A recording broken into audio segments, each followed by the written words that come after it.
You go to. Although, Okay, was where we're that going live? now? Was that live? We are No, live now. but the other thing was that live. We are live now. Yes. We are live now. Oh, it worked. Yep, it works. And look at this Oh, absolutely massive. Oh, bye, absorb it or sky. I don't know. Lots of people. Um. Yeah. So we're doing this now. Who did that? That was L2Q. Okay. I mean, it's soundboard's okay. Um.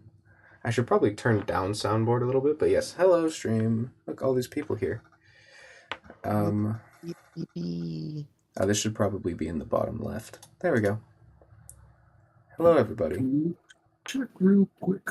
What you So we're checking? running at the same time as Beatbox Radio. Oh, we are. Haha. Maybe Yeah, we'll steal some. Maybe we'll steal some. some of their videos. I was too dizzy to do it. Yes, you were. Okay. So first order of business, we're going to do a show and tell. So anybody have? I know Donuts does, but anybody else have yeah. anything fun to show off? Anything you want to reveal to the public? This thing. Okay, Bro's gonna so get me copyrighted. basically, oh yeah, that's right. It's fine, don't worry. Yeah, so it's like recreation of this thing. I don't know. It's not really finished. I'm just gonna play the original part that I finished first. hmm How far have you gotten along in this?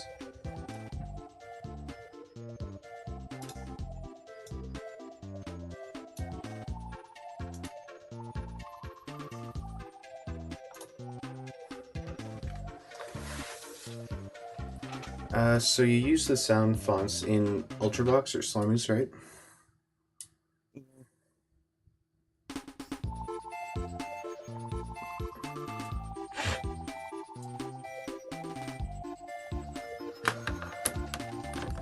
Yeah, this is great. You've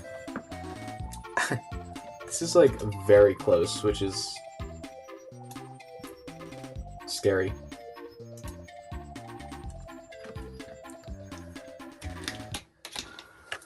So a lot of what you do is remixes and like recreations, Donuts, right? Yep. You've been doing like Kirby music recently. Mm-hmm. I absolutely love Kirby. Oh,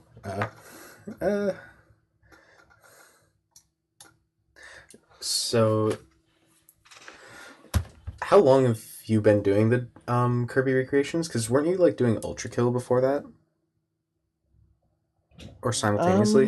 I don't know. I think I started sometime in the summer, though, like last winter. Mm-hmm. I think I started with like trying to make my own Kirby things. I do have like some old Kirby stuff, but yeah. I've always loved Kirby a lot, and I have like I don't know, two random Kirby plush things around here. I don't know here. Yeah. So, how many tabs do you have open? I just realized. Oh my god. Yeah, these are all just unfinished things that I have not gotten to because that's just how I work. It's weird. Would you like to go through some of them? Sure. Then after that, I might go to FL Studio too to show some things in there. What is this? Oh, No. hello. Um, what is this? Oh, a Kirby thing, except in like a different kind of like instrument set thing. I think it's for a game called Hyperzone on the SNES. Recently made a remix of Hyperzone's songs. Oh yeah, this. It's a remix of what? Oh, uh, part of Nova one.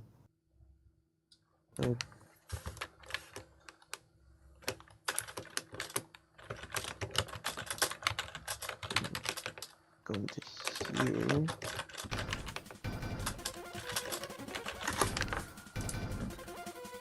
Okay, okay. It's always shocking to hear your thing first and then hear the original and be like, "What? That's the exact same." Yeah. Okay. It's impressive. Let's see. Oh. No, there's kind of unfinished, I guess.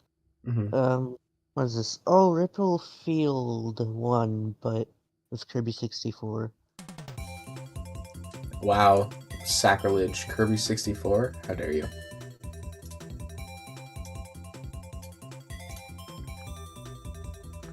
Yeah. Voxel and Bacon Cat, that would be fun to look at soon. Oh.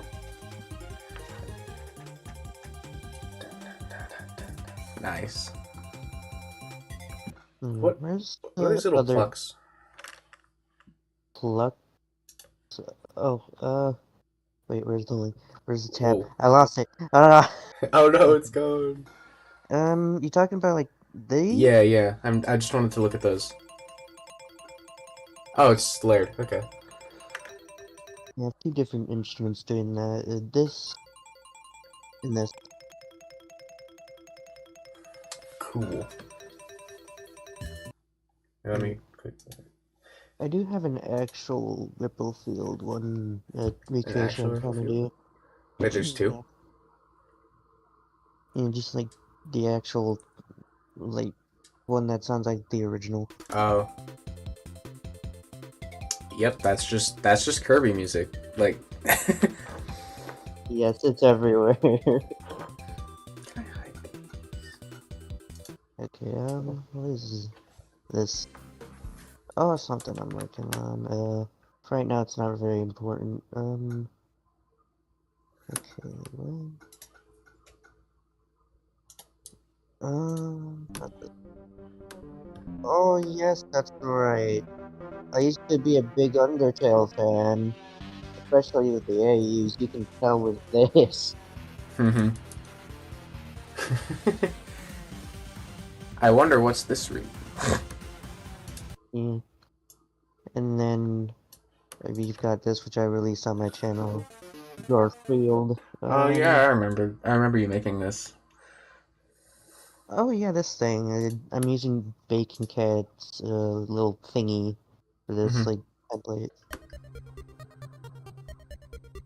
Ooh. Would you like to Mm, So, you've recently been getting into the music theory, right? Into some music yeah, theory. I've kinda. watched your struggles with interest.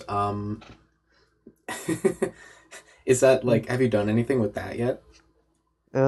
With music theory, like not really. I still don't know that much, and I'm just For trying real. to figure it all out. It's really hard to learn since I've been using everything like by ear and feeling for hmm this entire time. Which is Yeah, insane, by the way. thank Like, you. by ear and by feeling, you create bangers, and it's like, what? Huh? Thank you. Okay, let me switch to FL Studio because I've got something really freaking cool there. It's Metal Crusher recreation from Undertale. Oh my gosh, guys, Quote, Undertale. used to Okay. be a big Undertale fan. Yeah. Now I'm just normal Undertale fan. Now I'm just.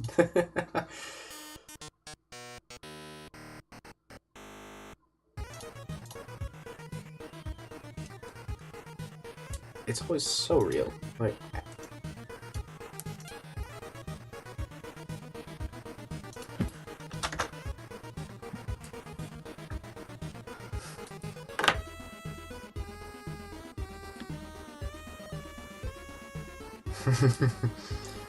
oh, you've made progress.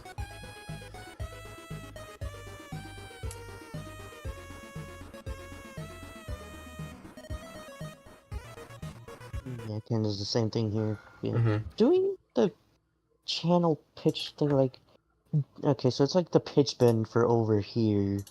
hmm It was an absolute pain in the ass to do with automation because the NAS VST does not support the slide notes for Oh, FL Studio. So yeah, So wait, I what got does it sound like in FL? in FL. Oh, you mean like Well, this? the slide notes, like.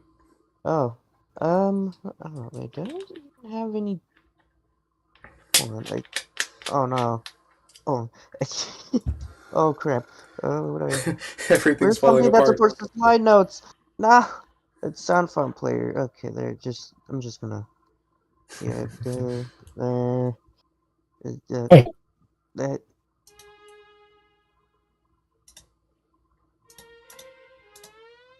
Oh, I see. Yeah, kind of weird. Like, okay, so however long the slide note is how long it takes to slide up, and like the end is where it's gonna go. So I can just do this for this. Very cool. So you're mostly doing FL right now? Yeah. Is it?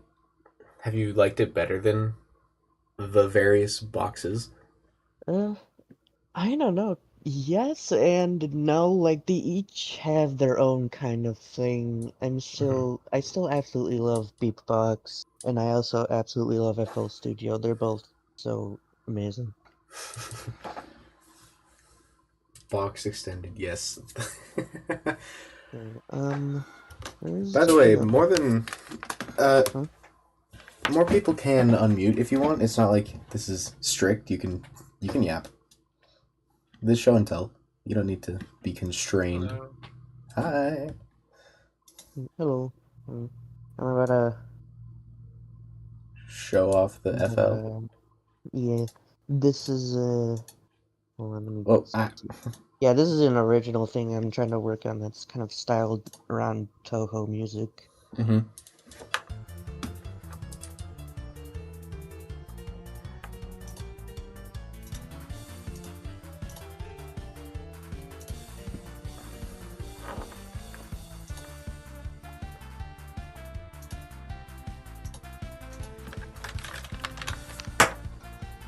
Bopping.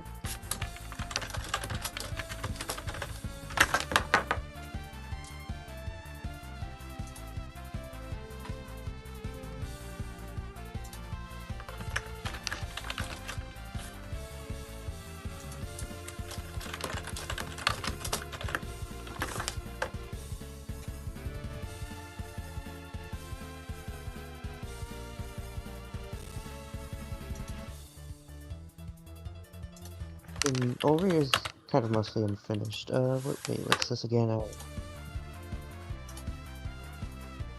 Okay, yeah. That's That's awesome. probably. I Thank like that you. actually. The piano roll at the end, you were started to pop off. That's like. Oh, absolutely love the chords right here. Like,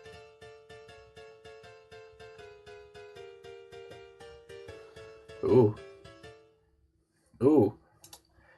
Anybody want to, yeah, give a give a diatribe on these chords? Question mark. Someone say music theory? Yep, there he is. Hello. I said someone, but I really did mean time. Voxel. So, if you look at the chords here, FL Studio kindly lists out all the notes in them, which makes it a lot easier to analyze.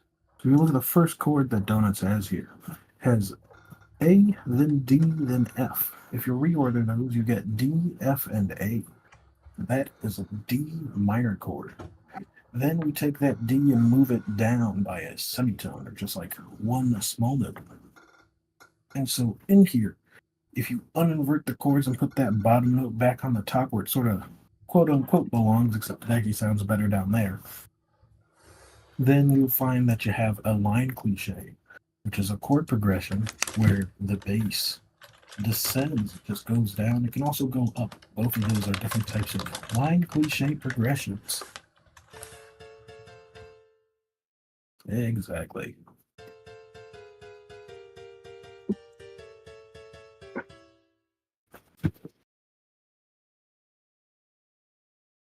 Is there any more music theory stuff to this, or? There is more music theory to be had, but I feel like there's Yeah. always more music theory to be had. There is. Indeed. Wait, so is there like anything else you want to say?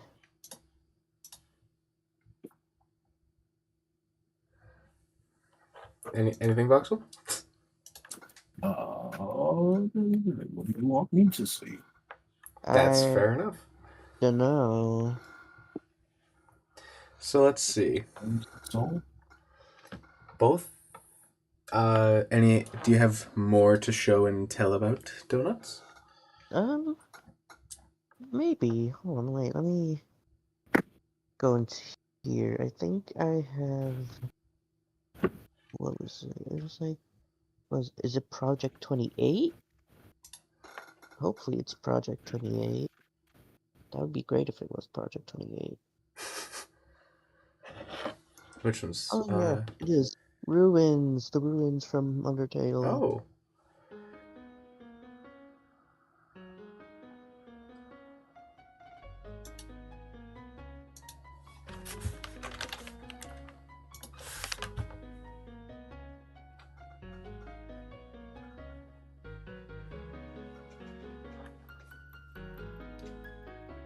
Nice.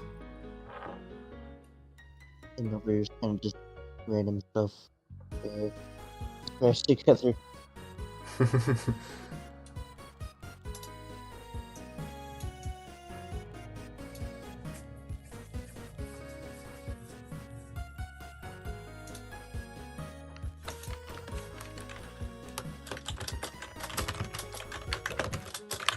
Okay, so as you can notice here, wait, where is it?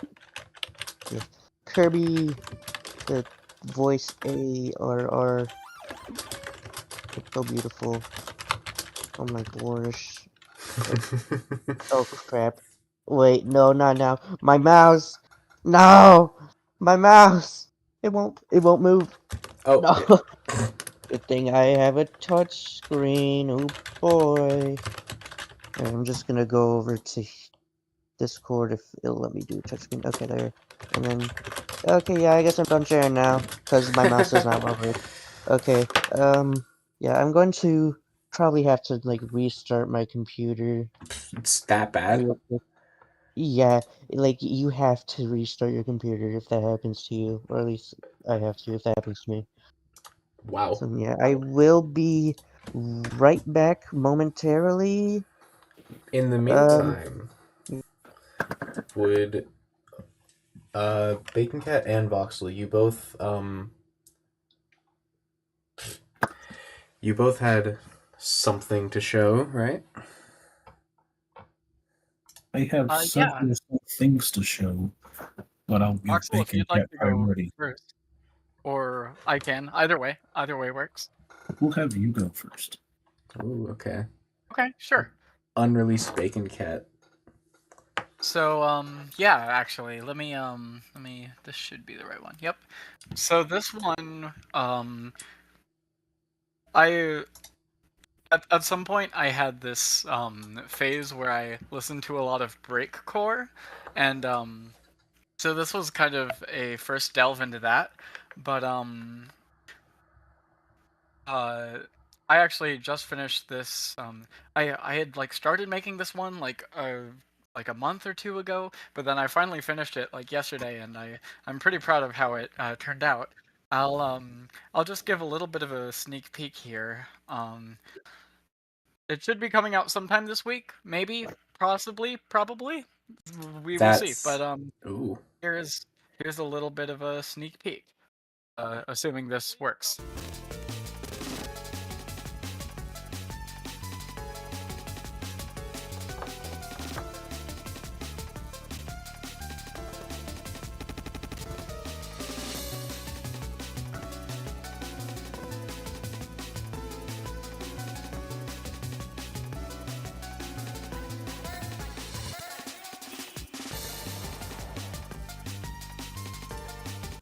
Yeah, so that sample actually. So the title of the song is gonna be "I Burnt My Grilled Cheese," because what a better topic to make a song about. But this little audio clip here. And I just spliced it up a little bit. I spliced it a little bit even more over Mhm. here. And You burnt your grilled cheese. That's tragic. I grilled my cheese. I burned my You cheese. over grilled it. No. Yeah, no, it's really tragic. But Hello. yeah, no, I'm proud of this, and the way I did breakcore in Ultrabox, which is like Mhm. I feel like it's something that I haven't really seen before. Of course, there's the like if you go to legacy samples or whatever, there's the like full audio clip, but I spliced it down into the different um like little segments of it, Mhm. Mhm. and so that's how.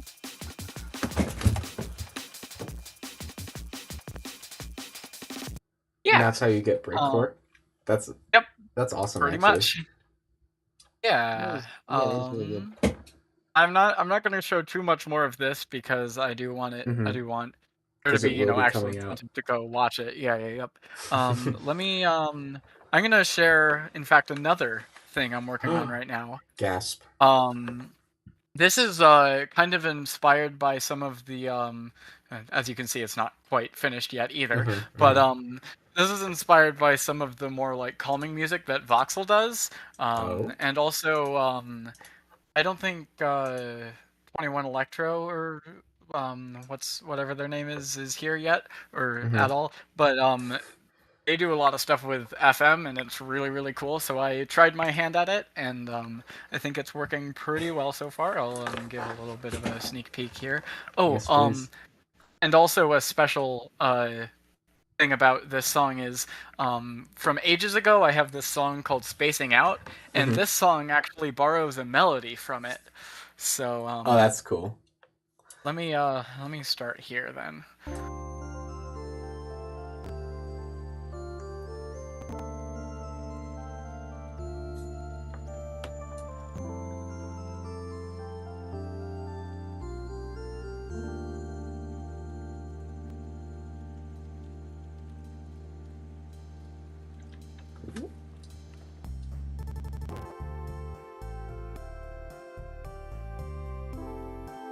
I love the bass.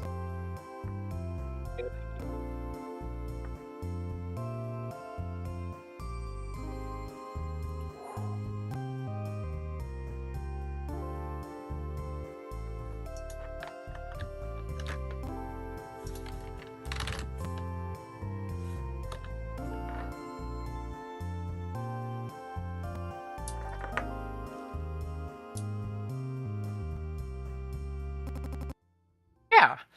That's So awesome. that's I'll hopefully get this one finished pretty soon, and then maybe in the next upcoming months or so, perhaps. But we shall see what will happen. Um, and then with You've that, I gotten think. a lot of positive. Yeah, this Oh is. my gosh, I'm excited. He's so I was not groovy. reading the chat. I'm so It's so flattered. groovy. It's so groovy. But with that, I think I'll pass this on to Vox if you are ready to share your musical pieces, which I know will be very fire. Okay. Perchance Thanks for before I letting me begin, share. Yeah. Thank if you you for sharing. have a name for that last song that you shared, would you like to share what it is?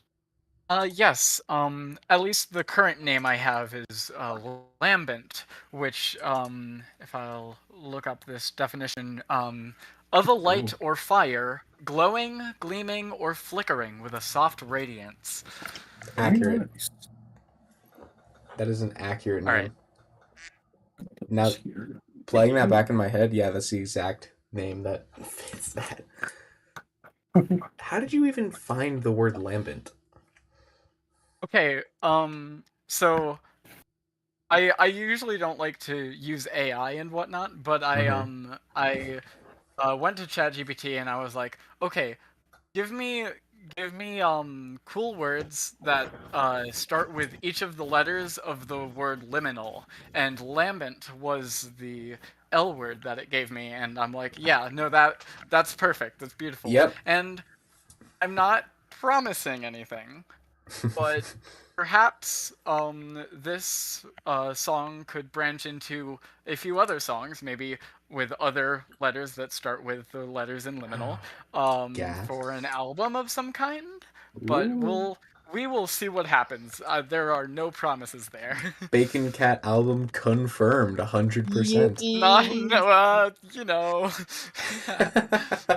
That's awesome. I like that idea a lot. Thank you. So, Voxel, So your turn if you were I have a going to share. good bit of music to share. If I share my screen, you might be able Yes. to see it. There it is. Hello. I shall always show using a Google Doc to maintain Beatbox music. Because all you need Yes. to do is hyperlink things and you can access all the music ever from That's a just single advertising. Google Doc. Not I sponsored. do the same I thing. wish I I was have though. Google Doc as well. Okay. Well, I have a number of musics that are finished or very close to finish and just don't have videos yet. One such a music is this one called Tranquil 11. Wait, before you press play, Before I press play, So chat, everybody here, take bets. Is it gonna be a bossa? Yes. 100%. Yes. You've gotten 4 yeses. well, let's find out. Is it a bossa? Is it a bossa? Spacebar has been pressed.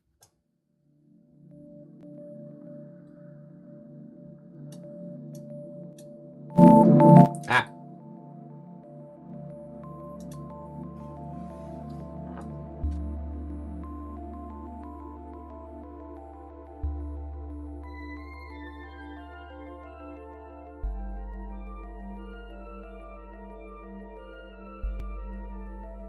It might still become bossa.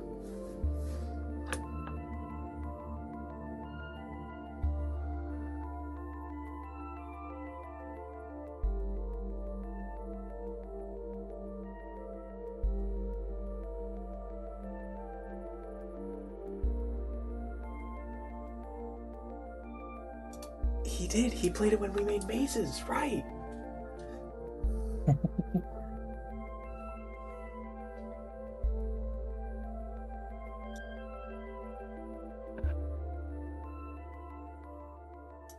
It is a perfect loop, except in this case I fade to black. Very cool. This is something that I would Beautiful. just play for like 3 hours on loop. Real, Unfortunately, exactly. everyone Like- was You need- incorrect. It was not a bossa, but it is not that hard to make a bossa. Oh, he's going to. I- I need a 1 hour video of that song you just played, because it would go so hard. We'll take one of these. We will go. I can't hear the notes I'm placing down because the volume at this chunk of music is 0. If I go here, I still can't hear it. There we go. You take a kick drum and you do either this. And then you get another pitch channel. It's called the FM sine wave. And you place it really high and make it really, really short. One such way to do that is by taking the note volume through an envelope and putting it through a clip. 1, 2, or 3, one of them work. Is this thing? I think it's 3. And then we will go with a 2-3 pattern, which is like that. And then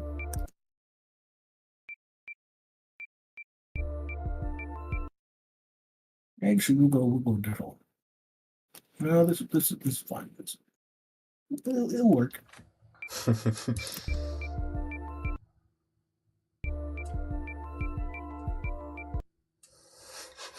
Although, oh, I can't make it into a bossa so easy because it's in 6. I did not realize that. Or in 3.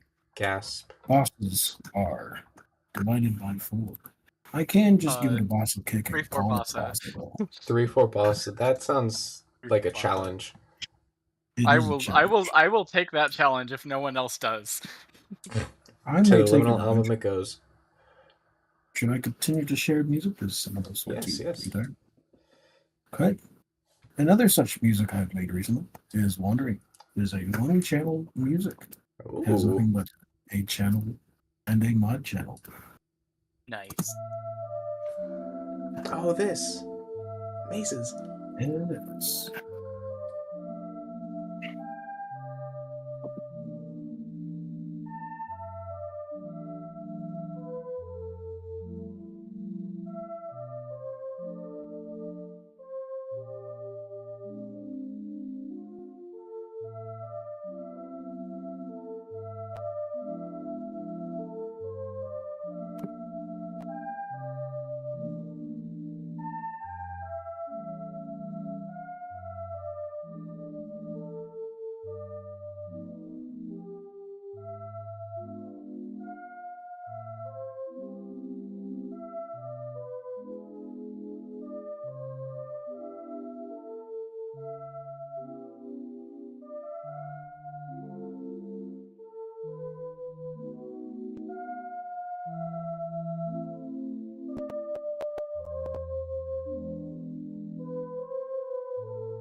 A waltz.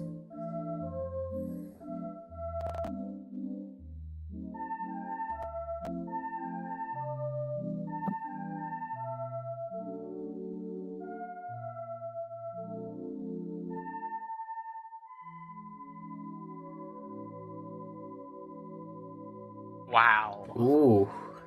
Like wow. That I strum on the love ending chord. Oh my god, yeah. No, I adore the use of like tempo changes there, especially with like I mean trying to like squeeze as much out as you can with a with like one channel and one mod channel. Like, oh my gosh. That's it's impressive. Was the it mod is channel doing anything incredible. but the My tempo? channel was doing the tempo, and at some parts it did the reverb because sometimes reverb likes to break when we go really slow or really Mhm. fast. Same thing with echo to a much more extent, and so I actually don't use echo even though I have this here. The cool thing at the end with the strummed chord, if you take the tempo and Mhm. drag it super duper low via ultra box enhancements to like 10 BPM, 7 BPM, you can get it to strum in a way where each note is individually heard. It's very cool. There's also the Other than idea that, of like doing a really slow arpeggio because you can set the arpeggio speed. yes. That's really Yes. cool. You know, I'm actually surprised for all my pestering to get you to make a waltz. There's actually a waltz in here. I thought of that deliberately when finishing off this piece. I was like, he probably wants me to make a waltz, and so I'm going to satisfy the urge to Woo. hear a waltz, and I'll try it one more time. And this time, It worked. I like it a whole bunch more than my other ones. See, Net you don't have to be W. afraid of it. The waltzes can't hurt you anymore. Other than that, Anymore. this was mostly an exercise in composition, voicing, and motifs. Incredible. I thought I heard a motif or two in there. We will be talking about that piece a lot later. Oh, Yes, if you would like to. this one is what? I think this is another sort of ambient sort of something, but this time it has more instruments. It also features some level of percussion.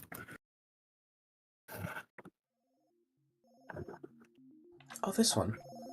Actually, this one is fancy because it's an 11/8. 811?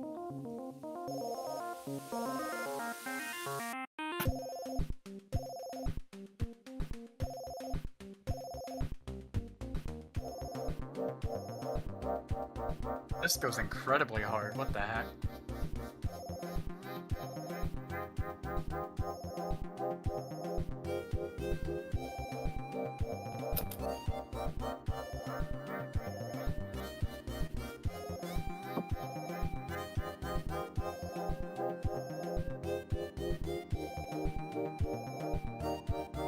Yes, it is 11/8.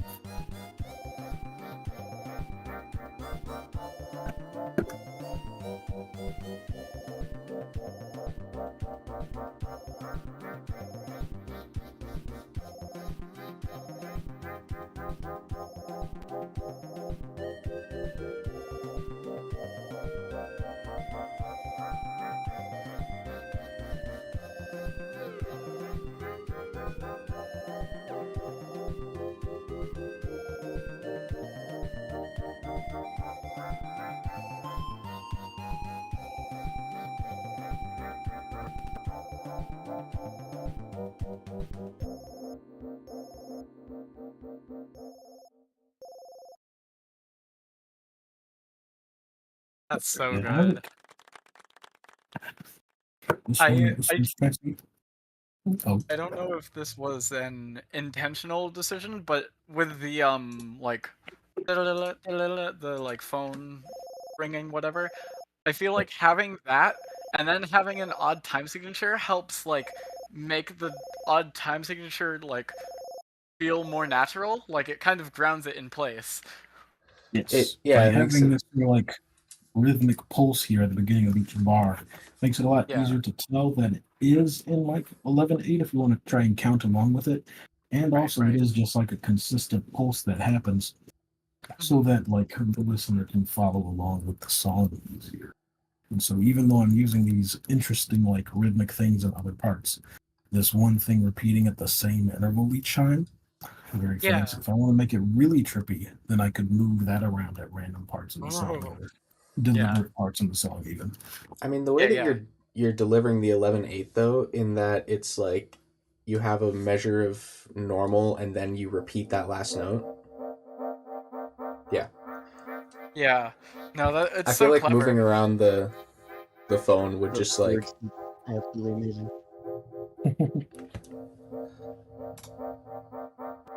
Very cool. This Very one cool. actually modulates a lot. I find, here we go, the panning on this instrument. We'll go from the right Oh. ear to the left ear, and then to the middle, to the left to right, middle, right, left, right. I think awesome. I mixed that up somewhere, but it does sound cool. That's really cool. You can use small amounts of rhythm throughout in order to sort of like ground it further and like put the beat where I want the beat to be. Because when using odd time signatures, it's really easy to allow the beat to just like flow fake, continuously. it's somewhere. And so then you sort of lose the effect of having an interesting time signature, except if you sort of outline where you want that beat to land, then people will be able to tell when it's like, oh, that's not where I expected it. The ear sort of like gravitates towards like what we're sort of used to. So you gotta force the ear to hear what you want it to. You gotta work hard. So notice that these are all, except for, actually, is it pumpkins? That's what that one is. These are all the Lumen OST, that's what you're calling the game you're making, right? Indeed. This is one game I'm making. I'm about to start another project, which is less artistically heavy. It is rather a programming exercise with some gamical, I don't know, whatever you call it, applications. Man, completely blanked. But it's I'm just going to s- be ultimate tic tac toe, and I'm going to hopefully get into like web networking by oh. making ultimate tic tac toe that works. Heck yeah. That's, yes, that would be the new stream game. Also, Indeed. I'm so excited to just walk into mines repeatedly to that soundtrack. Yes. This one is not part of that soundtrack. This one is a little bit deviated. It might become part of that soundtrack. I think it has a little bit too much energy. I am rewriting the soundtrack for that game because I feel that the tracks I just like pulled from ones that I had already made, and I'm trying to make ones that like deliberately fit the vibe that I'm going for. Mm-hmm. So this one is just one I made for funsies, for passion, Gasp. because there were lots of cool things that just happened when I like opened the beatbox. It just used the flow state. This is Latte Haze. Oh, this one.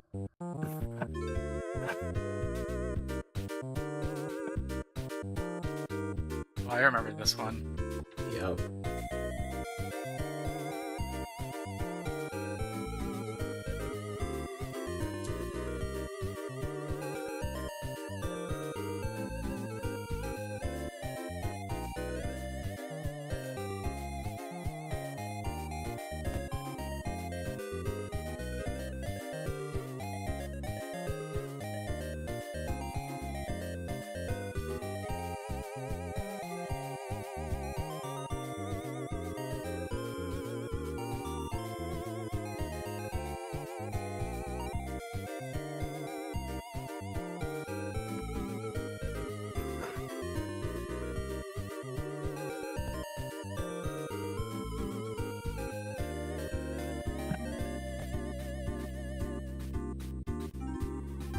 Emiola, correct me if I'm wrong.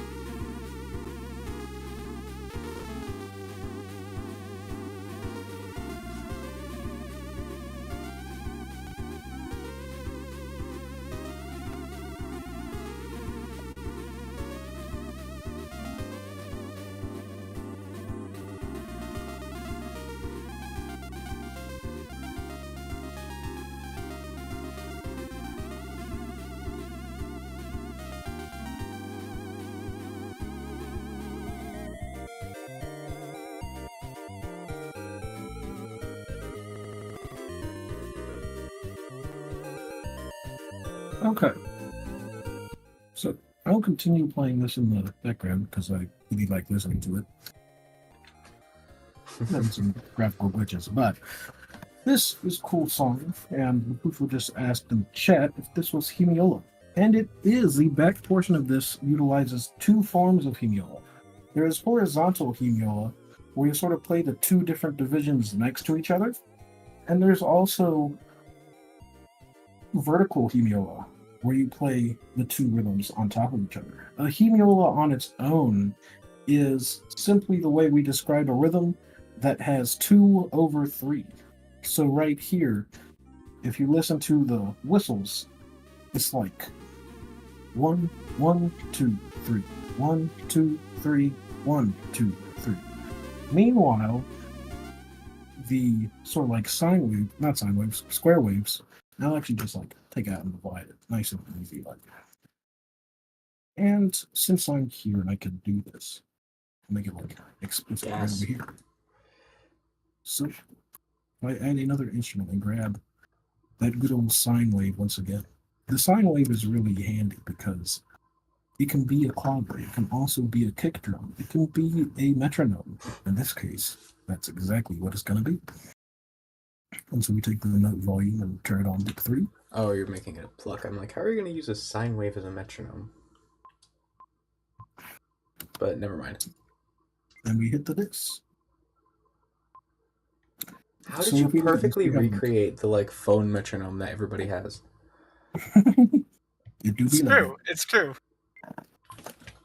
So if you listen to that, we sort of have this 1, 2, 3 going on. But the fancy thing about 6/8 is that you can also divide it up into 4 beats. Am I doing this?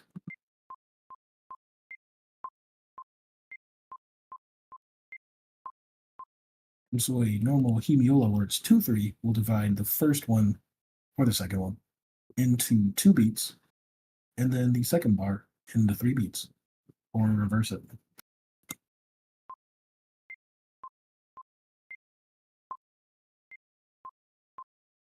It's very quiet because I turned the volume way down. That makes sense. It's now back up, so it should be able to be heard much better. So that's one example of a vertical hemiola. Mhm. Or horizontal hemiola, where they're next to each other. If you were to do it on top of each other, it would sound something like this. So I'm going to use the 5th to represent our 3 and our blue to represent the 2 division. So if I put these basically on top of each other, sort of sounds like this. Oops. Here we go.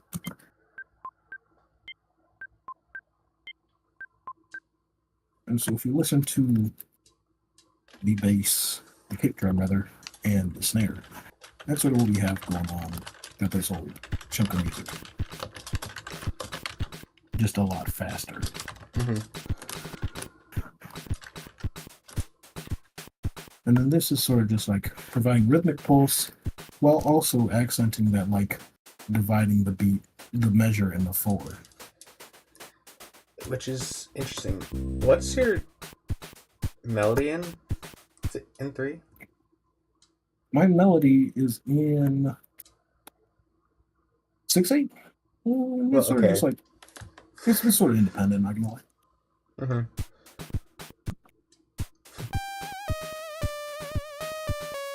Yeah, okay. It's too long to be. Yeah.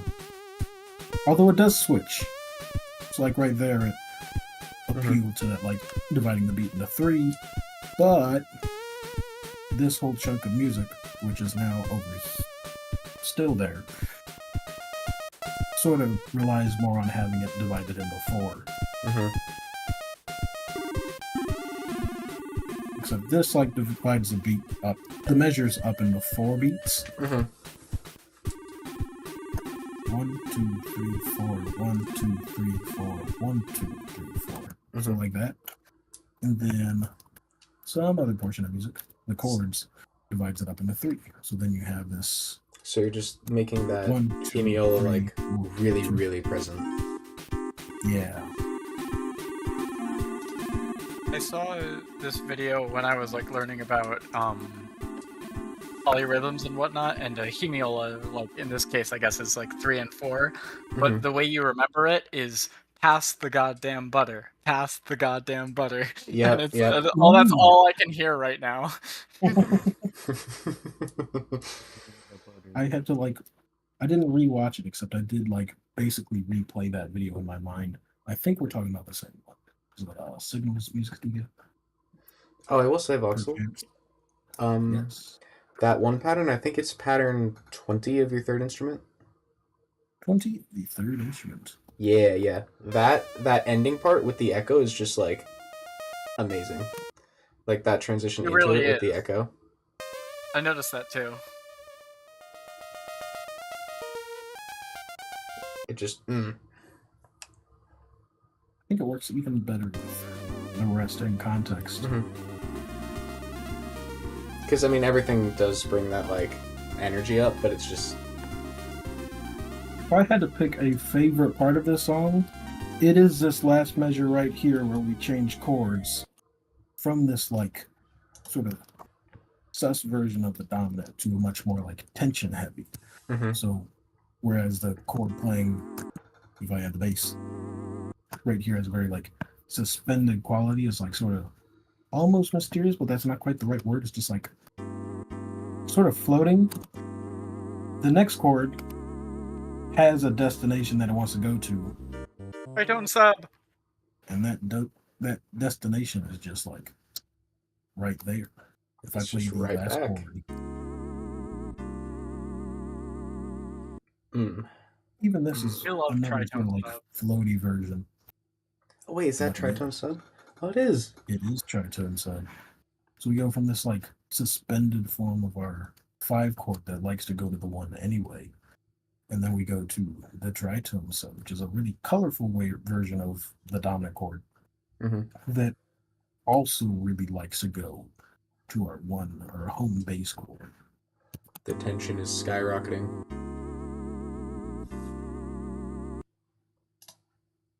Also, I have to mention the usage of melodic motif. If you look at the start of the music, Oh, if you here we go. look at simply in the melody, I'm going to try and keep this quickly. Don't take 4 hours to go on a tangent.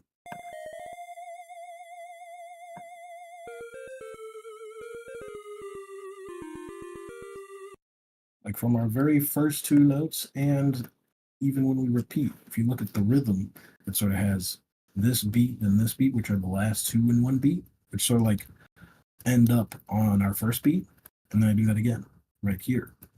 And then if you look throughout just like the whole piece, in a lot of ways this repeats itself. It's like even though this has a whole bunch of lead in, we still have those 2 notes at the end of the bar that go into the first beat of the next bar. So if I play this part right here, and then I speed it up and do that a whole bunch more even quicker. For that measure in particular, This one right here. the one with all the lead in, is the fact that the last 2 notes that they're so far away from each other. Is that what makes it feel like the motif rather than just a continuation of that, like walking up the scale? This right here. Mhm. Yes, the Was that fact done that on this is purpose? sort of like this is done on purpose. So basically, these 2 notes right here are notes that I've heard before used to approach usually the tonic note, but I've also heard it be used to approach this second note as well, Is which this is that like harmonic minor measure? this part is where we're using a dominant chord Yeah. right here. So we're going to borrow from harmonic minor and place this note, which is actually not in normal minor. If I go to like the minor key and zoom in, you'll see that this note is not highlighted. But harmonic minor is a thing. Does In there beatbox have it? somewhere. It does. And now, if we borrow from this key, it is in that one. And so I'm borrowing from that key to use this note, which really likes to go up 1 note to this note. So if I play that with a new note, and so forth. But Except I you still don't have want it to more music resolve, to go so on. Yeah. yeah. So I'm not done with the music yet. So I'm gonna, instead of playing this really strong note, I'm gonna play a slightly weaker one that's sort of colorful and also works with the chord beneath it. If you look at the chord beneath it, it's a C minor 9 chord, and the note I play is D. D is that 9 of the C minor 9, and so it works. Very cool.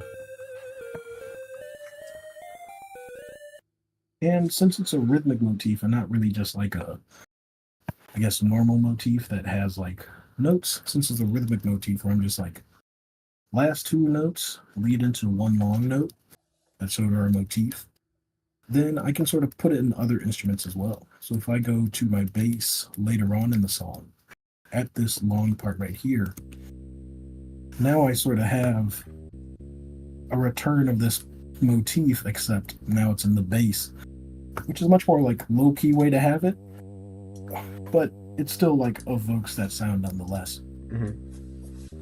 Fox, is this motif with the like short, very long? Did you use that in the big collab too? In that like Uh, really long part? I'm pretty sure you did. Maybe not intentionally, but the part where you have that really cool bass sound. I don't know if not you You remember. bringing up deliberate, the link of but maybe. Abracadabra? Yeah, are we bringing up Abracadabra? I can do that. Yeah. I do not have a copy of Abracadabra. In I fact, can, I can, I can post it right now. Go I for it. had lost my credit in Abracadabra for lack of participation. Yeah, you were there. You did things. No, you did a good amount. Did I? Yeah, you I made like do the not whole like remember. you made the cool bass. You made the like slower section. I'm pretty sure this should be the link to it here. But let's see what Everybody I who don't know. participated in Abracadabra did great. Real. I'm gonna I get did this. like the ending area, The I greatest believe. moment of Abracadabra, the thing that will always stick in my mind, is when you and I were sitting in that VC on the ending, Yup, and then we yup, just like, yup. what if we put the explosion at the end, and then laughed our asses off for like 10 minutes. It's the best part. It's the best part. You did donuts. It was insane. Ooh, I orange. have old music that I could Do you yeah, want to all the theory expose about. yourself But like that? I mean, the music already exists now. This is true. Man, I have Congratulations. some old music too. I could do Ooh. an old music segment if we wanted. I have a Google Doc from like 2021, I think. Sorry, 2022, and it has like 200 songs on it, and they're incredibly Ooh. old. Ooh, Wow. that's a fancy. That's quite large. The only existing record of my old songs are on YouTube because I didn't save the link ever. And Completely valid. yeah, no, we're never going back to that. That's gonna stay in the dregs of my memory. Real. Avok remix? This is a remix, but it's more of a remix in the true sense of a remix where I You remixed remixed it? it. No, you didn't And really I change did much. slightly modify instruments. I modified the drums, which in my opinion makes it like 30%, 50% better. Oh, we're gonna have to get the side by side. Truth, let me find the old one. The old one. So first, the old one, which may be familiar to some.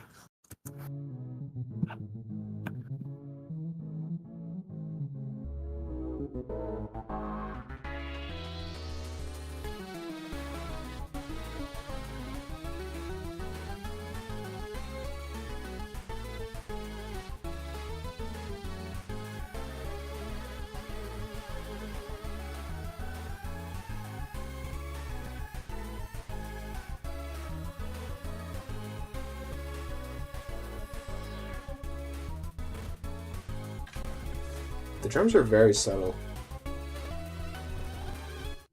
So if I solo the drums, because they are the thing that changed the most between the two versions, and then ignore the bass and ignore the bat. Oh, why is there so much Drums. like they're so long? I don't know how else to describe this. It's like Yeah. reverb, sort of. Which one? The original, all the uh yeah, that Probably especially. that, because I have echo right there. Yep, that would do No it. fade, but echo alone does it. This, on the other hand, still has that instrument, but in conjunction with the other thingies, sounds better. Namely, the kick is a significantly better and louder kick, which enhances the rest of the song. Oh yeah, no, that makes it so much better.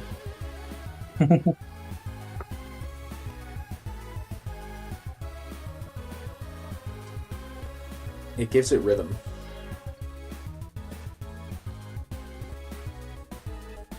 That is that. I'm gonna skip to here because it sounds cool. I'm going to this part right here.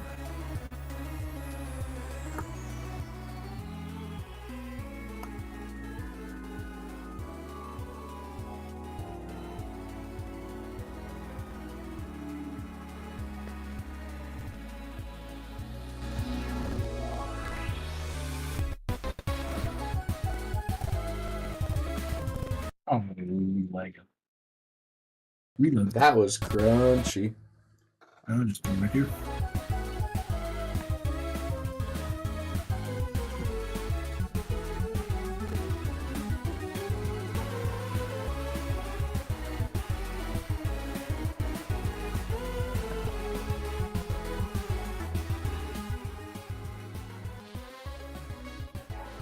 It's impressive how much changing a kick can change the feel of an entire song. Man, Beatbox is not liking me today. It really doesn't.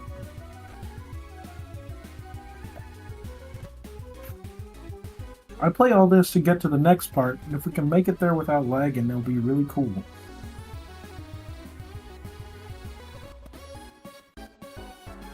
Here we go, made it.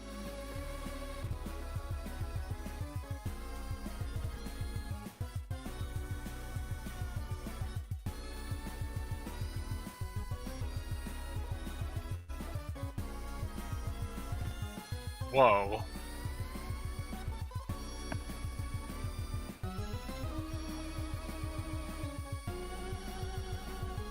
This whole section is insane.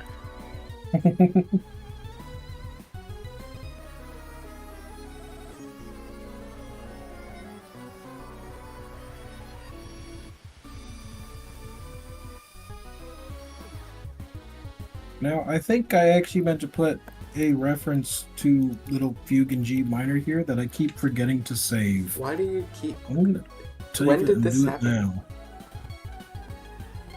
Hold up. When did the reference to fugue in G minor... Wasn't that like a week ago? Here we go. No, it's been quite a while. Been Fugue quite a in G while? minor Oh, has fugue in G minor, been that's different. in my brain for a very, very long time. You go.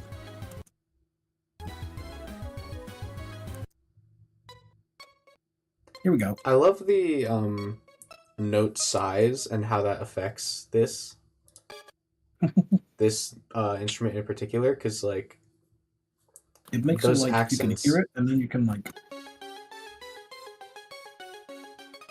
Yeah, it makes it. Hold up. It gives parts of it like a very plucky feel, and parts of it like a more important feel. So you can tell which part is your main melody and which part is like your fancy little transition notes. Which ones we're doing? Like this one? Okay, I think this is. There we go. Very, very small little fugue in G minor lick there that I wanted to be in there anyway.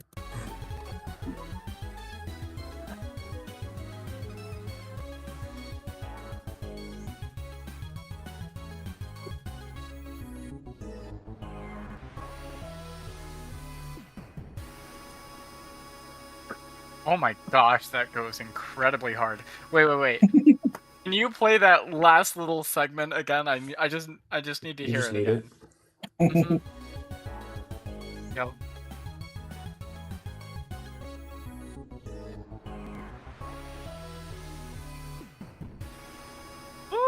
Woo!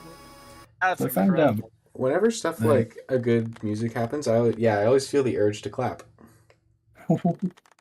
My kick drum here, I found out that it also doubles as a tom. So if you listen to it, this is also the same instrument. Yup. And it's just like Heck yeah, heck yeah. you do be working. Oh, Also here I get to use my fancy chain of secondary tritone substituted dominants. And it does the Oh fancy- boy, that's a lot of buzzwords. Yeah. Music theory jargon, you gotta love it. We will discuss that later. I noticed you actually did something different than his standard modifications for a kick, or at least what I consider standard, which is just upping the frequency and making it twang quicker. These You. ones are taken from the Beatbox Discord. I believe this kick Oh. was made by Imp in particular, who is currently running, probably not anymore, but a couple, like an hour ago, he was Mhm. probably running the Beatbox radio. Gasp. That's really cool. Gotta Yeah, love borrowing. indeed. Why Real. do I use the instrument that I didn't create? Because Imp It's didn't place easier. these notes like this. There is Exactly. my input of originality into the formula. This organ is cool. It feels like it shouldn't work because it's like playing chords and has very, very Hmm. low That's a passy thing going on and and distortion big too. reverb and distortion and frequency crush, but just like rock. Oh, I played the chords. Now I gotta explain. No, So no, no, no, this no, right no. here, you take this. These are not in the key whatsoever. This one implies C minor. This one implies C Hold. major. Wait, no. Later, please. Hold up, 2 seconds. 2 seconds. Ah, okay, fine. By taking any major seven chord or minor seven chord and playing the same type of chord. So if I take a C major seven and I play an E flat major seven, because it has to be a third away, it can be a major third or minor third. You get a chromatic medium, which is a fancy way to say it's a chord that's not in the key, but it sometimes sounds cool.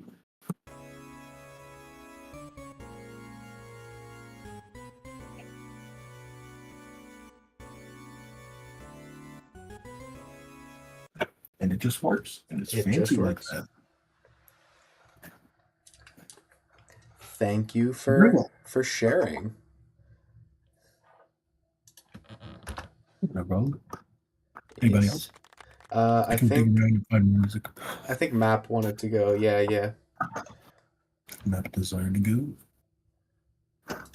I shall stop streaming for now. Goodbye, Voxel stream. Oh yes, yes, yes. Right. Clap, clap, clap for Voxel.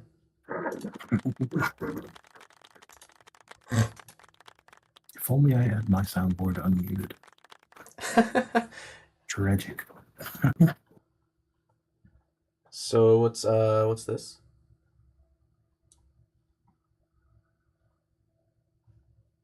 Unfinished song.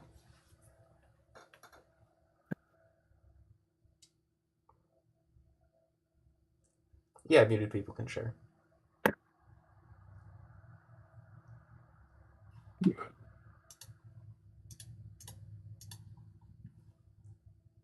Let's hear it.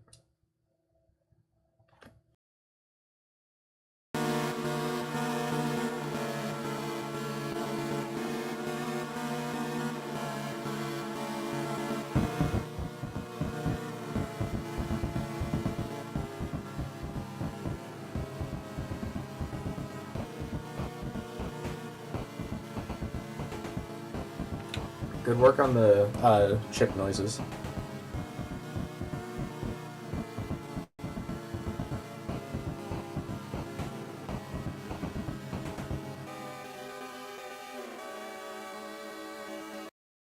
Ooh, I like the rhythm there.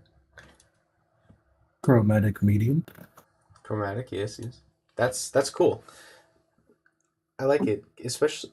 It's hard to find chip noises in that sense that work like really well, but you did good, especially with like the something I like in drums a lot is tone, whereas some parts of it are noticeably higher or lower, and because it gives like accents and stuff, and it works in there. That's you did that. Good job.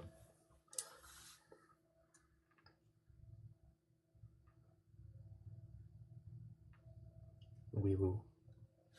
Golf claps, golf claps.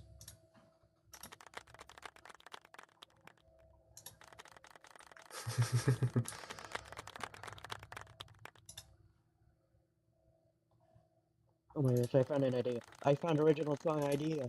I Oh my have a chord gosh. progression thing that I'm doing. Holy shit. I'm doing Holy a shit. thing. I'm doing the thing. What you Oh my doing? gosh. I gotta lock in for this. Oh, This okay. rarely ever Good happens. luck. Like, I have ideas for this for once. Good luck. I believe in you. Okay, Cake. You wanted to share?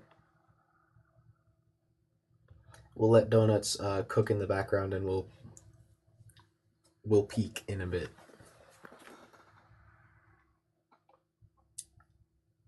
So, Cake, you're like one of the people. Sure, lightheaded. Yep. Uh, Cake is one of the people who like does so much so quickly. Um, what are you, what are you doing? That's crazy. Really? Okay.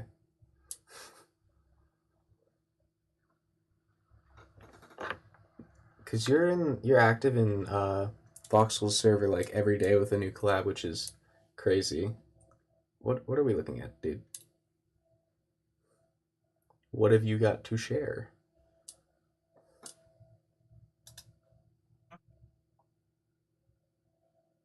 Uh, Uh, Death, if you could remain on topic, that would be appreciated. Agreed. Like, what's going on here? For context, this is the Oasis Descartes AI, which is the fancy Minecraft thingy that tries to generate the next frame based off of the current frame. Okay, It then. is cool. Let's. So, lightheaded? It's broken? Yeah, I mean, but that's not the point, dude. Mm-hmm.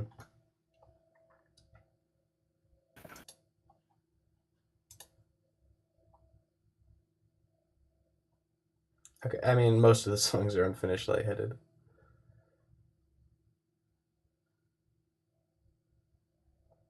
Cool.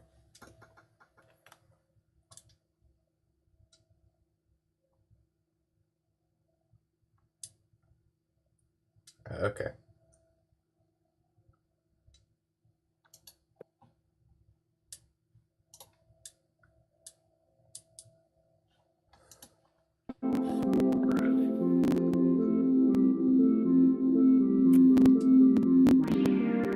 Ooh. Yes, I can just look at your stream. I'm I like looking it. at your. Ooh, Ooh. Do you think static gets minimized if you do it in the song player? Probably should, yeah. The beatbox static is such a pervasive issue. Oh, Iconic.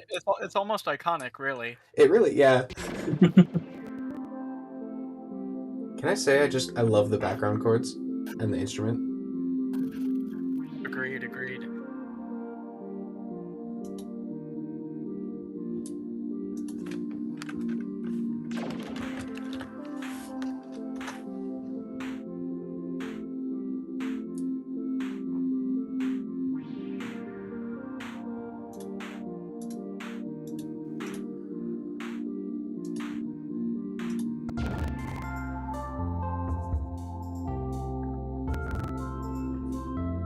Bass is very smooth.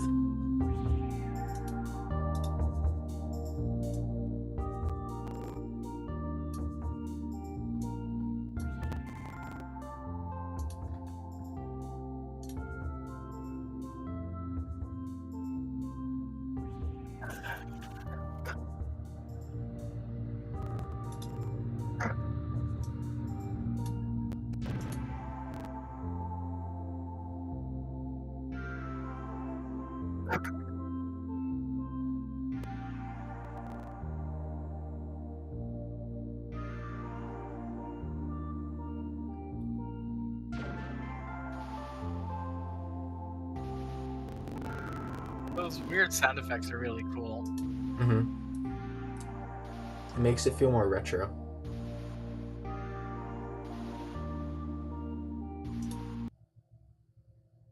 That's awesome, lightheaded. Like, Yeah, no, that's really cool. mm-hmm. And the instrument choice is superb. Agreed. it's very, very nice. Yes. Pleasant to listen to.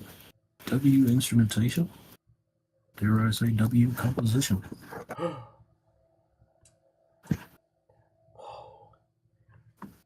empty.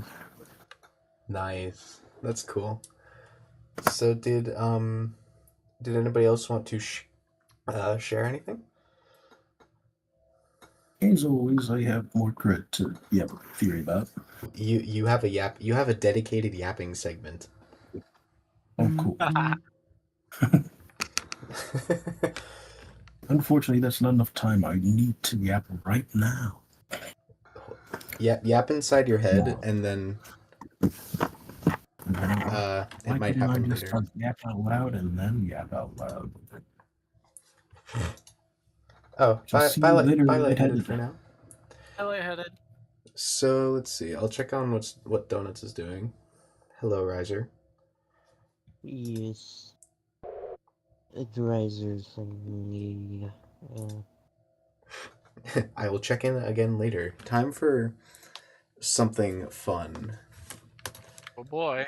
Yes, it's your turn. Okay. Well, awesome.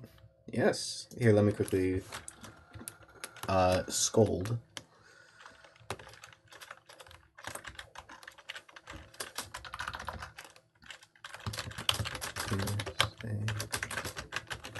Okay. Here we go. I have this open just in case, like examples and whatnot. Mm-hmm, mm-hmm. So, Bacon Cat. Hey. You've been on YouTube making music for how many? A while. Let me see. Let me go to my channel and see where the earliest video is, or earliest music video, anyways. Because I did a little bit before that. We all got the we don't talk about Oh, that time yep. before music. Yeah. I mean, Yep. yeah. Yep. They're not the worst things in the world, but they're not the music. So 3 years ago, I uploaded my first cover to YouTube, and it was Sweden from Minecraft. Honestly, at like my 1,000 subscribers, I should like remake that one Oh, because it that would be was really. awesome. That'd be pretty neat. No promises though. I'm noticing that ever since like way at the beginning, it's been 8-bit, it's been chiptune, Oh yeah, and that is your it's thing. always been 8-bit. Oh, wait, sorry, what was that? That has been your thing Oh a yeah. lot, 8-bit and chiptune. I've always really loved like not only how like simple it is, or not simple, but how like minimal it is, but Mm-hmm. also just like the way it sounds is like really appealing to my ears. And I've done a few non-chiptune things as well. Mm-hmm. Especially this one, which kind of popped off a little bit. My jazz That's a version big of number. Empty Town. I know, right? No, it's kind of crazy. If I can go on a tangent here, my most popular video has almost 40,000 views, and it's a cover of Finale from Undertale. That would But do it. yeah, well, yeah, that's true. But in my opinion, it's like it's a fine cover. It's just I wish my originals and my newer things, you know, Mm-hmm. got a little more traction. But therein lies the game. But yeah. Yeah. So I've seen I've seen you work. I've seen your chiptune stuff. It's insane. Like the mod channels look insane. Like you modify. Yeah, that. What is that? How? So so the way that my process works. So Hmm. in like tracker programs like say Framey Tracker or Wave Tracker or whatever, you know Hmm. how they have the like you make an instrument and then you can use that instrument anywhere. Hmm. I basically do that but with extra steps. So let's write out a little Elaborate. melody here. I'm gonna write out my leitmotif here. Hmm.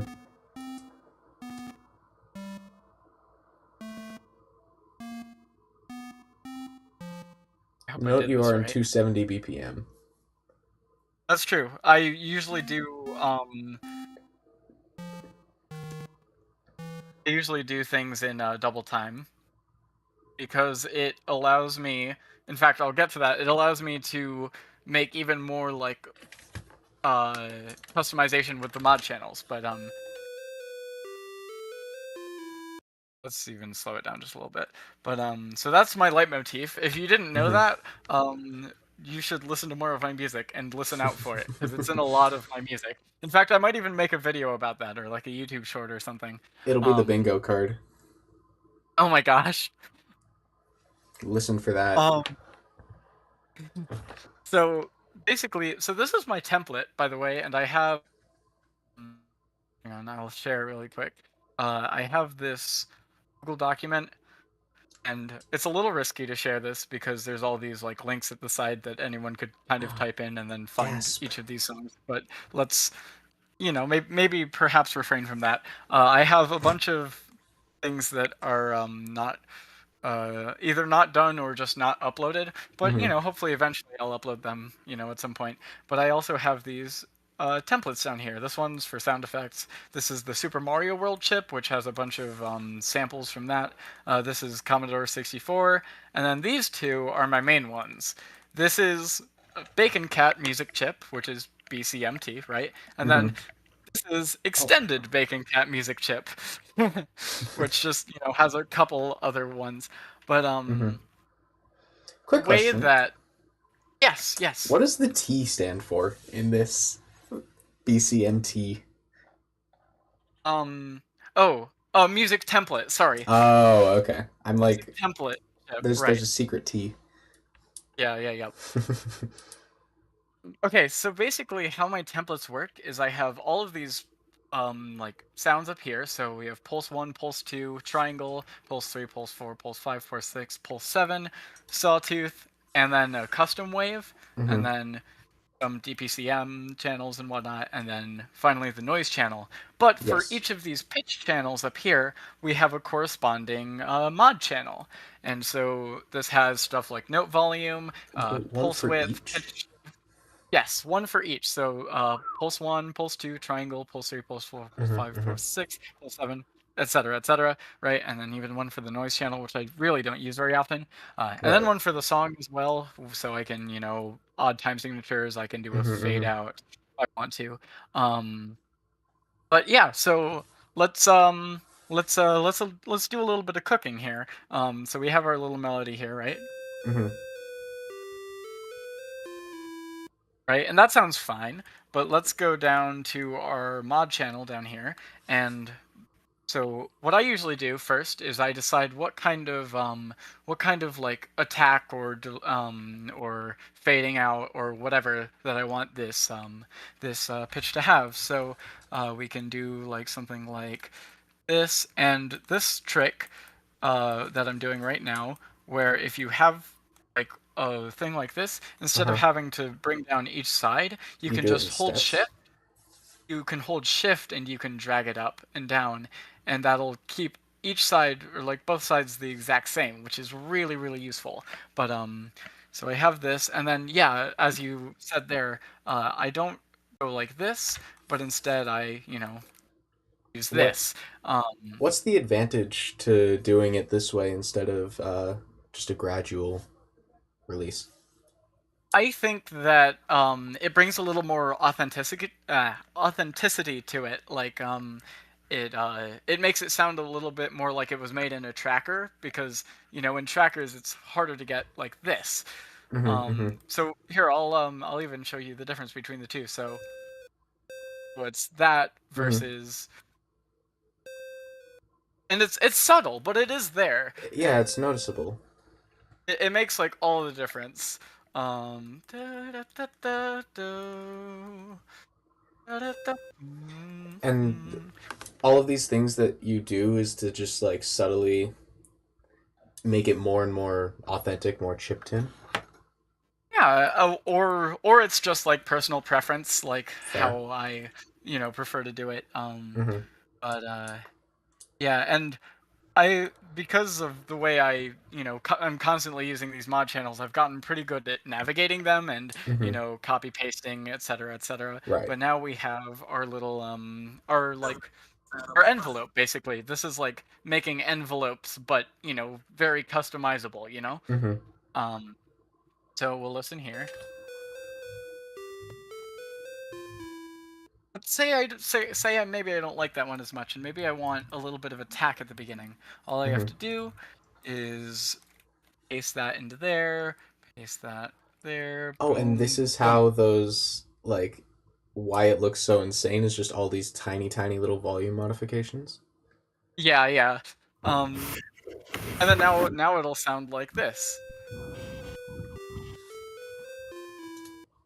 And I think that sounds pretty cool. So let's say we don't want 50% wave. So the way pulse width works, I don't know if there's a you can't quite tell up there in the oscilloscope whatever, but mm, the way a square wave works, here I'm gonna see if I can square wave NES. Mm-hmm.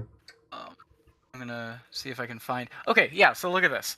Um, the way this works, so you can see how there's one at the top and one at the bottom, and you can see how like the length at the top and the length at the bottom are mostly the same, right? And that's That is square. that is square. That is a 50% square wave. Mm-hmm. And if we want to change that percent, we just change the difference between the top width and the bottom width. So if there's more bottom width than top width, then it's gonna have a kind of thinner sound or like tinnier. And Mm-hmm. so what I'm gonna do here, uh, on so in the NES, for like the like sound chips and whatever, there was the Rico 2A03, I think it was, which had only three that you could use, which are and these are like rough approximations of them because like 12 is actually more like 12.5, but it doesn't matter that much. Mm-hmm. But then we have so those here. In fact, I'm gonna just So something I'm noticing is that like what's the difference between a really small percentage square wave and a pulse? well, so okay, they're practically the same thing. A pulse wave. So okay. So if you I usually use pulse width, and Mm-hmm. 50% is just square wave, and if you're in your chip wave, which a lot of Oh. people use, you have fourth pulse and eighth pulse, and those are just a square wave, but the difference between the top and the bottom of it are, you know, either half that or like a quarter of that. And a great place to see this actually is if you Hmm. go to By the way, custom chip here. you're showing the Square Wave NES Google Oh page. shoot. Thank you. Oh shoot. I'm sorry. You're good. You're No, good. there we go. There we go. Okay, so we have um we have this here, and you can see how it's equal at the top and equal at the bottom. But Mm-hmm. if we want 25%, we can go to that. Or if we want 12%, we can go to that. Mm-hmm. 25%. And they make the, different sounds, right? Yeah. Yeah. With pulse width, we can just automate that with the mod Oh, channel okay. and using this slider here. And that's how you get like really crazy like pulse width modulation. Mm-hmm. So if we wanted to oh shoot, I deleted that. That's okay. Uh, And so the uh, smaller the pulse width, the like tinnier the sound. yes, exactly. So here we've got going from 50 and then to 0. Oh And you can yeah. see gets like thinner. Like I like to think of it like ooh versus e, right? Mm-hmm. Like Mm-hmm. different vowels kind of, which you can even kind of make like different vowels, and like you can kind of make like a like talking in a way, and it's a little tricky, but so what we can do, say we want this to be 25. We want that sound, right? But at the beginning, we're gonna take a very small 12 there. And so we get that kind of oh, whoops, get that kind of Oh. Mm-hmm. meow kind of Yeah. Yeah. sound, Yeah. which Oh, you're gonna do that for every note. yep. And Huh. then that's how you make like cooler pulse width. And Mm-hmm. they were even using this like back in the day with like Super Mario Bros. So I may take. In fact, I think it's an octave up. But basically, the way their thing worked here is they go down like 5, and then at the very end they have like a very small one to kind of give it like a difference between the two notes. Mhm. Oh wait, can't hear that one. Oh, Oh, except you're it's doing volume modification. If that's yep. I know. okay, okay. For the Oh, and it uh, makes it. This is insane. right? And Hmm. then I believe in this song they have it at 12 at the beginning, and then no, well, okay, maybe not this one, but you know which one does have it. Which one? Let's go. Oh wait, well, boom. Uh, uh, Yep, yep. This is.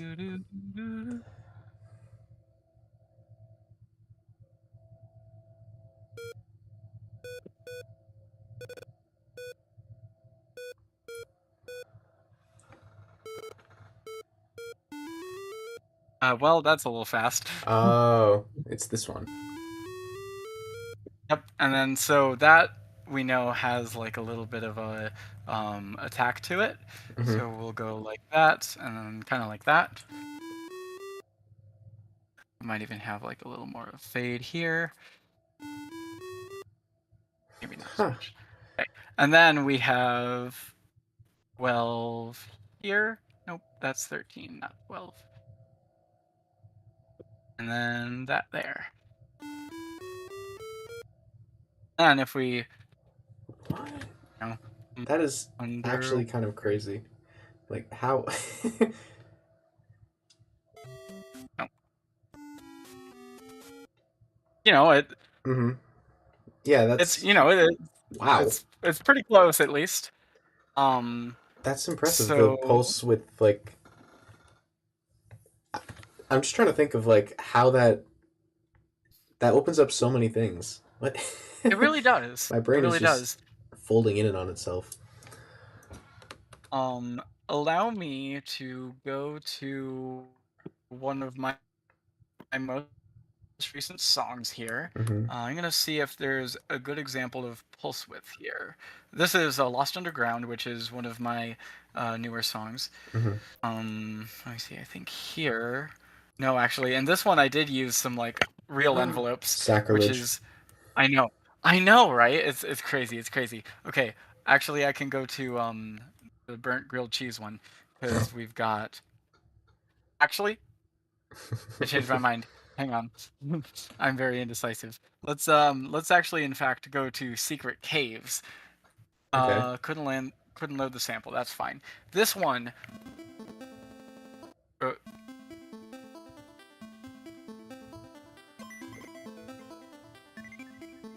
cool intro. It's Whoa. purely my channels right here. Well, like so Yeah. for this we have this which looks insane, I know. It But because it is. this well, okay. It's not really, but like it feels like it Yeah, no, is. no, I know. The, so the volume here goes right? Uh-huh. It fades out, right? And then for the pulse width, I'm just like going down a certain amount for each So note that's played. so as it keeps going, it just gets progressively tinier. I get, huh? Yes. And actually these numbers here are not arbitrary. This 50, 43, 37, 31, 30 25, 18, 12, and 6. Those were all pulse widths that were, well, like rough estimations of the pulse widths that Hmm. were available on the Konami VRC6 chip, which added like Oh. extra things that you could use. Um, but So these numbers matter. these numbers do matter. Well, I mean, again, it's going back to that authenticity, like Right, making right. it sound like the actual thing. Um, so, and then at the bottom we have panning, which I don't usually play around with, but it's fun to it's fun to do. You can hear this one just goes Mm-hmm. kind of back and forth. And then for this, like if Whoa. that's a crazy sound, and I was so Whoa. proud of that. Look at this. Whoa. I know, I know. Okay, so if I slow it down, you can kind of like follow along maybe with what's going on. Oh. So basically, we have in the volume channel we have ba ba ba ba ba ba ba ba, ba, right, and Mm-hmm, it mm-hmm. like fades out just a little bit. For the pulse width, we actually don't do a lot with it. In this one, we only have that like little beginning Mm-hmm. bit there. Sorry, this is a terrible noise. Like very slowed down. And then the rest of it comes in panning, so like completely left, completely middle, completely right, and then going back and forth Mm-hmm. between that. And then here, this one is one I haven't talked about yet. This is pitch shift, and in the very middle, it's the like normal pitch that it's set Mm-hmm. at, and then at 12 positive, it's an octave up, and at 12 negative, it's an octave down. And then so basically, I think I did this basically by random here, but like just Right. playing around with it and having you can see these really tiny ones, right, as opposed to the longer ones. Those Mm-hmm. are at the beginning of each like note in there, so they kind of do the same thing like a Yeah, it's pulse width would serving a do, you know. similar purpose. Yeah, yeah, exactly. um and then here, this uses something I don't usually do with pulse width, because usually I'll have it in kind of steps like this Right, here, right. right? But in here I have it actually as like a fade, which is a Ooh. really cool sound. Ooh. Um, and let's see. So here I have, you know, an Mm-hmm. attack Your here, and I attack. have it at 37. Another thing I haven't talked about is I have an auto controller for vibrato depth, Right. which is really handy because the built-in vibrato at its like biggest delay, like so like second to biggest, it comes right before the end of a two beat long note, and Wow. it sounds kind of off. Uh-huh. And then for this one, it's supposedly 50, but every time I try it, I just can't hear any vibrato. So I don't know exactly Amazing. how that one even works. But the way I do it is I just, you know, You when I need manually do it. vibrato, but then I can also. Are the numbers that you use for the vibrato, are they like standard? They are completely arbitrary. Well, Completely not arbitrary? Fair. arbitrary, but they are they are not like based on something. They are just, oh, I Mm-hmm. want this amount of vibrato, or I want this amount of vibrato, you know. Yeah, yeah. um let's see if I used a trick I like to use in this one. Oh, here's that leitmotif again, by the way. Oh, yep, there it is. Yep, there Scratching it off the is. bingo card. Yep. Let's see. Uh, I'll usually use the custom chip, but I don't think I did here. Let me Mm-hmm. see if there's a good example of me using it. Quick question. Why are Yep. there 5 instruments in this Why are there channel? 5 instruments? Yeah. Oh, that is a good question. For my template, I like to, uh, I guess, be prepared. I don't know. These aren't really anything. They're just, well, okay. Uh, Usually I'll have three in case I, you know, want mm-hmm. different things, which sometimes I do. But especially for the custom chip one, you can't really change this with the mod channel. So if I want to Right. change it, I'll switch between these. You know. Mm-hmm. Um, Also, I love how this one, it was just like a normal rounded one, but I just like drew a line in there, Peak. which Like, this is is kind of funny to think about. the smartest way of editing a wave. It really is. It really is. Um, yeah, Do there's you that want to again. talk about Okay, like let me. why waveforms make what they make, especially like rounded and sines and Hmm. triangles and stuff? You know, things that aren't pulse widths. Right. I'm not the most educated in that regard. I know which ones make which sounds. I don't Mm-hmm. particularly know why, but um, I do Fair. have an interest. I do have an interesting fact about waveforms for on the NES. So these the square waves or pulse waves, um, you know how there's the one at the top and the one at the bottom. Yeah. Uh, that is just ones and zeros. So at the top it's one, and at the Oh. bottom it's zero, right? Mm-hmm. For the triangle wave, it's a bit trickier. To make like the triangle shape. So if I go here and I go to triangle, it takes like 15 steps to get from like the Right. middle to the top to the middle to the bottom, right?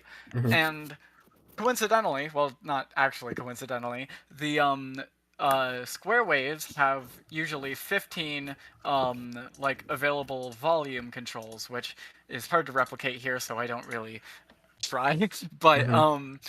uh the triangle wave, however, does not have any volume control because it is using the like the 15 that it that the pulse width has for Mm-hmm. volume to make the triangle wave itself. Remember those Right. 15 steps, Yeah. Yeah. which I discovered like a little bit ago, and it like kind of blew my mind because it's like these people are like whoever made the NES, right? They're like Wizards. finding like different ways to make these different sounds out Mm-hmm. of like numbers basically, and it's kind of crazy. That's awesome.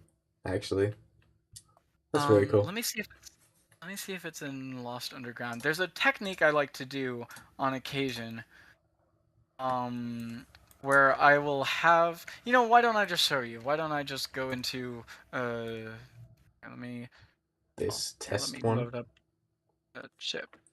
Another template. My tabs Mm-hmm. are overflowing right now. Um, so say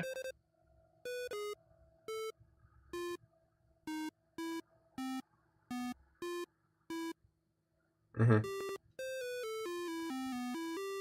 say I have a like random melody, right? And then I Right. want Right. to add a little bit of this, right? And then maybe a little bit of this. It's a little bit tedious, but it's fun too, you know? Um Right. Right. so then let's do this, this, this, right? And so we have that, right? And then what I like to do is I like to go to my custom chip here. I Mm-hmm. like to take this, put it up an octave, then detune it just a little bit, and then put this down there as well. Okay. And then we get this really interesting sound of the two layers like combining. Oh. And it's like the detune Mm-hmm. the number is arbitrary, but the it being detuned is not, because on the NES when like pitches would be like really high up, they would actually just, be Not. detuned as a Yeah. side effect of the hardware, you know? Mm-hmm. Um and so stacking these on top of each other, they like Give I it don't know, that they detune. create a really interesting like sound together. And sometimes I'll even like put a little extra echo on the higher one. I Oh. don't know, it just creates a really interesting sound in my opinion. That's yeah. That is that. It also, for some reason, somehow that makes it feel. I mean, I guess it makes sense because it's authentic, but that made it in my mind like infinitely more chiptune. Just I that small. Yeah. It's kind of shocking how No, all these like absolutely. tiny changes all combine to just make it this unique sound. It really is. It's a science, but it's a fun science. That's awesome. So you use Um, that. Do you have examples of songs that you use that in? You don't have to show them. I was trying to look for one. I believe yes, this does. This is an unreleased song, and I don't know when it Gas. would come out. Yeah, I know. So you can hear, um, we have our, Right. we have that, right? and then we have this right on top of Wow. it, right? Yeah. And then together, Just super chiptune. That's awesome. I know it just like sounds like, I don't know, it just sounds like infinitely more like perfect somehow, Yeah, like, or yeah. like, Authentic, real. yeah, buzzwords. Um, yeah, yeah. All of them were one after the other. Oh, So I noticed that in your presets or in your mod channels, yes. there's the detune preset. Do you prefer or detune side? Do you prefer using the detune like modulator or just detuning an instrument on its own? Well, so it depends. So sometimes I'll use it up here, I Hmm. believe. Oh wow, That's what I sacrilegious! This noticed. one Yeah. is this one isn't even detuned. So, Yep. oh There's a wait, oh modulator detuning it. wait, That's never yep. mind. I was correct. I was correct. Or wait, I was incorrect. Um, yeah, no, it's this. So it's putting it up 8, Okay. here. And so sometimes I'll do that, sometimes I'll detune it here, but Hmm. oftentimes, so there's a limited amount of channels, right? And it's kind of, like limitation breeds creativity, you know? Right. Um and so often I will use a single channel for more than one sound. And I don't know Hmm. if I have a good example of this, but in some cases I will want a channel to be that like upper one that's detuned, right? But in another Right. place I'd want it to not be. And that's where the modulation comes in. Now, of course, I Hmm. could You obviously could use just switch this to one of your. plethora of instruments that I have, but It's I good don't to know, be I find prepared it for every eventuality. exactly, exactly. I find it almost like more organized this way, like Hmm. having everything in the mod channel, like just being able to edit anything on the fly like that. Right. Right. So that's that's really cool, actually. So that detune thing, I'll be looking out for all of these, by the way. Uh, why is your modulator too empty? That's probably just the song. Um, Oh, that's okay. That is a side effect. Um, so this one, the second modulator is pulse width, but for the wave channel, that doesn't have a pulse width option. So usually I'll either just like get rid of that in there because it like when I copy this over because I want you know the um volume controls and whatnot to stay mhm. the same between the two tracks. It'll copy this one over too, but Yeah. usually I'll just like either delete it or I'll switch this out or I'll turn it to none. But Hmm. that's where that comes from. Cool. The not having Yeah, anything yeah, there. yeah, yeah. So, do you use like any other modulators for channels? Because there's obviously more things to modulate than just these That things. is, yeah, that is true. At some point, when I was making this template, I went to the like I made a second instrument for this with panning and echo ability to change, mods, that's the word. Hmm. But I don't think ever since I've made this chip, I don't think I've used those once. So Oh, I've always just like switched one of these out that I'm not using for right. one of those if I really need it. But Hmm. yeah. Again, good to be prepared for every eventuality, I guess. Exactly, exactly. So now that we know how you make songs, like the physical Mhm. process, what is the mental process? Mental process. So Yeah, like do you you mean like start with like melody? Do you start with, okay, you okay. know? Got you. Um Well, so it really depends. It really depends on where my inspiration comes from, right? Hmm. So either I'll be inspired for a chord progression, which is usually the case. Usually I'll start with a chord progression, or in fact, a running theme on my channel, which I've been trying to kind of stray away from, but a lot of my songs begin with an arpeggio. You can see that in secret caves. You can see that in magnets and Inferno. In fact, I'm going to Mm-hmm. use Inferno as an example. Oh, yep, yep. Right. Mm-hmm. So that will outline the chord there, and then another thing is I'll here, let me stream here. I'll usually choose a mode to be in, which in the case of Inferno, I believe I'm Mm-hmm. in Phrygian.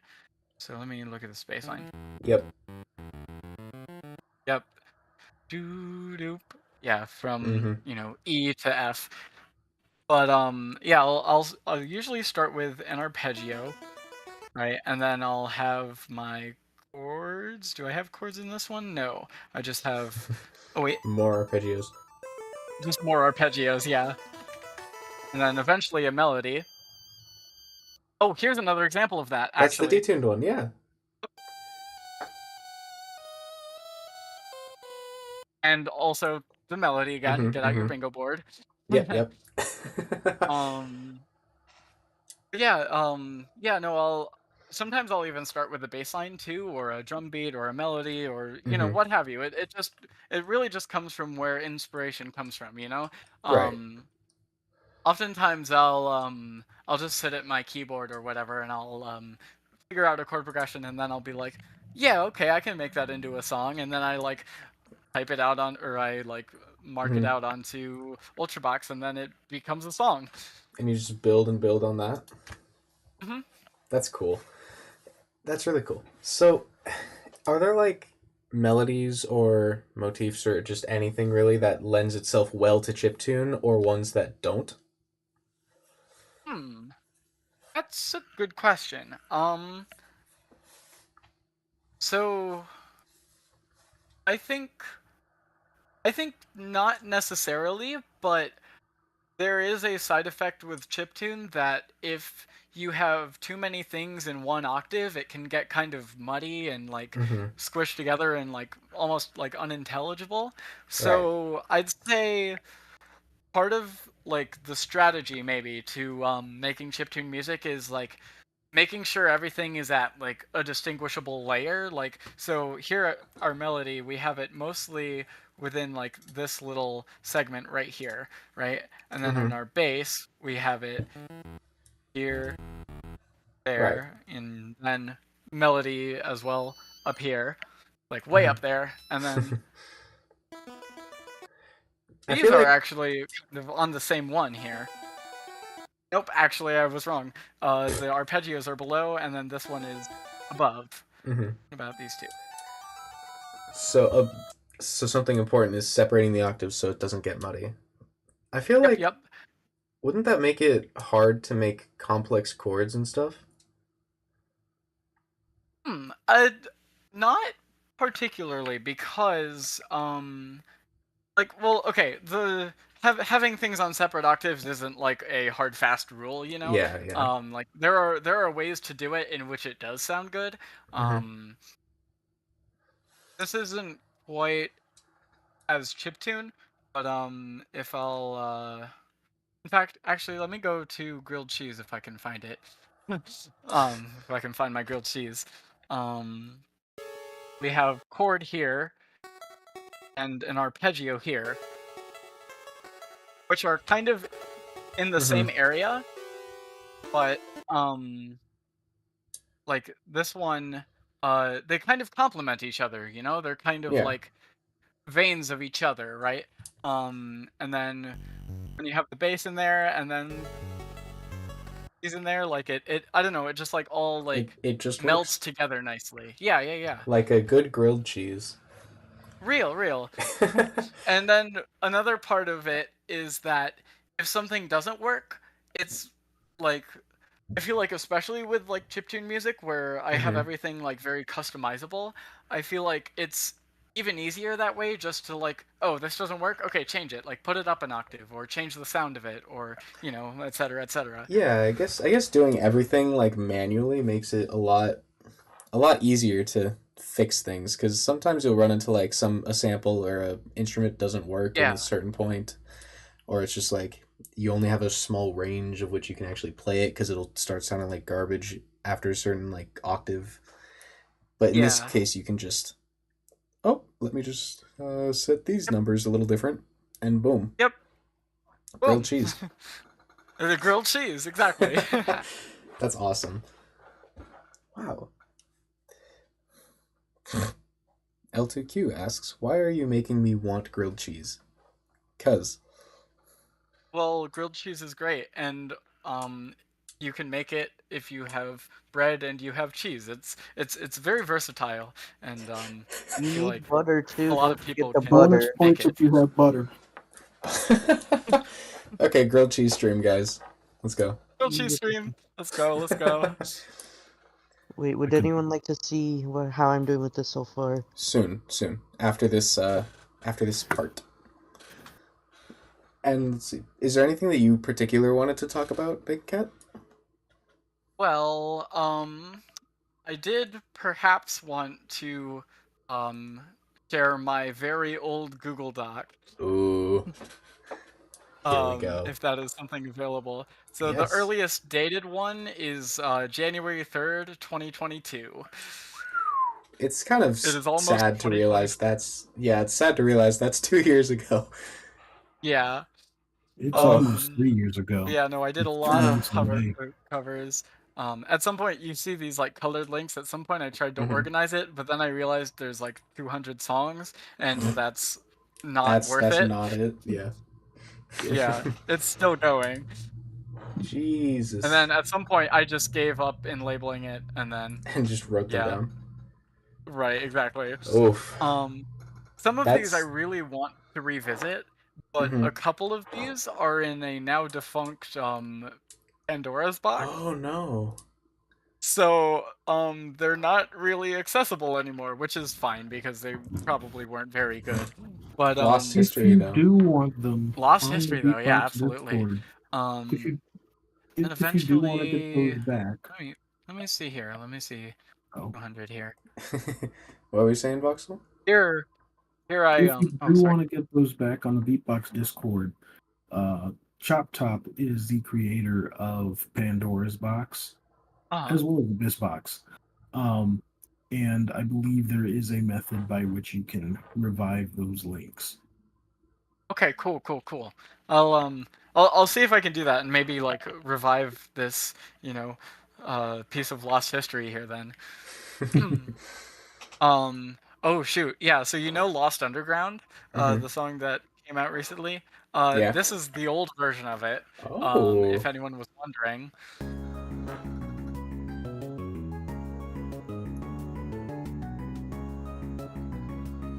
It's just instrumentation. That's the only like. Oh, It never mind. really is. I mean it's a little bit sped up some more. Hmm. And then I also added more than what was here, you know. Right. But yeah, no, it's interesting because that was one of the ones that I was most proud of back then, Hmm. but then to like come back to it and be like, okay, I can do this so much better. You've grown. It's I know, it's crazy, it's crazy. Um, What's your so earliest Whiteout, original? my earliest original, I believe it's yeah, I have 69 originals in this Google Doc. Nice. That's incredible. Wait, I think I might be able to go. Oh, wait, Taking a yes. long way. Okay, my earliest original is Falling Out of the World, which is one of my earliest songs that I uploaded to my channel actually. So Oh. actually I might as well just go there. Um it's got a few problems and honestly I might redo this one as well. Um but I love the thumbnail. yeah, no, it was great. My school had like a gaming club that you could go to after Friday, Hmm. and I'm pretty sure I made that thumbnail there. Hell yeah. But yeah, no, this song has a few problems. The chord progression is not original. I looked up a video that was like cool jazz chord progressions, and then I just stole one of them. And Wow. then the melody is extremely loud and would need to be quieted. But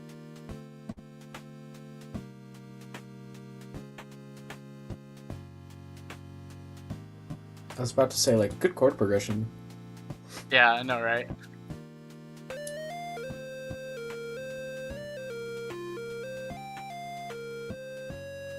like it's not a bad song by any means, but like Mm-hmm.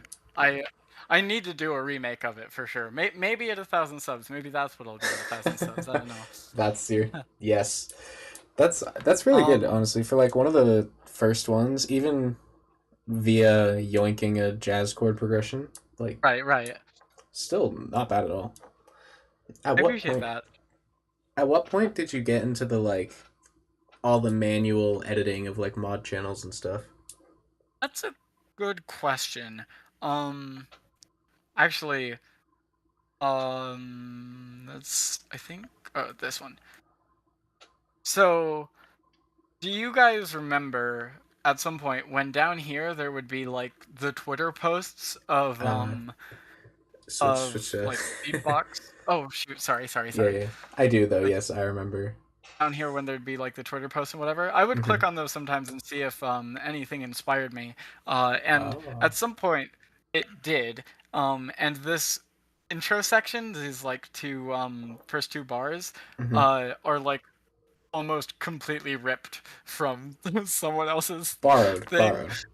borrowed. Borrowed. Yeah, you're right. And then I just made a song out of it, right? But Mm-hmm. then this was my first experience or my first exposure to pulse width, and it's done in an interesting way. So we have this here, and then we have, Mm-hmm. and then if you add the two together, it's like kind of Oh. fake pulse width, Yeah, which I yeah. used for a really long time. Um, Until Maybe you not a realize really what's long time, actually for happening. a while. And then yeah, no, I realized how I could actually do it. Let me see if this. Oh gosh. Nope. No, not at all. There's like no mod channels in this one. Okay, wait, hang on. Um, Shoot. It seems like you Click started on here. like Jumbox and stuff pretty quickly. Mm-hmm. Yeah. I only moved to Ultrabox like maybe a few months ago. Seriously? Um, I I think so, or Oh wow. like more than a few months. But yeah, I was using Jumbox for a long time. I mean, I guess when you're basically just modifying the instrument manually, you don't Right. need all of that. Yeah. Let's see. Maybe here. Maybe this. Has it? Has this got one? Yep. Oh, it sounds Yep. like it. Here we go. Wait. But just this one. Oh, and this controls the pulse width for all of them. And then I realized Oh. that's a big pain because then you Oh, have to all of make the a pulse new widths in one. right Oof. in the entire song. Then you have to make a new whatever for each one. And Yeah. then I realized how You got. this is a good one. I should revisit this song though. Um oh, here we go.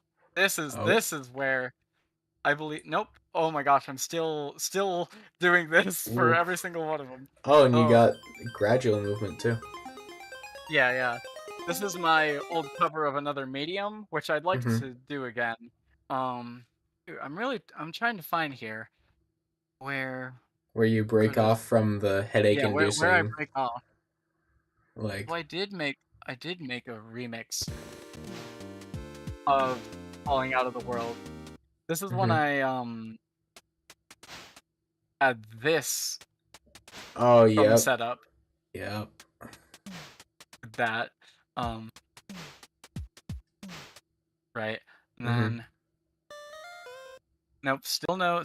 Oh, Oh, whoops, I closed it. it's I'll dead. start this one. No. Oh. Okay, hang on. There we are. Hmm. I really So, don't know where.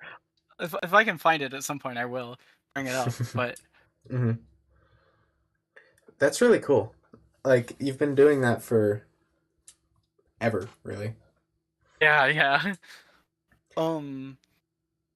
So let's play a game really quick. Tell me a number between 1 and 210. 142.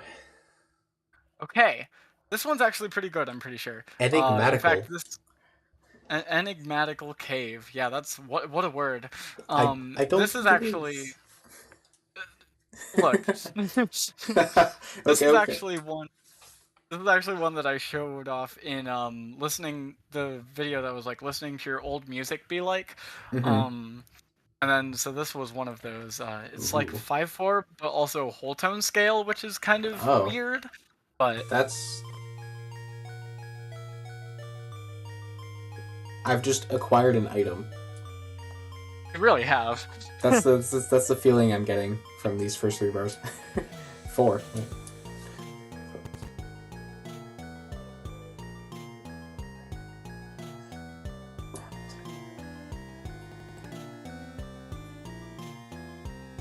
Interesting. It is interesting. It's kind of weird, but it is interesting. Yeah, that's.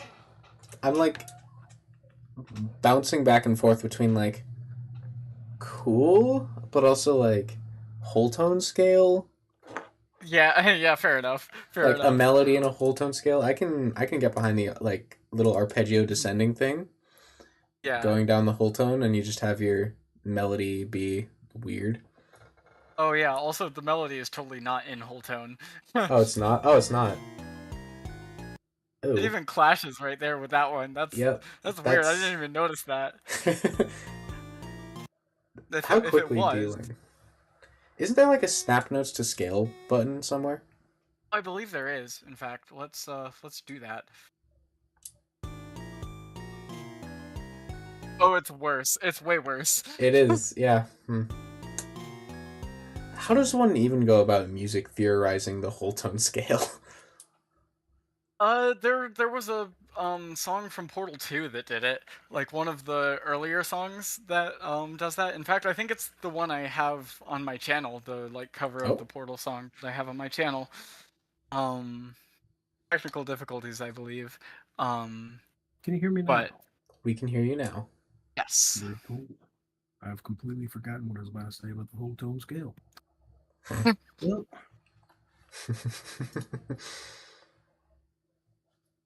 Okay, okay, tell me another number. Tell me another number. Let's go. By the way, you're still on the Oh, enigmatical yep. cave. Yep. Let's go Thank you, with thank you. uh 183. Again, let's go with another 3. Unfortunately, that one is lost to Pandora's box. No. That was kind of a good original too. So, If we go back, um, so if we go back one, clockwork. um, this one's definitely unfinished, but I think this one was kind of cool. This was playing around with harmonics, I believe, which is Oh, harmonics are uh, fun. it's something I really haven't touched much. But yeah, let's listen to this. This seems Hmm. like a short work in progress. Can you scroll down to the mod channels? Are those the mod channels? Oh, okay. There there are mod channels, but Nothing's going on though. Oh.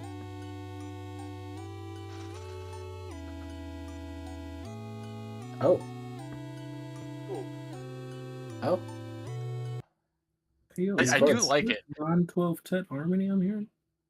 Well, it's not That's the 12 tet. 70 They're just like tuned. They're just They're detuned. detuned. It sounds But like like it sounds a cool. Especially like this transition. Yeah, that is very nice. I Yes. should revisit this one totally. we're just going through old songs and everyone it's like I should do this. Yeah. Yeah, I should revisit this one. Yeah, Just yeah. just make a 2 hour Um, long like medley of this yeah, entire honestly. Google Doc. Oh boy. Okay, It's the Oh boy, last one indeed. that the last one I want to show off from this Google Doc that Hmm. I genuinely do want to revisit is this. In fact, I'm gonna go to the view and song player for this one. This was my Ooh. first track that I tried to do things in a weird time signature, I think, or it was like one that I like really tried to Hmm. be weird with it. And this has become one of my favorite originals that I've ever made. So take a listen really quick. The numbers are cool.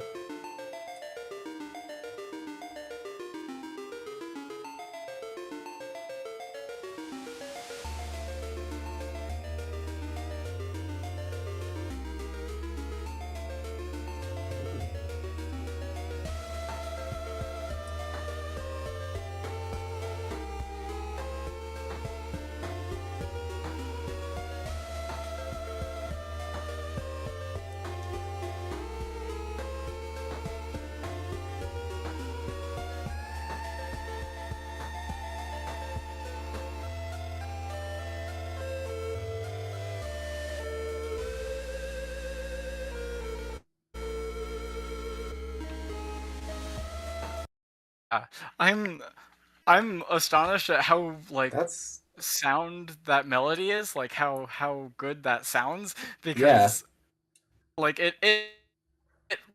really fits into the weird time signatures that I gave it. it But does. That's really cool. Is You this know, an a example of like really the chiptune getting kind of muddy? it could be, in fact, especially with that chord sound. Mm-hmm. Um,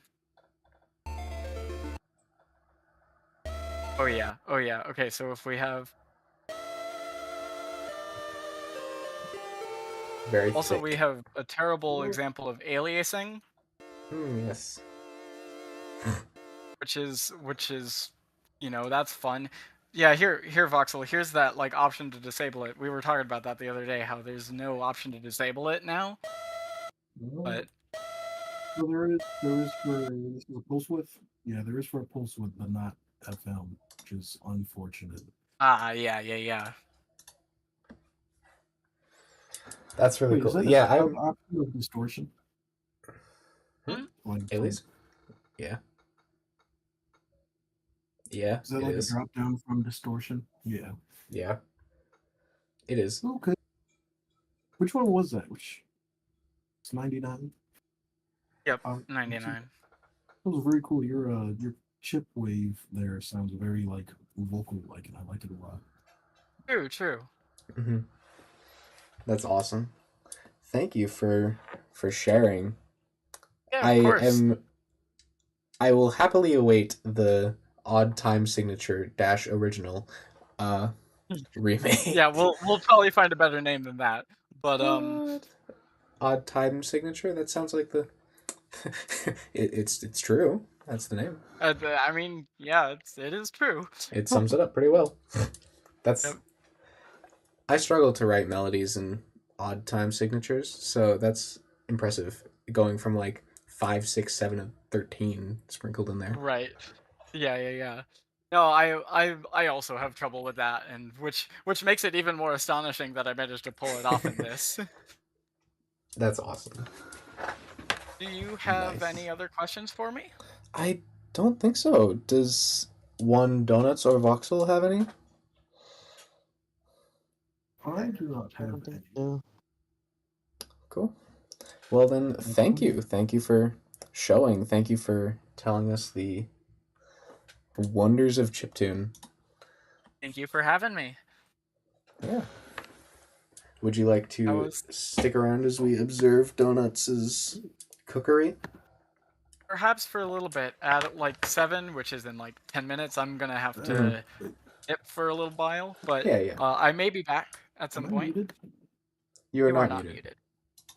Hello. Am I not muted? You are not muted. You are audible.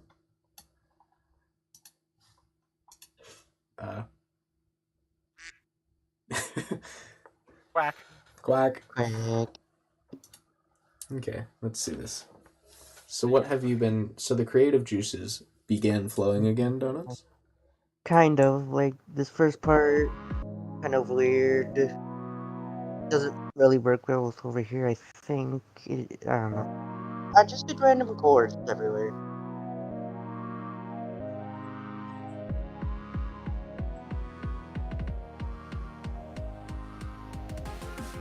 Oh, Whoa.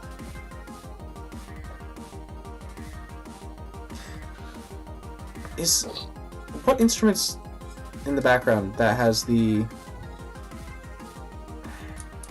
EQ shift?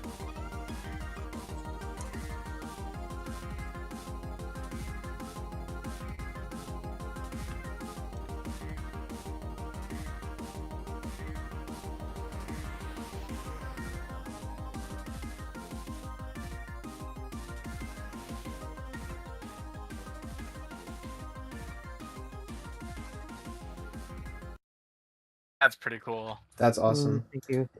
Was I hearing like an arpeggio in the background being like Yes, uh you were. having the EQ changed? Uh, oh, having the EQ. Oh, Oh it's yeah. this. The tremolo on the note. Oh, Did I have that for a lot of these? Nice. I like that. That's really cool. Thank you. Nice. The And then I have creative this juices. FM thing. I somehow made a chip with it. Yeah, wait, what? How'd that happen? Hi again, Voxel. That's very laggy. So, very- really quick, I think I might head out right You now. might dip? Thank you for coming. might Thank dip. you for... Yeah, absolutely. Oh, Thank yeah. you for having me. This was a Thank you lot of for fun. coming. If, Oh my if gosh. you ever want me on a Beepcast Green. again, I'm Forgot about that. glad to join. Yep. Peace Thank you. out. Have a good one. I keep on forgetting. Oh yeah, this is a stream thing. Yeah, it's a stream. You're just here, my guy. Hmm. So, Hmm. Voxel, would you like to begin yapping? Indeed, always open to yap so long as my mic wants to support me in that endeavor. Your I mic found that is if I mostly... stop talking for a while, it starts recognizing the noise on my computer as my voice, and will start amplifying that instead. Interesting. That... In Interesting. other words, I That's have to really keep weird. the yap up and the quiet down. Ooh, a consistent yapping. That's scary. So let's see. An idea. There's two ideas I had. One, we just let Voxel loose and see what happens. It's Two, the divine yap. yeah. Two, we like start a new music. I mean, after this, I was going to start a music on my. It's an example, speaking of something. Gasp. That's exciting. Wait, are we doing a music? What? Possibly. Where? How? Maybe. Possibly. Possibly. Hmm. We could... Oh, we can have Voxel make a chord progression, yap about it, and then... That could be fun. That was my plan. I was going to make a progression, make maybe a bass line, make maybe a something else. Oh, I was gonna ask about that. How does one make good bass lines? That's something I'm not great with. So, my bass lines are generally formulaic in that they outline a chord progression by playing specific notes inside a chord. If, for example, I'll use. Oh, wait, am I streaming? I am streaming. Good. If you take.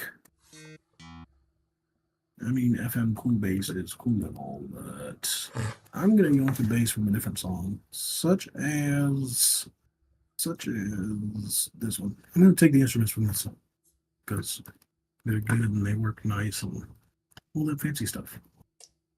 Fair enough. Bass down here, chords right here. So, if we have a chord, we don't even need like a minor chord or a minor seventh. You're resisting the urge to add the 9. I could add the 9, but for the sake of having it nice and easy, I'll just leave it like this. Okay. So, there are some strong notes that we can play in our bass line other than just like that one. Because some bass lines are quite literally just, that's fine and dandy. But what I like to do is pick a rhythm. Tresillo rhythm, where it's like a 3-3-2. We got this 1-2-3, 1-2-3, 1-2, like this. Right. Perfect. Oh. I'm gonna double the speed. Ooh, yeah, close.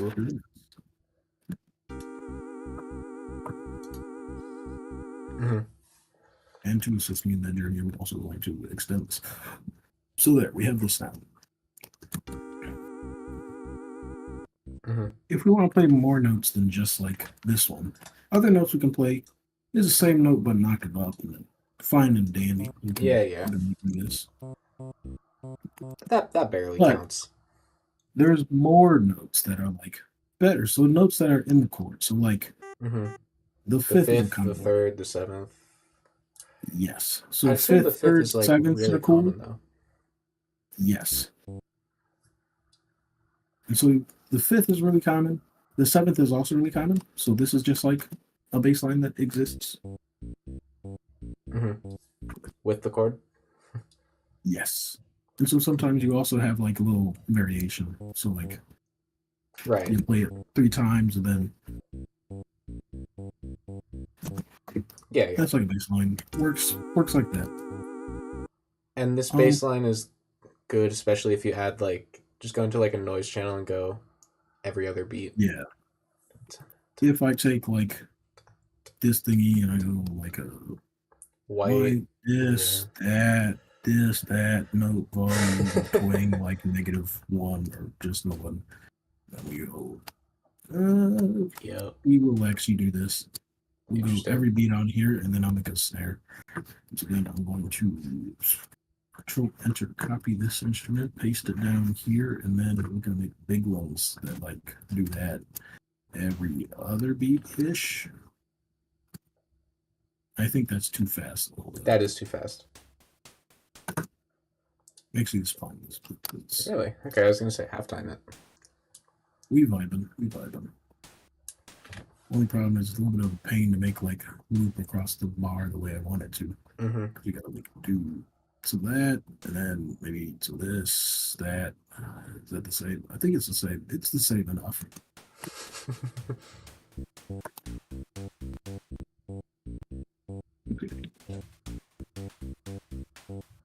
And then we take like, I like other kick drums. There's a better one, but synth kick works fine.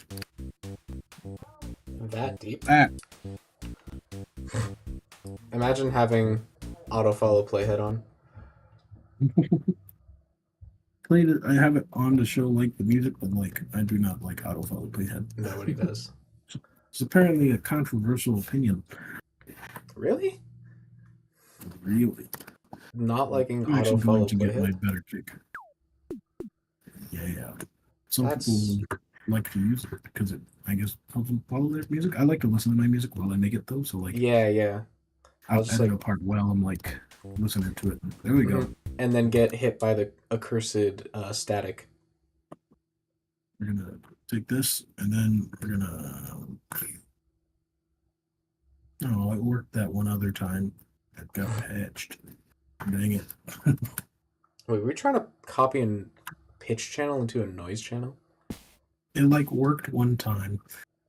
It was like really cool, and then now it doesn't want to. Okay, so we'll do the same thing up here like this. Actually, I could have copied that from down there because that's a thing you can do. Mm-hmm.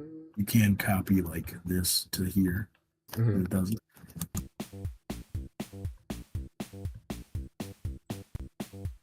So that's like a way you could add rhythm to baseline. Anyway, Right. like rhythm outside the baseline. Mm-hmm. But if we look at our baseline, there are other notes we can hit. So right now we have this like the root, the fifth, and the seventh. Mm-hmm. We can also use the third as a note.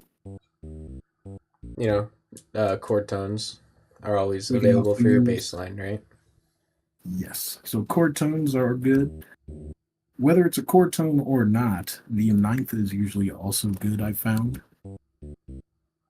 And so, like, I like to go and do this, which if Donuts were still here, he'd call it the big collab motif, the go time. But Wait, is it? Here, let me it's see. just the bass line. Oh, yep, But I see what. make this one, yeah. Mm-hmm, And then I like to go and then hit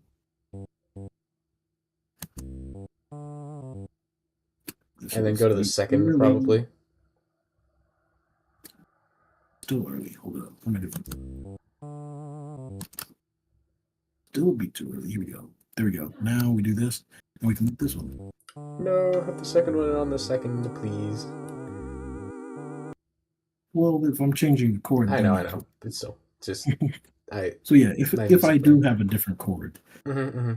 it's like if this next chord is like that, then all you have to do, because I have this like formulaic bass line, it basically works with any chord you put it over. Right.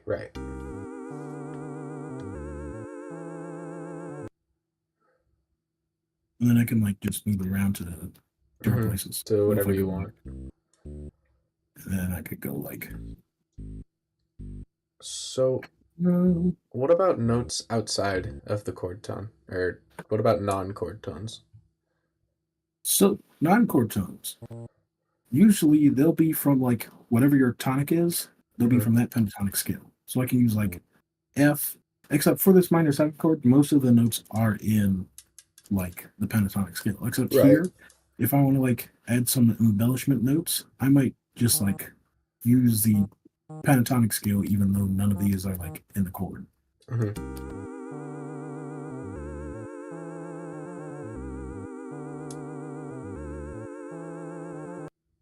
But also you can use like the natural extensions instead. So like that one, this note is not in the chord.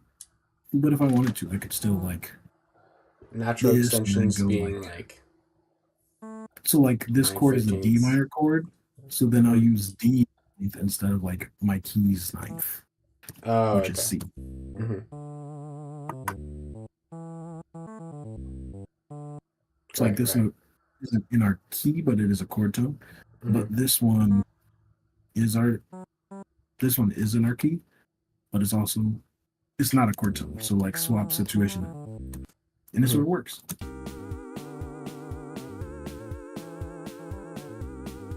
Okay, yeah. And it do be working. It do be working. Bass So is also like chromatic movement, right? yes. So sometimes I might have if I bring back my old bass line, see how far I can go back in the Z history. Not far enough. If I bring back uh, Kill the this drums. give it back, get rid of all that. Take this and then do this one and then this one. That one. This, paste it, this, move it up. Sometimes you might have a bass that like Mhm. does a chromatic thingy to get back. So you can like do this. So even though like I had it down here, now I have it over here because it's like leading up to this one. Right. So, and I'll just do the same thing.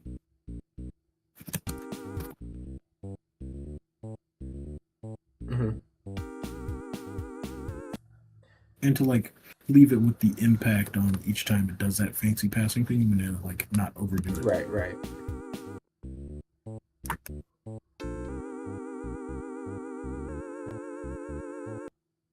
Also, this is sort of like just playing off of your bass line. If you have like a bass line that's heavily reliant on this like rhythmic pattern, in Uh-huh. this case it's like this 3-3-2. Sometimes it's cool to have your chords do a contrasting thing. So like Like they'll be this on is every going on beat like this. instead. Yeah. So this one will be even because that one's like really syncopated. Mhm. And then to like make this one syncopated too, instead of having it just go on like the strong beats, I'm gonna have it be weak on that beat, Mhm. and then that's not what's supposed to happen. It'll be like this, Yeah, there you go. and then I lift it up.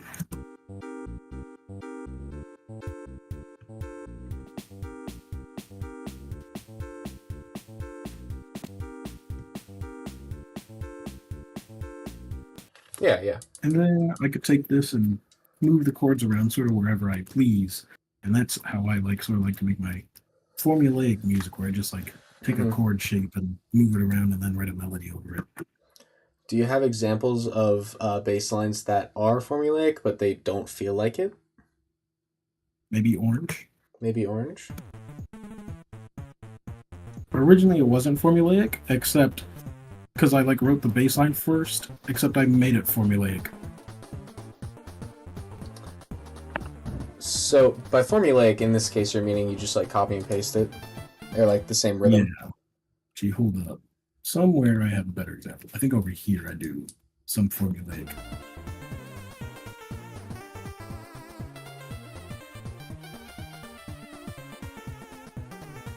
Dang. Maybe not. Maybe I was mistaken. Maybe not for orange, Okay, but we got some formulaic right here.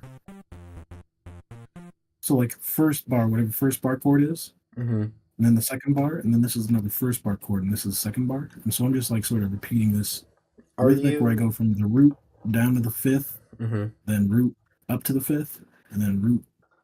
So you're just bouncing between the root and the fifth. And then, with a Yeah. little bit of And here, chromatic this because of one, I do course. like a chromatic seventh right here Right. because I felt it to be more tasteful than the fifth there. And then we go back to like just jumping up to the fifth. Mm-hmm. And then here again, note down to the fifth, back to note. And then this one, I do a little like Walk up. walk ups on some. Yeah. I do that chromatic walk up, except I like break it up with a another fifth right here. Mm-hmm.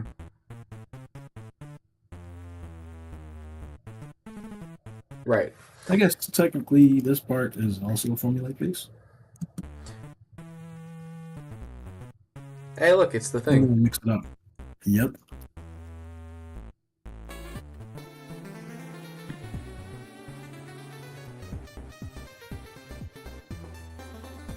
Oh, and there's the syncopation. So, Indeed.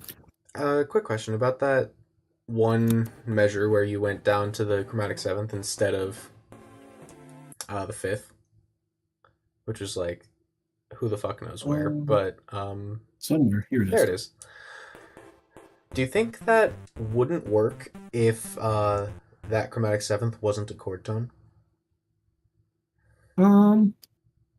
Yes. If I were playing a E flat,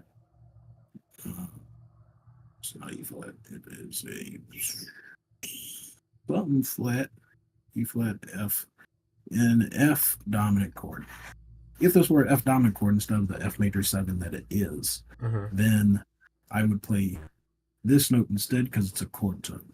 So Right. this one is actually just like not really chromatic seventh, it's just like It's the just- seventh of the yeah. chord. And which happens to be this like chromatic note because it's a major Mhm. 7 chord on top. Though, so if you look at the rhythm itself in that specific whatever, right? Yes. When you think about chromatic, it will always work if it's like quick, right? Yes. In the fact that, you know, like you don't sit on that note for too long if it's not part of the scale. It's just there to like be your transition. Yes. So for that exact case in orange, where let's say it was the F dominant or whatever, not the seventh, not the major seventh. If that major seventh was if the chord itself that the bass were playing over were the dominant instead of the major seventh, right? Would that chromatic seventh still work if it were shifted just to the right, that like eighth, just to be right before the note instead of landing on it? One could make it work. That said, one could always make it work. It'd be a lot easier to just play this note instead, though. That's what I'll True. say about that. Mm-hmm. Even if you really want that note, what you could do, you could start on this note and then just have it like walk up like this. Although Yeah, you yeah. lose the rhythmic feel of having your bass line do that. Yeah, yeah. Which sounds interesting, except you sort of like lose the you don't hear that note anymore. It's like Right. even though it's like a fraction of a second, you do hear what note this is. Yeah, yeah. It's like not it is distinguishable. Barely. Mm-hmm. Very Yes, cool. Wait, is this that 3-3-2 again? Da, da, da, da, da. No, it's Ooh. not. Hold up. What'd Hear you me just out. do? So I just changed that chord that I was on about to the dominant version. I just want you to hear that real quick. It's yeah. So that's why we use secondary dominants, because although this is nice and like diatonic, Mm-hmm. this note sort of sounds wrong, but it really does like moving Yeah, yeah. right there. And so I can create a stronger and more like spicy or colorful or flavorful resolution that way. Mhm. Tension and resolution. Now, what is hard about that is that right here, my melody is in exact dissonance with this note. And if I change it because of just like the nature of how the melody works, it's a pretty diatonic melody that I have. Mhm. Oh, never mind. It still I was works. wrong. Well, I mean, it's works. because you have that like you're leading into the what is that? The G? No, that's the tonic. God damn it, blue. I'm going to transpose to C because it Yeah. makes it easier to like say words. So you're leading into the C with that. I remember you talking about this, where you have a note above, a note below, half step above, half step below, into the C. Or not half step below, but you. Yes. Yeah. So this is some type of enclosure. I forget what it's called. This is a chromatic enclosure that I could have done, Mhm. which is like interesting. It works usually like in faster scenarios where you're like soloing over a jazz piece. They're Yeah, trying yeah. to like target a chord tone like that. In this case, I'm using some like syncopation. I'm actually landing like a beat early, and Mhm. so I'm resolving to a beat that isn't in the chord yet. It is later though, so you can land on a beat early, even if you're on a different chord. So Um, both of these as long as like chords. the next chord. So like, there's a couple things in this measure that rely on like future chords. First of all, the fact that you land on this C, right? Yep. And second of all, this seventh, right? Like I if want you to do didn't real quick end just to on make this this. that final chord, which let me quickly what is that? That would be, If I I don't take even care. this, Like at the end note, your final chord that you land on, the yep. chord before it wouldn't work if it, like the fact that it's major seventh wouldn't work, right? Unless you landed on the chord that you land Um, on. which one? Where this one? Second to, yeah, that one. Like This that is one. the major seventh, right? Well, it's not right now, but Well, now I changed it back. It is. mhm. So this major seven. What are you saying about it? Hmm? I'm just blocking out chords right here to Oh, make them like clear without the fancy rhythm stuff. yeah, yeah. I mean, wasn't the original, didn't the root, quote unquote, of your third chord, wasn't that half step down to the C sharp? Or am I forgetting?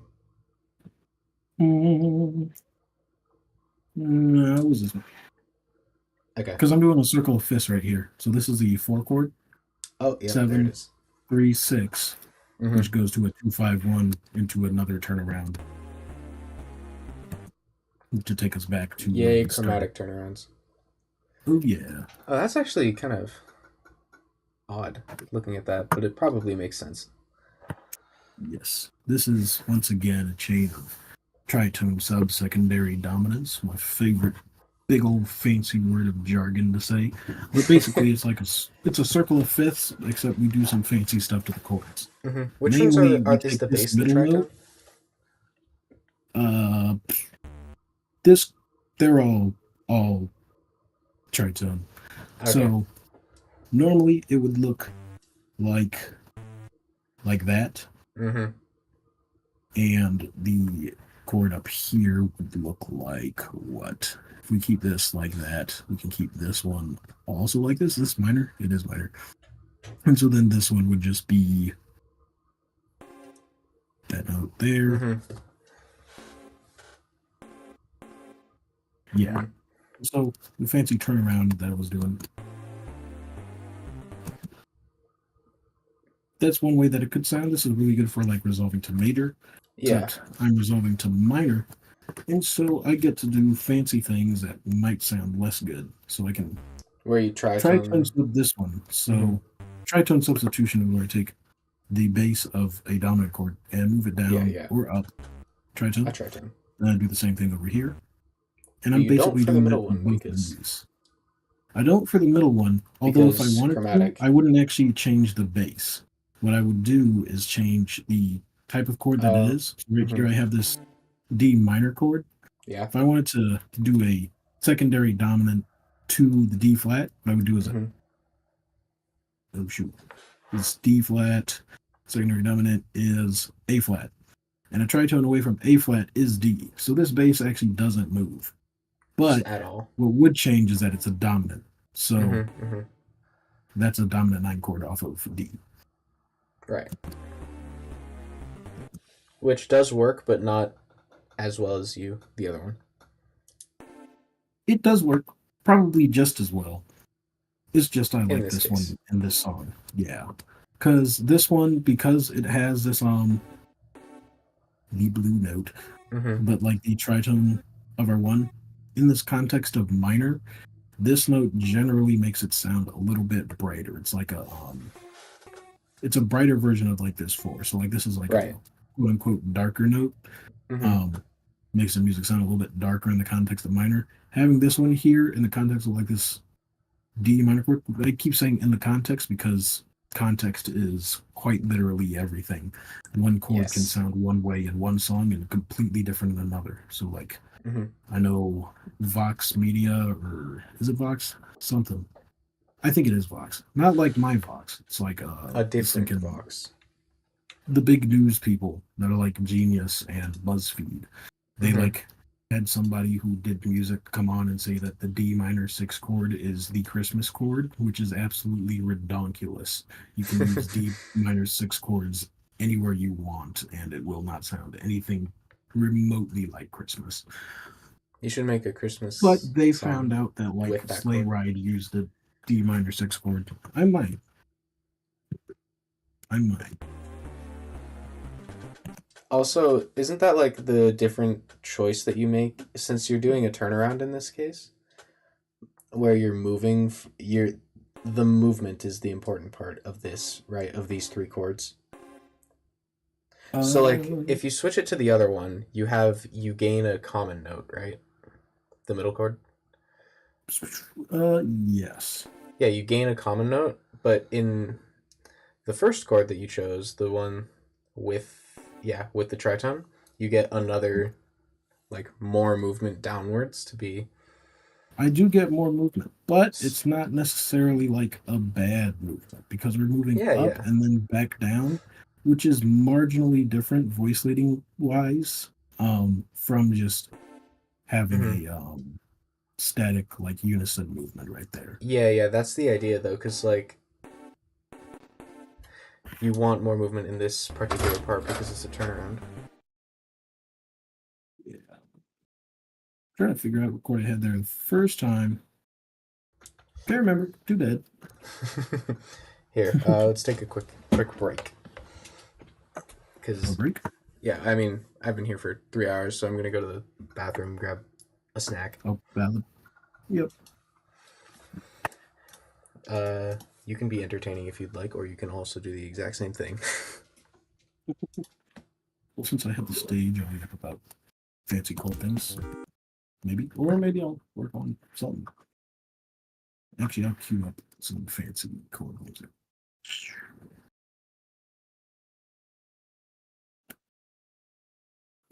This one?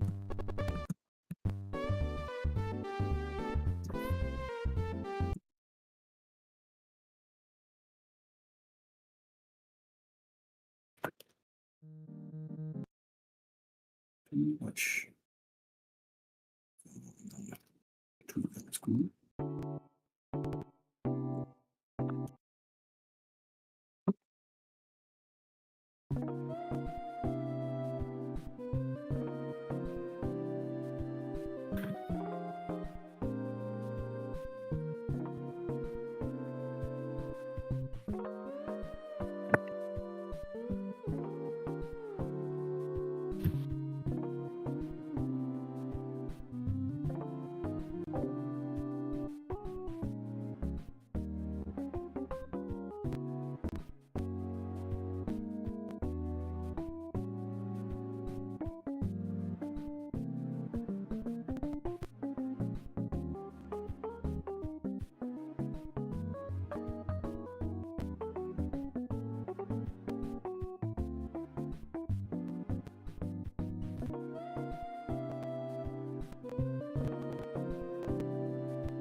Hello.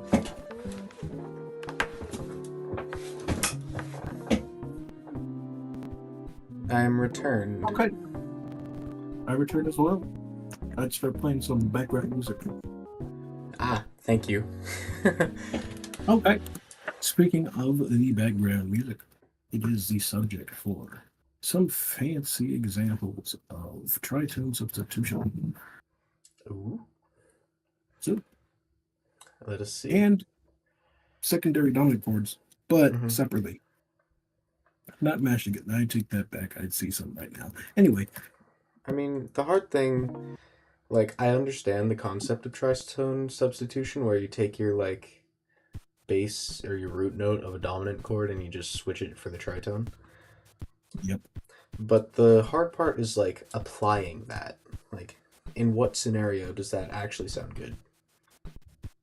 Anywhere that you have a dominant chord that resolves to its tonic can probably be substituted tritonally. It's the word I made up.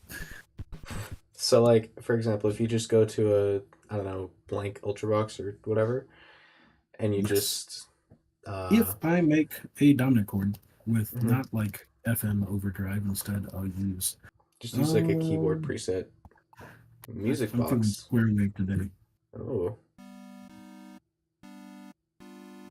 So mm-hmm. if you have a chord like this, I'll move it down and Is undouble the bass. in this case is the tritone C sharp The tritone is between B and F. of the bass note? And Okay, the I have not or wait, wait, memorized wait. these. The tritone that we will substitute is Mm-hmm. from G to D sharp. D flat. I I was hate right. D. Anyway, so what I'm going to do, I'm going to resolve this. I'll build it out normally so you can see what it looks like. Mm-hmm. Now, so I'm taking this C from the bottom and moving it further down. Yeah. And then I'm going to add the seventh. Mm-hmm. So Major seventh. Okay. normally that would look like this. I'm taking Mm-hmm. Mm-hmm. this note an octave down, and I'm taking this one also one octave down, which gets us to this. Mm-hmm. And then, yes. And so, two tritones sub this dominant chord, Mm-hmm. which I'll make look like this so it can be easier to read. Yeah. I was gonna say tritone sub it up, but I guess it's down now. Yeah, now it's down. How do we do that? First, we remove the fifth. The fifth is the flat 9 of our tritone subbed chord. And so it'll sound very dissonant if we leave it in, which Mm-hmm. can be like helpful, except in this case, I'm not trying to go for that. And so what we're going to do, we're going to take this one and throw it down A tritone. a tritone. A tritone is one, two, three, four, five, six semitones, or like little spaces right here. Mm-hmm. If you want to count that out, you can. I usually try and well, Loki, I have it memorized. You can look at the circle of Yeah, you fifths. have it And memorized. look Just at do the the other circle of side. fifths. The circle of fifths is the easiest way. Is the way that I do it. So we're going from this chord right here. And we're throwing the bass down at tritone. And that's a new dominant chord. Mm-hmm. And if we build this chord just straight up. Nope. There we go. So this is our dominant chord that we're now using, where this F right here is thrown up an octave. Is this sub now? Interesting. We have no fifth, which we usually omit the fifth, but in this case, I'm going to add it back just an octave up because it leads nicely into this note right here. Hmm. So now, So that's a tritone substituted dominant chord, but yes, okay, so you're building a new dominant chord off of the tritone substitution, essentially. by tritone subbing, I am making a new dominant chord. Yeah. The reason Okay, that okay, that tritone makes subbing is more significant sense. opposed to anything else is because it has so many similar notes. So if I ignore the fifth of both chords, Mm-hmm. these are both dominant chords but they Mm-hmm. share these two notes, which also form a tritone between them, and is the Right. like core of our resolution. So like even without the fancy bass stuff, Mm-hmm. that's like the core of why the dominant chord works. And so now we're Yeah. just like, this resolution still exists if we move this bass right there. Mm-hmm. Also works if we leave it up here. It's But kind of more interesting colors that we looking at can the do. bass itself. In that, like, Yeah. from the normal one, you have a 5 to the 1, and in the substituted, you have like chromatic. I don't know, flat 2, Yep. which is like Yes. We call that the flat two, we do probably. call that the flat 2. Um, it's interesting because usually the flat two is reserved for like Phrygian. Phrygian, but if we're talking about functional and not like modal, Mm-hmm. then yeah, flat two. Could you make it modal though? Could you like tritone Yes. substitution and be like, oh, we're in Phrygian now? It ceases to be I a guess it tritone would be sub. not It's tritone. now a Yeah. Neapolitan chord. What? I've never heard this term before. It is something, something, something, something. It's a term that I know that I forget like where it comes from though. I just know that like flat two borrowed from Phrygian, resolving to major or minor chord, Mm-hmm. Neapolitan, something, something. Neapolitan. Okay. Actually, hold up, Neapolitan. How do I spell that? This right here, chord. We're going to look at the Wikipedia. Wikipedia is a wonderful resource for music theory. ChatGPT is not. Yes, the Wikipedia Yes. is the best way to learn music theory. So it is a classical music theory term, but basically it's a major chord built on the lowered or flattened second supertonic scale degree, known as the Phrygian 2, or sometimes people call it the Phrygian Ooh. flat 2. Since minor Why would you scales, call it the Phrygian flat 2? Phrygian implies a flat 2. because Phrygian has a flat 2, and so it's like Yeah, the flat 2, which comes from Phrygian. okay. I like saying Phrygian flat 2. I'm going to defend it. You are odd. Because Indeed. Phrygian means flat 2. You don't need to say Oh, Phrygian flat 2. That's just like saying, oh, yes, the flat 2, it's like which is saying Phrygian. minor flat 3, except that's like Yeah, exactly. halfway helpful. It reinforces it. It's like flat I 2, mean, I Phrygian. guess. I guess. It's not like, because other white people be like the double flat 2, which is a Ew. term that exists, but that's weird. Ain't nobody gonna say like D double flat instead I'm of gonna C. call I'm instead of calling it the tonic, the first, or the root, I'm just gonna call it double flat. Double flat 2. Ooh. Okay, so we resolve from the 5th to the double flat 2. That's very cool. So Or instead of tritone using, substituted 5th, which I like. yeah. So basically, another thing that I found is that like this is like where my one of my homegrown theories, quote unquote, is that you can take any major chord Mm-hmm. or minor chord and resolve it a semitone or a Oh semitone yeah. above or below to the opposite. So you can go from like a minor chord to a major chord, a semitone above, or a major chord to a minor chord, a semitone below, and whatnot. Interesting. All those permutations sort of comes from this, but if I did it in minor. So Can we like have some examples? so like that. Mm-hmm. And so this is a thingy I like doing. If I extend it out and add the extensions of the chords and probably burger voice them as well.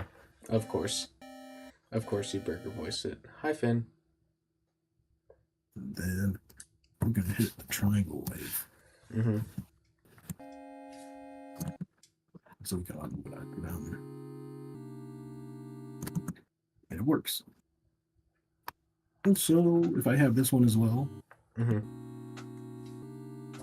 I guess it does just work going from Yeah. that's I feel like there And if I should were be an to explanation reverse for the this though. Neapolitan.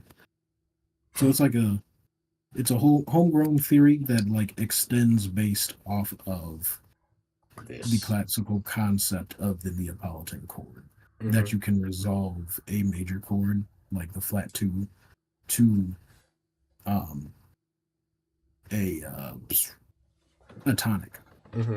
Like you can take this flat 2 chord, this something something. Basically, it's modal mixture, and when I do it to other stuff, it is secondary modal mixture, but it also works. It just works. Yay! This one's stronger. Yeah, that makes sense because aren't resolutions going up generally stronger? Not really, not per se. The actually, arguably, straight up no, because I mean, I the guess the 5 like down to 1. fundamental, yeah, 5 to 1 is a progression. A retrogression is a um series of chords Mm-hmm. that like sort of does not progress, and like I basically if you look along the circle of fifths and go along there, you get all your progressions. Moving up is a listen. moving down is a progression. And Mm-hmm. so moving up is a retrogression, moving backwards around the circle of fifths is a I retrogression. So like was moving by fourth.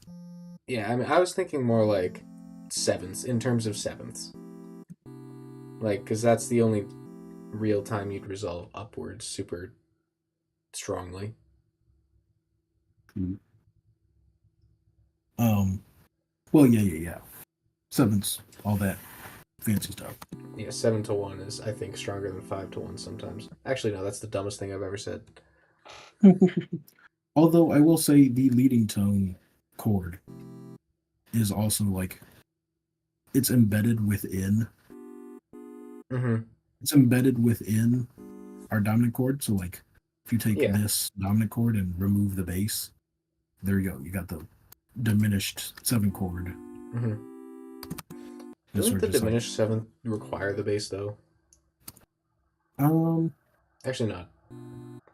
It requires something. I cannot diminished remember what. 7. It's like 4 chords.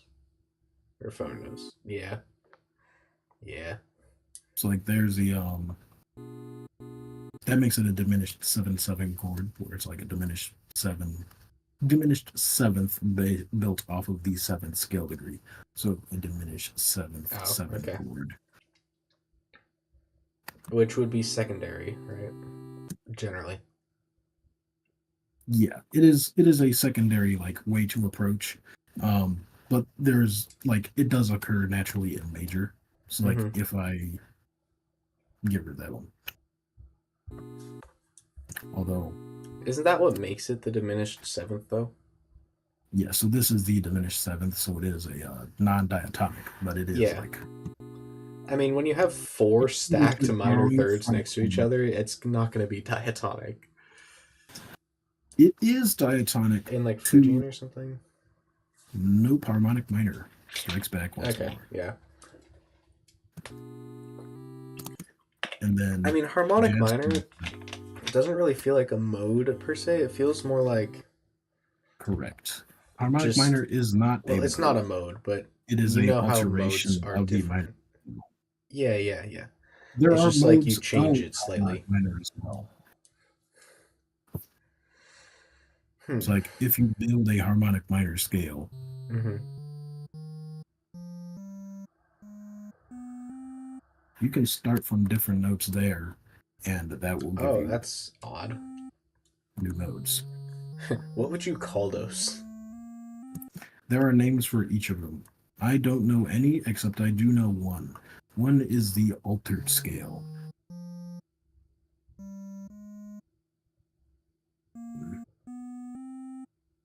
That. Wait, what is this? Wait a second. This is not. There you Hold up. go. I know one. He says. Altered scale. I forget it because I don't use it way too often. Wow, why would you never use it? Why wouldn't you use this amazingly useful scale?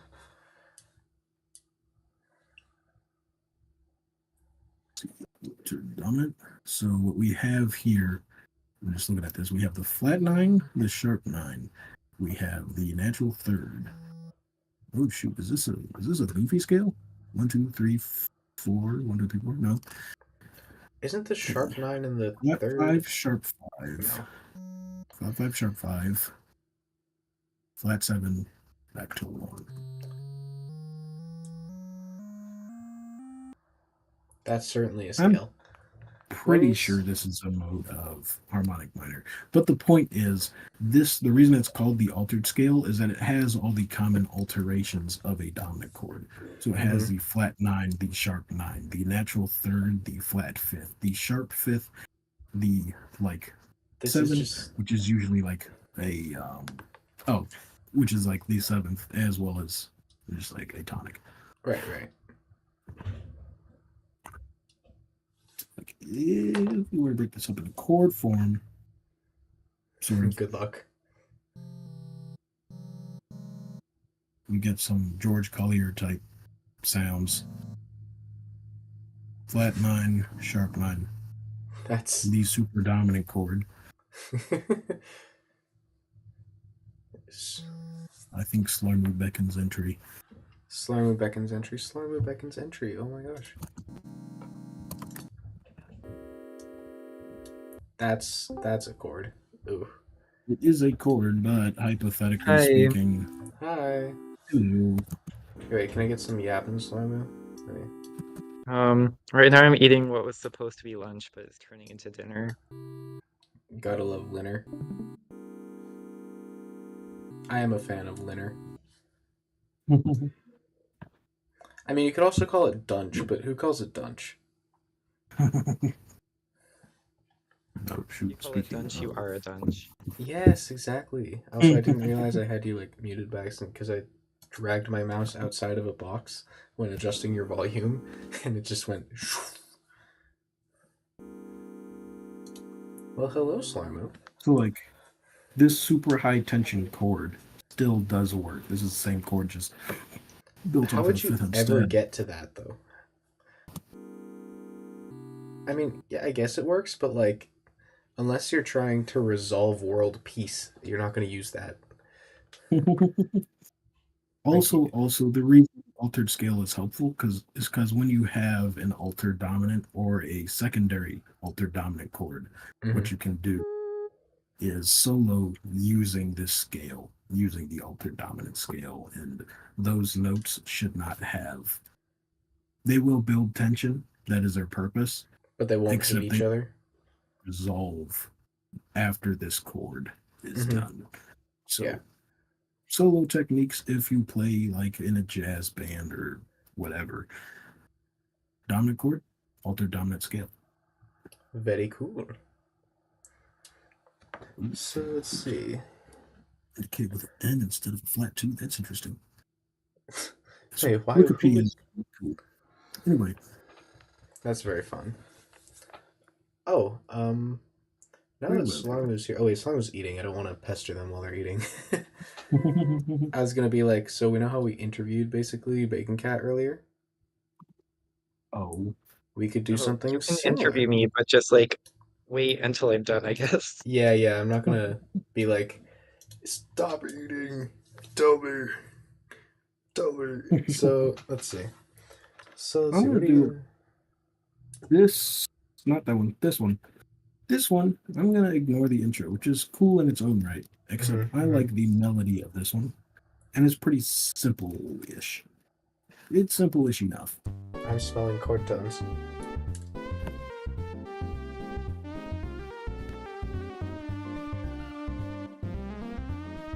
It's simple-ish, he says, as there's like a funny little blues lick playing in my ear.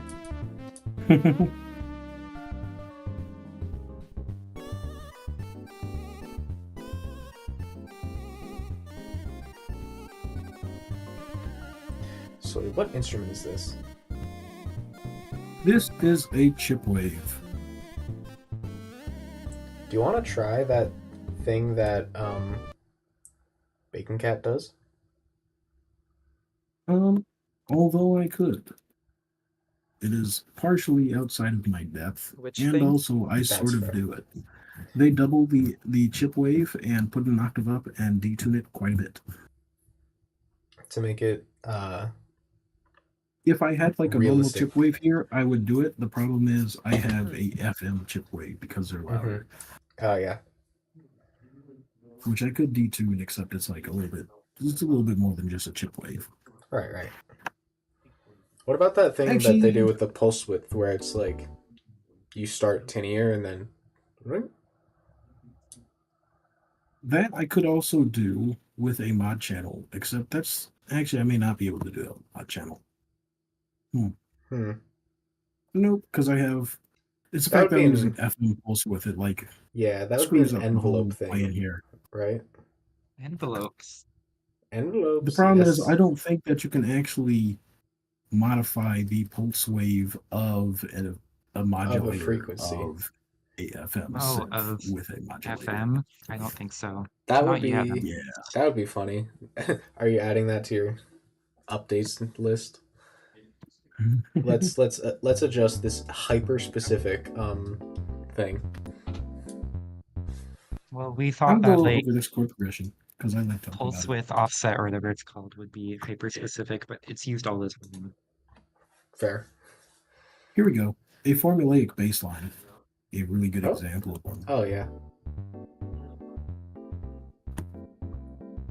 All I do, I Five use this one. rhythm and I play the 1 and then the 5 and then the 1 and then the Then the 5 and then a five. new 1 and then 5 and the 1 and the 5 and then I vary it right here Is that the seventh? No. and then I go right back. This one, Oh wait, that's a chord 1 tone. Is it a chord 5 new tone? 1 because I'm playing 2 chords here. And then I do that walk up back into the next chord. Mm-hmm. I see. And now I go still that same walk up, Yep, except same to a walk different up. chord. And then chord tone. Mm-hmm.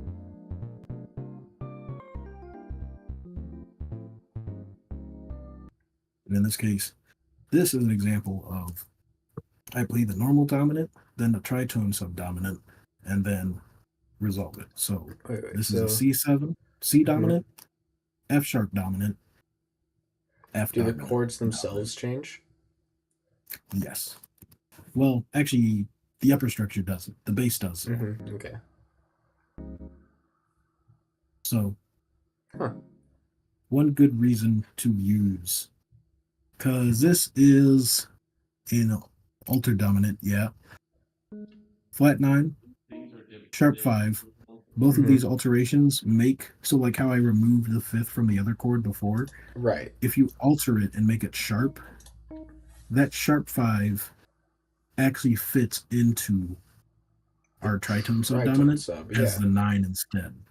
So Interesting. now I don't need to remove the 5th because it becomes the 9th. Could it be argued that Probably. never mind? I was gonna say could it be argued? Yes. Okay. Actually, right. This is why these are the weeds. I see.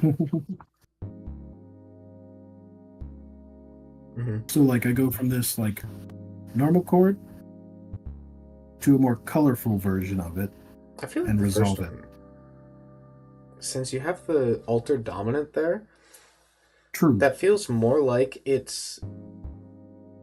And I this go is from just one colorful pure. chord This is based off to of pure another feel, colorful by chord. the way. The sharp 5 makes it feel like the first one is more like the tritone subbed, even though I know this is just pure feeling. True. Because like having the And that makes sense because this is an altered chord. It has like a more unique color. Like this chord on its own Mhm. is a interesting chord. This is just a 9 chord. It's like a more. Yeah. It's more common to hear like a 9 chord than like a sharp 5, sharp 9. Mm-hmm. And then the resolution And because then nice resolution. Then burgered.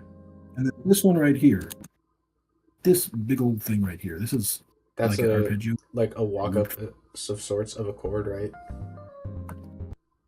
Except what's cool here is that we have like a little instance of like. Hold up. Actually, so we do this. Actually, I'll go back to the beginning.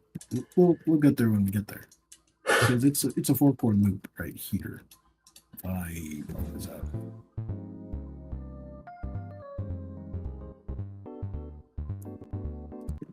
So Mm-hmm. when we start,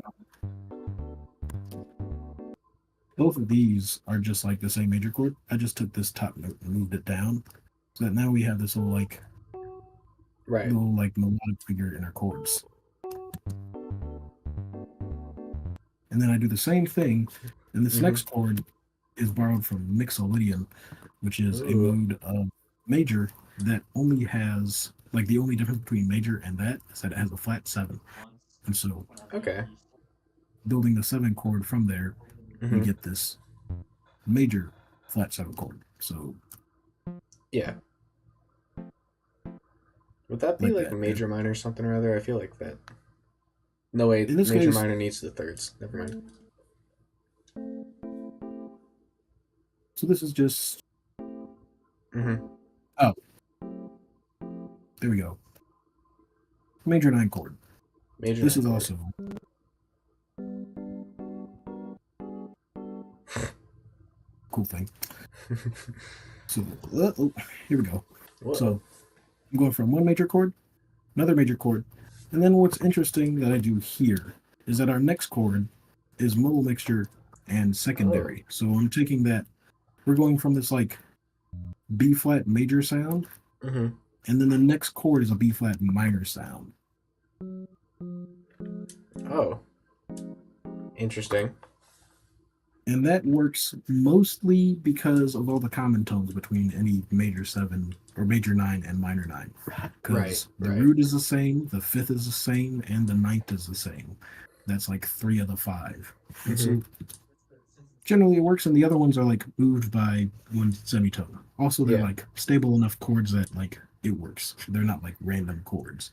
Mm-hmm. And so then, because it's like a minor nine chord, now I can do a 2/5. So like sort of whenever you have like a minor chord, Mm-hmm. so like if I can place notes, here we go. So this is a minor seven chord. Mm-hmm.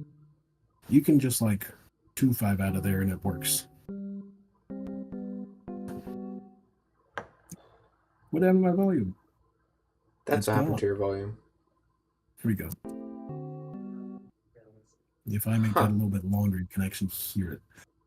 So we'll throw this way out here, we'll throw this way over here, and then do this right in the middle. So 2/5/1 is a very, Mm-hmm. very common chord progression. So much that it's usually like baked in the Western ear. Mm-hmm. If I remove the fifth from this one, it becomes even smoother. I'll leave that there. Yep. And so The 2 5 it's one. really easy to just like use 2/5s to change keys. Sort of like a turnaround, but like quick. Mm-hmm. And so in this case, it's a turnaround to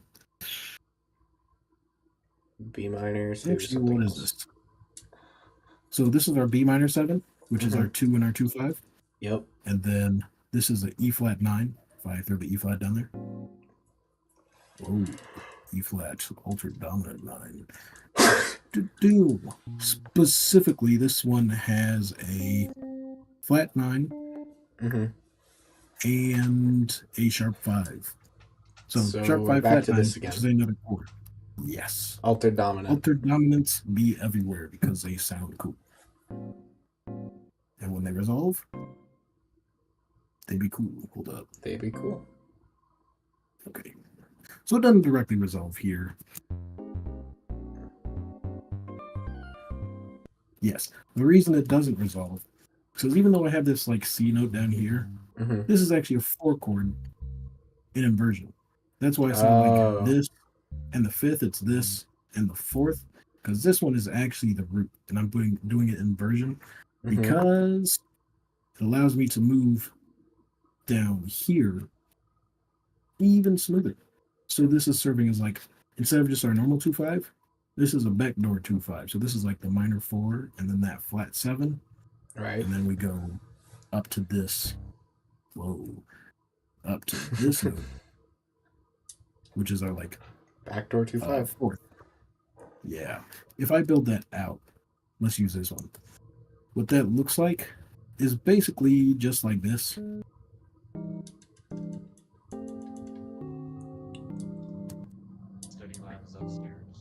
Mm-hmm. except this last chord, instead of being like this, it is now this because we're using it to resolve right here. And Right. I put it in the wrong note. There we go. Mm-hmm. Ooh, I feel like there's something. There you go. there we go. Because this is like resolving different than like, Yeah. yeah. Which sounds like really weird on its own, but then you do some It's bullshit stronger when I wizardry to add the make it fifth this like, time. yep, that'll do it. And what usually works even better is when you add the like so like the backdoor 2-5 is sort of like a weird chord progression because it's like you're moving around the circle of fifths, except you're like bouncing around your target note instead of like following the chain in either direction. And so Right. voicing wise, it even gets a little bit weird, except one voicing I know that usually sounds pretty great. You take that and then take this, and then burger. And of course.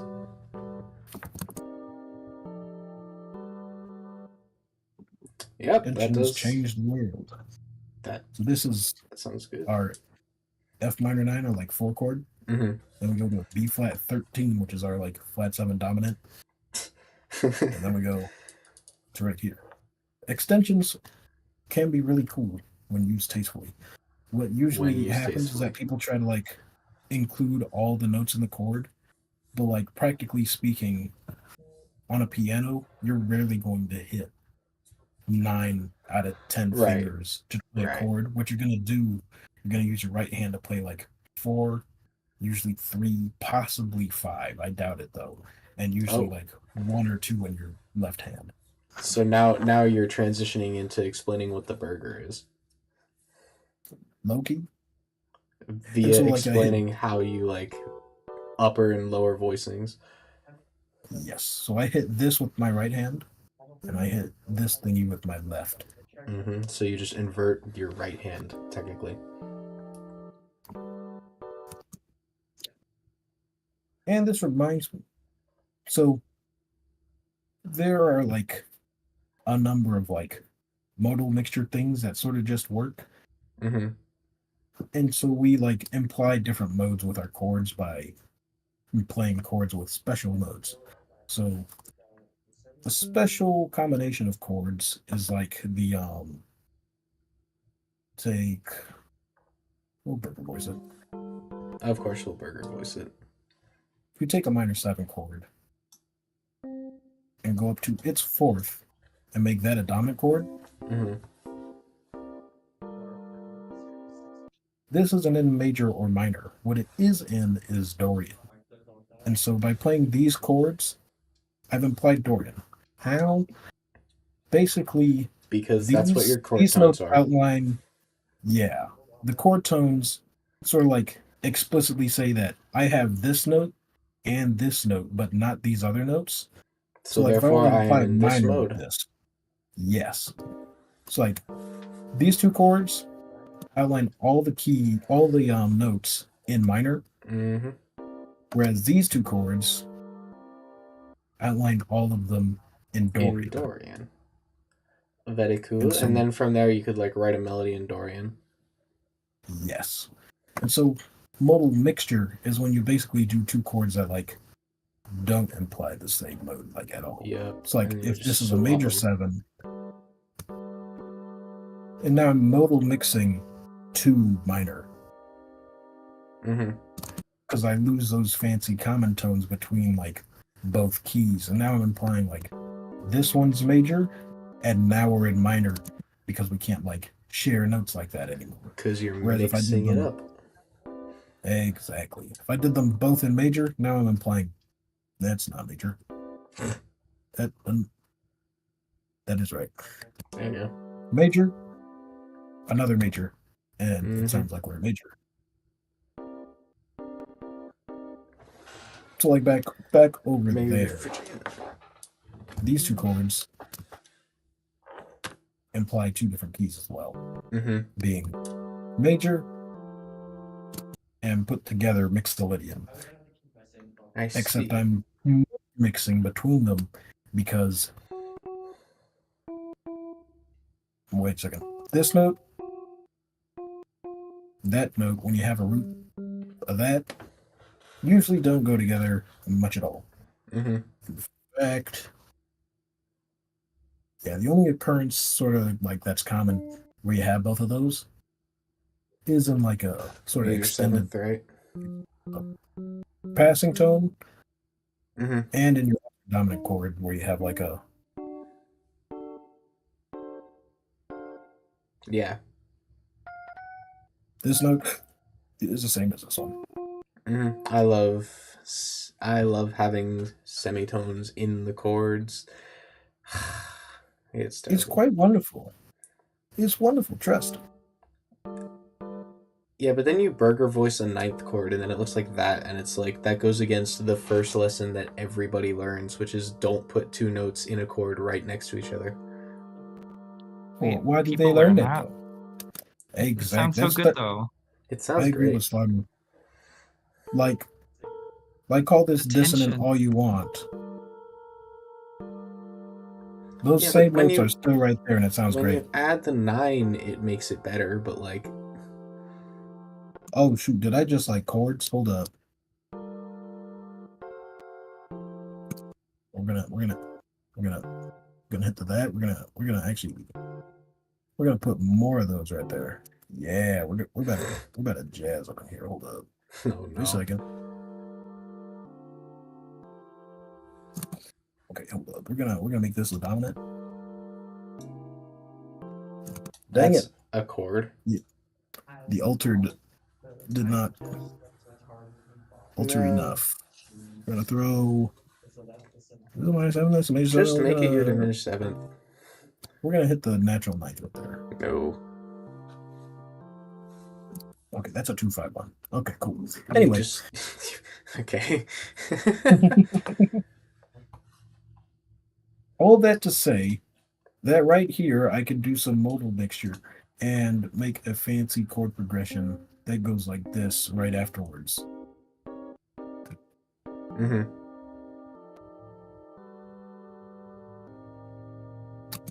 And that's what I do over here.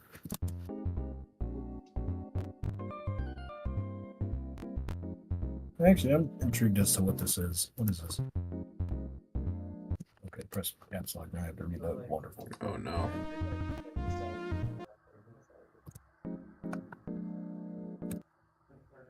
This is another 2-5, but this time, yes, another inversion. So in order to like keep the bass the same note, what I do is our minor chord Mm-hmm. and then our dominant chord over its fifth, which is the same as right here. Right, Like if I right. go back to fancy 2-5 example, but simple addition, go like this. And then we go down here. And then we'll resolve it. The fifth Yay, of two our five dominant ones. chord is this note. There's a fifth, which is Mm-hmm. the same as this one. So if I put this Yep. fifth in the bass, now our bass line doesn't need to move.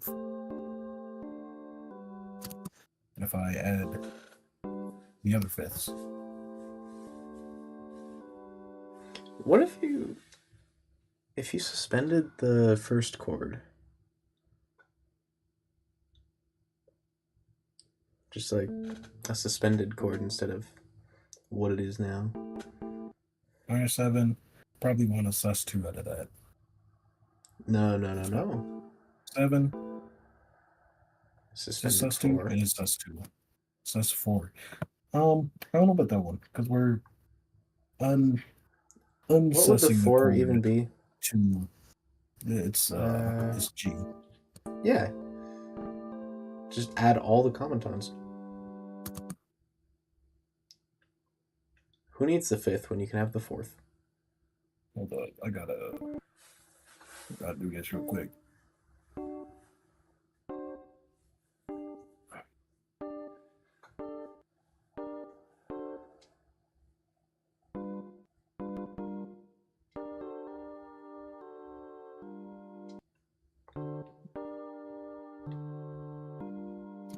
251. Yay. Not even 251. Feels like 5, it. 1 over 5, 5, 1. Oh, it's that. Okay. That 251 essence you're hearing, we call that cadence. Yep. Any cadence ever will sort of have that feeling. Isn't It's sort of that like the purpose. isn't that a classical thing? The 1/5, 5/1. Yes. You take Cool. your 1 chord, you take your 5 chord, and you take your 1 chord. And then you invert it. So you throw this up here, and then you take this, throw it up there, and up here. And then Don't you just Something leave like that that. one? Yeah. also you gotta put your 5th. And usually it jumps down back of, and then it goes right here. Yay! Woo! Over Golf 5, claps. 5. Add the 4th for bonus points.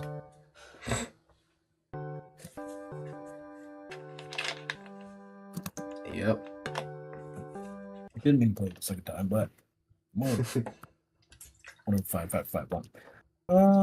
Is there fancy things? Other things? I think this is. Oh, this thing. Oh. Yes. So we do more of that fancy stuff, and then we get to this part. In which case, this is a 2/5. So our first chord right here. If I just like write out all of these chords, I'm just let them right on all day, no interruptions. Take this, go like this, then go like this. Mm-hmm. We have is a 2. Ooh, whoa! I did not know I could do that. Wait, what did you do? Good question. What we have is our 2 of 4. Mm-hmm. So like it lands on this G. And then our 5. And then our tritone sub 5. Mm-hmm. And then 2, our 4 chord. And Right. then I do some secondary modal mixture and apply this 4 chords minor. Oh. Oh. Oh. I see. Exactly. And Oh. then I just use this to go back to our 1 chord. Then you just go straight on But- back. What you could do, if I had more like room to do so tastefully, what I would probably end up doing is wait. Never mind. This works for a different reason. I pull up a circle of fifths. Oh, here we go. Our chord over here. Wait. Never mind. Hold up. Voxel confused about music theory? What?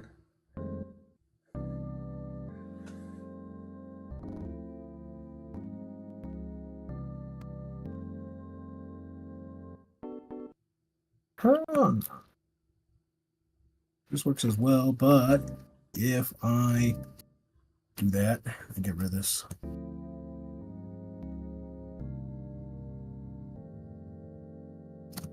Okay.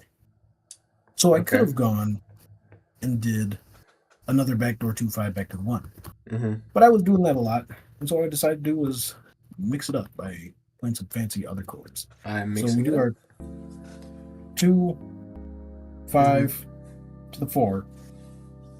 Yes. Which is... And I use this chord, which is really similar to the dominant chord that we've been using to approach it. Yeah.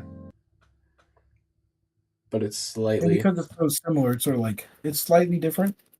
And the reason I use a slightly different chord is not just to like variate it from the 4, except Mhm. because it gives it like that modal mixture feel from earlier that we were using like around the tonic. Now we're doing it Mhm. around the 4th. I Notice see. I change it back. It's very fancy. And then back to 1. And we just... Also, more 2/5 action, I think. No, it's not. So Nope, how that's does this just note work? which note? Oh wait, I thought I was using a different note here. I thought it was hitting. Oh, I thought it was hitting this oh one. I am hitting this one. no. So that weird, funky effect you may hear is a byproduct of the lack of anti-aliasing on the FM Give it synthesis. distortion. I don't think that's the Turn the solution. distortion to nothing. Oh, I thought it was this drop down. Interesting. I've been Actually, given that's the drop even down for most. more interesting. Odd. Oh, everything is FM. If I Everything's put FN. distortion right here, okay, so it appears when I put it on the chip, but not the two instruments to help them sound cleaner at higher frequencies. On this setting, that technique is disabled. Oh, so this just turns it off. It stinks. Odd. Anyway, Well, fancy melody things. How to Very establish a motif. You play a little bit of music, then and you then play you it start from a again. different place and then do the same thing. And so this sort of like rhythmic motif and melodic motif, because it's like a motif is sort of perceived in like both direction and rhythm. And rhythm is really important, and direction. So you can like completely botch like on a piano, happy birthday, but if your hand sort of like just moves in the right direction, it doesn't even hit the feel if you get the rhythm right as well. Yeah, yeah. And so I have this call almost, and a response, and then something new that resolves itself. And then another new thing. Oh, and there's that. And then I utilize that rhythm motif in a new response that echoes our like intro into this. Okay, so And then yeah, there's like I think here. Can you play from one again? The beginning. I want to count how many times the two.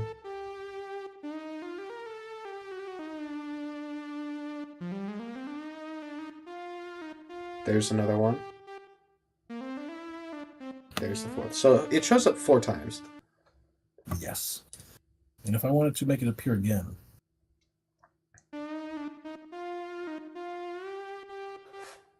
that's like sort of back to back. I mean, that kind of mirrors your first measure. Like, if you go back to the pattern 1 and compare it to 3, like, you have your... And how it sets along the beat also matters. So if I turn on, I don't want my bass line, but like all the drums.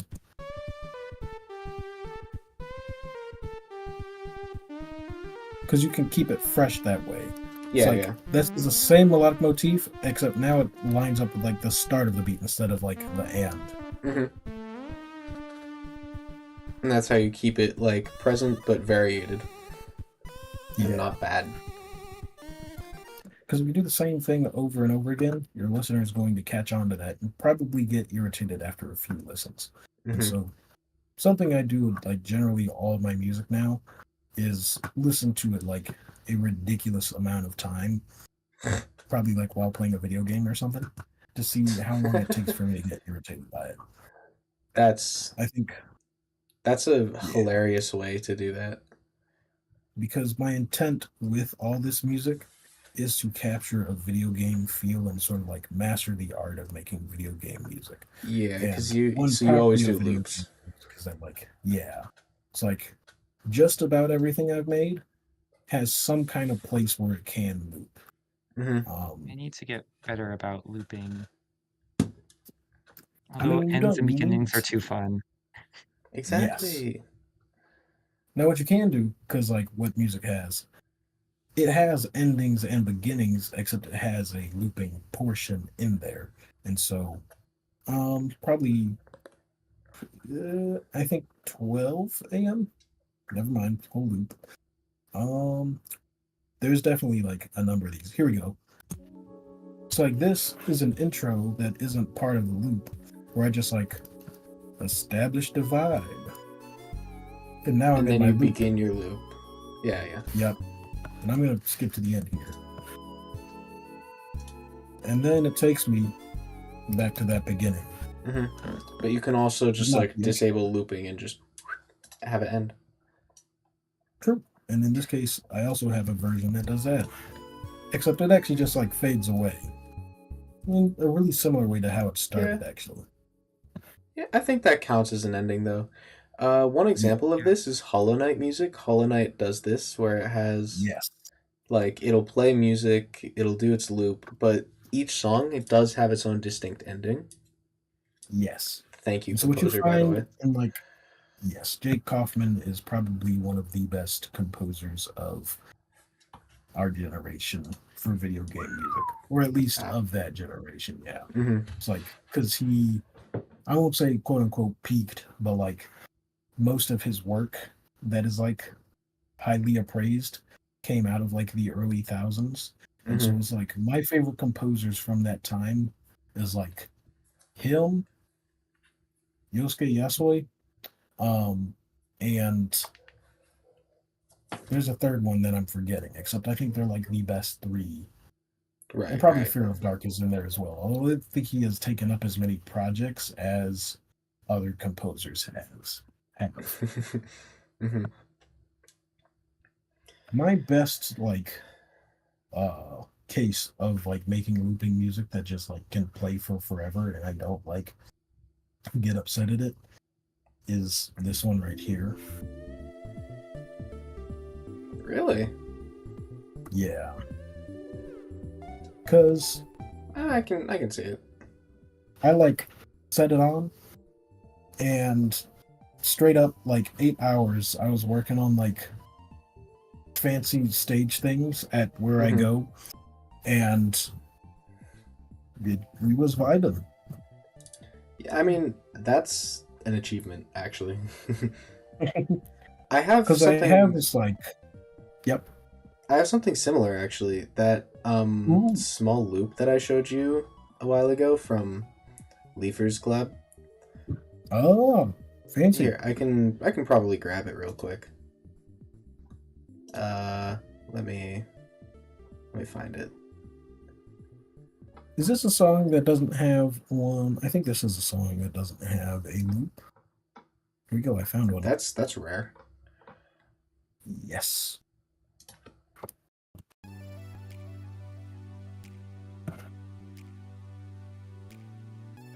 Except this one goes a lot of places, and so part of a challenge of like making it loop is going from wherever I've moved it to back to a spot where I want it to loop. And so for this one, I just was like, I'll just have it end.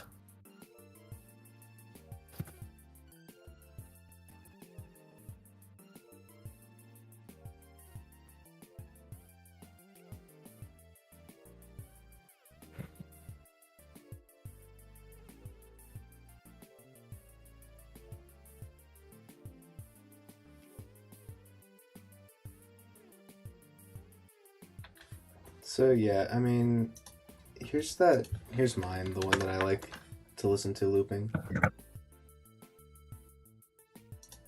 It's just this little bit.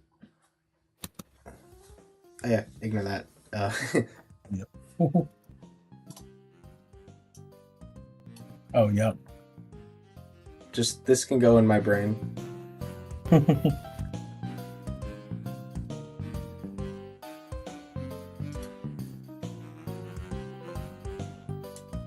Yep.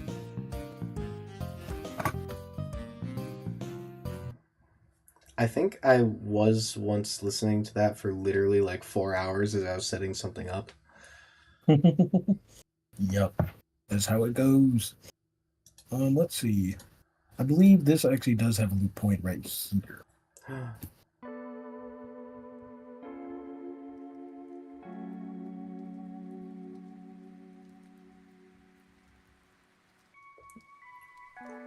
Yep. Oh yeah, this one. Yeah. Because this is like ABA form. And by having a loop, you're sort of like, usually 4-bar phrasing is how it goes, except in this case I use 3-bar and makes it fancy and a little Cool bit and harder to check, fancy. but not really. Right. I guess all of my BB Racer tracks technically loop. I just didn't set their loop points. Oh, wait, really? How does that Interesting. work? Yeah. Would you Well, like I to had show some the main. examples? Sure. Do I just like present? Yep. Okay. Unfortunately, I think I'm gonna have to go. You are? Okay. Bye, Okay. Voxel. Bye, Voxel. Sayonara.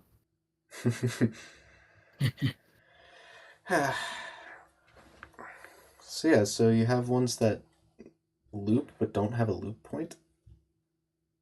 Well, when hello. making them, the idea was to have it's more like Mario Kart, I guess. Like you have your main section and then you have your speed up section.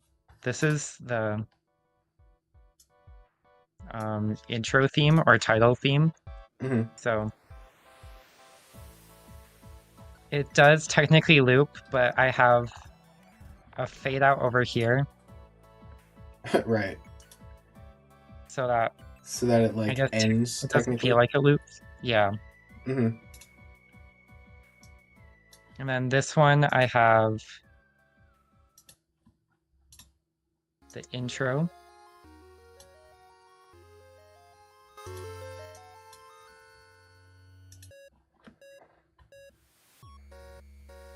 Oh, hello, intro. And we get to our main section. Where we're zooming. Oh. Yeah. And then we have our Oh, three. Yeah, they go faster. And then it speeds up, gets a little bit more intense. And then we finish. And then the finish. Nice. That's actually really cool. So there's like a couple of loop points in there.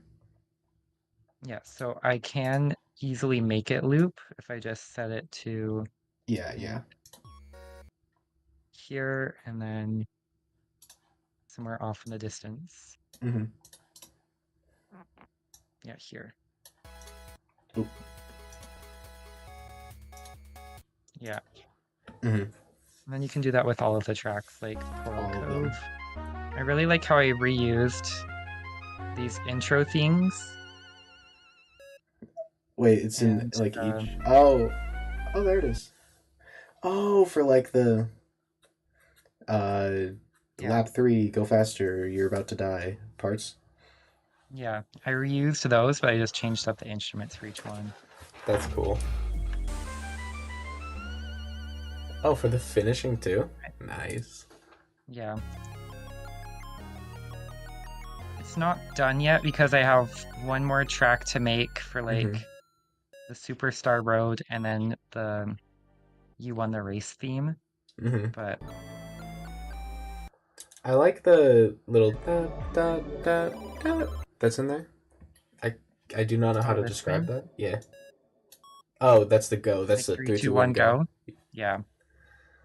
It's just a simple square wave. It's a good touch. Thanks. I managed to get 4th with this, which is nice. Nice. Deserved. Okay. So let's see. Would you like to...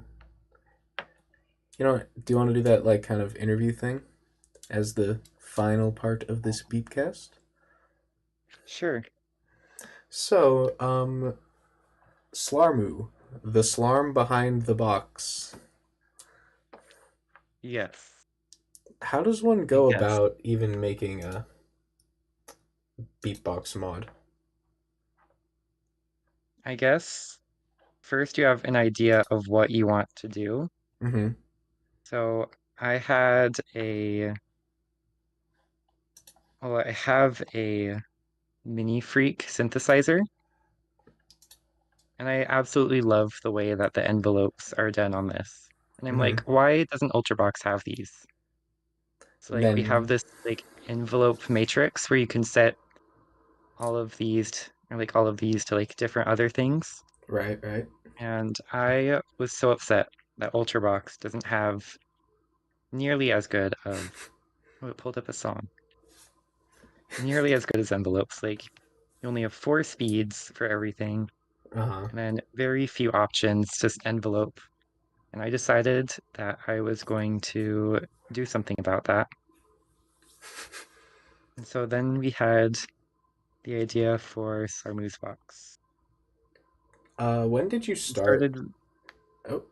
I started like April 25th, no, April 22nd, because Mm-hmm. finals had just ended for me.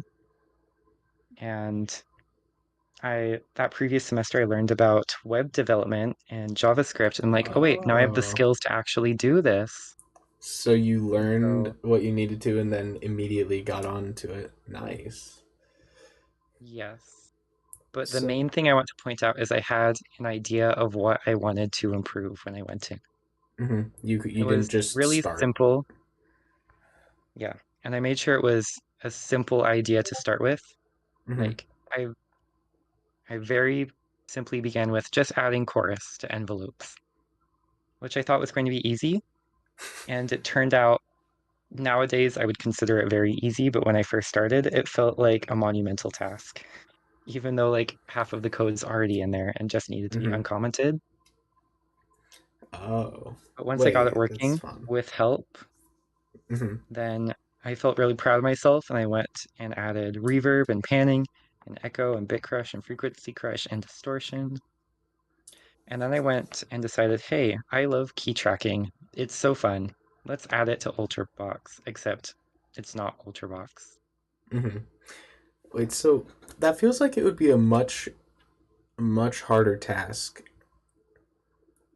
instead of, just like Um, uncommenting I half the can code. it it sort of was. It took a few updates to get working perfectly. Mm-hmm. Like I guess June 17th is when I actually got it to get affected by arpeggiation and pitch bending, because before it just didn't care about those things, which was Right. it wasn't an oversight, but it was, I don't know how to do this. Mm-hmm. It was something that you couldn't achieve at the time. Yeah, I That's can actually show you oh, how much code it actually takes. please do. Let me get, is it this? Do you want to Should be like this, right? You see it walk? moving? Mm-hmm, mm-hmm. Okay, perfect. Do you want to like walk us through how envelopes work as just like a starting point? Oh, yes. Let's do that then. Um, where do I start for that? Let's actually start in the envelope editor. Okay. This used to have, I think, 150 lines of code. Oh, How much? Okay, oh, yeah, you've quadrupled that. yeah. So we That's start in the impressive. envelope editor, which Mm-hmm. is our UI, Mm-hmm. and basically it stores a bunch of things that make it so that when you change something, it gets an update, which sends us to the changes. I need to fix some of those things for later. I'll worry about that later. And then we call one of these change envelope Mm-hmm. things, which changes what the instrument has. So if we go over to our instrument class, we have our instrument class, which stores all of the information about an instrument, Mm-hmm. including our envelope array. So that's And then how. envelopes Okay. have a bunch of settings. Mm-hmm. It used to have only these 3, but then I came in and added a bunch more because I felt like it. Mm-hmm. Mm-hmm. And we have our to.json object, which happens when you copy something or like download the JSON, and then our from JSON object, which happens when Oh, you okay. paste something Mm-hmm. or upload it takes a lot of extra logic because I went in there and messed some things up, but it's fine.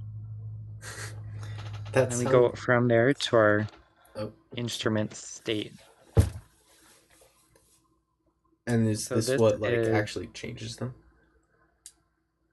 um no, the changes actually changes them, but now we're going to start working on running them. Oh, So we okay. have our instrument state, Mm-hmm. which holds our envelope time, which essentially is just the speed that each envelope runs at. Okay. It used to be a single digit, but Mm-hmm. then to make individual envelope speeds work, I had to make it an array. Okay. That makes sense. Which that sounds simple when you say it, but is it at all? It took me, I was working during like the tournament in the summer, Mm-hmm. but then I kind of gave up to focus more on the music side of things for that. Right. And then once that was over, it took another 2 months to get released. Oof. And all of that Yeah, into okay, I just changed it from a number to an array. Like, goddamn. not quite. That was maybe like a month. Another month went into making sure that envelopes updated properly, Which when you which I say an guess envelope is part updating, of it. But do you mean yes. just like it actually works? Like So an implements? envelope when I mean updating in this case, let me just share my whole screen. Make it easy. In this case, when I say an envelope updating, it's like, let's find my bookmark that I want. Oh, that's not what I want. Bookmarks, testing, Ultrabox. So I use this, which has a bunch of the different envelopes. Mm-hmm. And in order for them to stay that same type of envelope when I change to Box, Oh, then I have to like put in a bunch of like logic and things. I see. And I have to do that for every single update that I make on my side, not just for Oh, Ultrabox to just Box. all of them you have to. Because I Oh, every update that I decide to change something about envelopes, I have to make uh-huh. sure it updates properly. Oh, and that's just like a really long step-by-step process of just checking each envelope. Yes. Isn't don't you have to check it Yes. for each instrument too? No, it's I more just remember. about the envelopes. Ah, okay. I must be mixing something up because I remember you complaining about the glockenspiel. Oh, that was a preset. So the thing Oh. about those is way back in the day, envelopes weren't stored down here. They Mm-hmm. were actually stored as part of the instrument. So if you go to like BB 2.3, Mm-hmm. I think, yeah. Then our FM, this is how envelopes were stored, like right next to the volume Oh. slider. Oh, that Yeah. seems interesting And it was like that for a and lot of confusing. things up until 4.0. So updating the old presets to the new envelope stuff requires Mm-hmm. a bunch of logic stuff. And then eventually I just gave up and went in there and just changed what the JSONs were stored as. Just said screw this, didn't do the logic, and just switched it. Yeah, pretty much. Which That's actually fair. had some unintended consequences up here, which is what I need to work on tonight. Because randomization also uses the old envelope Oh, um, stuff. So I need to fix that tonight. good luck. But that's for later. That's for. So Okay, so back to just yeah, this, back to I this. guess. So we're in instrument state. And Mm-hmm. then there's actually two different envelope computers. There's one for instrument state and one for tone. I added the one in instrument state to make effects work, so I'll use this one since I know it better. Okay. So we create a new envelope computer. We'll look at that class a little bit later in more depth. Mm-hmm. And then for each envelope computer, we have, where is it? There you are. We have some envelope speeds, Mm-hmm. which I set here using the logic from your global envelope speed, like the one that's in the instrument dropdown. Yeah. Oh, I There we went are. to go click that Discord notification away. It was mine, sorry. So we have two envelope speeds now. We have the global and the local. Mm-hmm. And so basically just get those, get the modulator values and then multiply them. And then we Yes. get then we compute the envelopes on the envelope computer with, Mm-hmm. that's actually not as much information as I thought. We just need the instrument, where we are, the envelope time, more stuff about where we are, the tone, the envelope speeds, the envelope computer, and the synth. I like how it's just called this. Well, it's because we're in envelope computer, so Yeah. we're just passing itself in JavaScript stuff. And then we have Okay. the envelope starts and ends, which is where the actual numbers come in. Mm-hmm. These get updated per tick. And then when we want to grab it for, let's say, distortion. Oh, Kaboom. who joined? Hi. Hi. Hi, donuts. I'm back. Hello. We're going through the Slimer's box and envelopes at the moment. Yeah. Wow. So when we grab it for distortion, we just pass in the index of distortion. Mm-hmm. And then we just multiply it into everything else. And then you get a value. Okay. There's stuff for EQ filter, but I didn't feel like adding it because it doesn't make sense to me.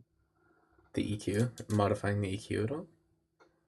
Well, like making it envelopable, I just feel like it doesn't make sense from a design standpoint. I would like that. I would like that feature. Well, it's like modifying the mixing of something, and That's true. I feel like that's reserved for modulators. There's also stuff for actual mix volume instead of note volume, but I feel like that would make things confusing. So Fair. I just don't. Fair enough. So Okay. now that But then you've we, done these envelopes, or while you're doing these yes, envelopes, all of this is like, how much of this is your code? Because it seems like changing how oh, envelopes work is a disgustingly in-depth process. it was a lot more in depth than I hoped for, but it was fine. So I did 108 commits, which, oh, that's not what I wanted to do. If we go here, does it tell me how much code is in each one? No. So honestly, I have no clue. It could be a lot. It could be very little. It just feels like a lot sometimes. But then there's whole Fair. files I have never touched, like the song document. Actually, I might have touched this at one point. The song duration prompt, what a prompt actually is. Oh, that's a small file. Oh yeah, little tiny thing. MIDI input. There's just so many files in there that I have never touched and probably won't ever touch. But I mean, just, you don't need to touch them unless you're yeah, planning on that. That's a really dumb idea. Just having an envelope tied to a MIDI, which doesn't make any sense at all. no, I don't think so. That yeah no, like you try to think of ways that would work, and then it just doesn't. Yeah. And then So at the that's really end cool. of the envelope computer, we just clear the Hmm. envelopes so that we can use them again for the next cycle. Hmm. So How then long if we is go a to our cycle? envelope, I would call it a sample instead, actually. It's like the smallest. It depends, Mm-hmm. but what you hear is just a bunch of samples running. Mm-hmm. Envelopes run at higher than the sample, though. Envelopes run at, I think, a 48th of of a Okay. bar. Mm-hmm. So like half of the smallest note that you can get is how fast an envelope runs. Okay. That's cool. That's some trivia. I like that. Yeah, and it goes by so fast that you don't even really notice it. Mm-hmm. So this is the envelope computer.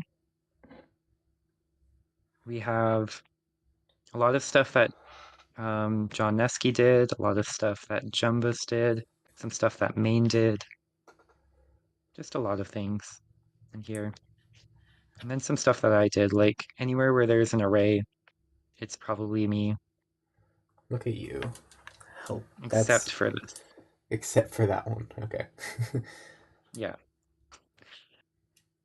And then compute envelopes. This is where the scary stuff starts happening. Why would you say To be that this is honest, the I don't scary part? understand because I don't understand sort of what's going on myself in some instances. Oh. If you had I to think this explain like what is confusing. handles it's just more lots of different variables doing lots of different things. And to be Uh honest, I don't need to understand it in order to change things. you don't need to Like, unravel the spaghetti to yeah, I only need to touch parts of the spaghetti. I don't need it all. you just add well placed meatballs. Yeah.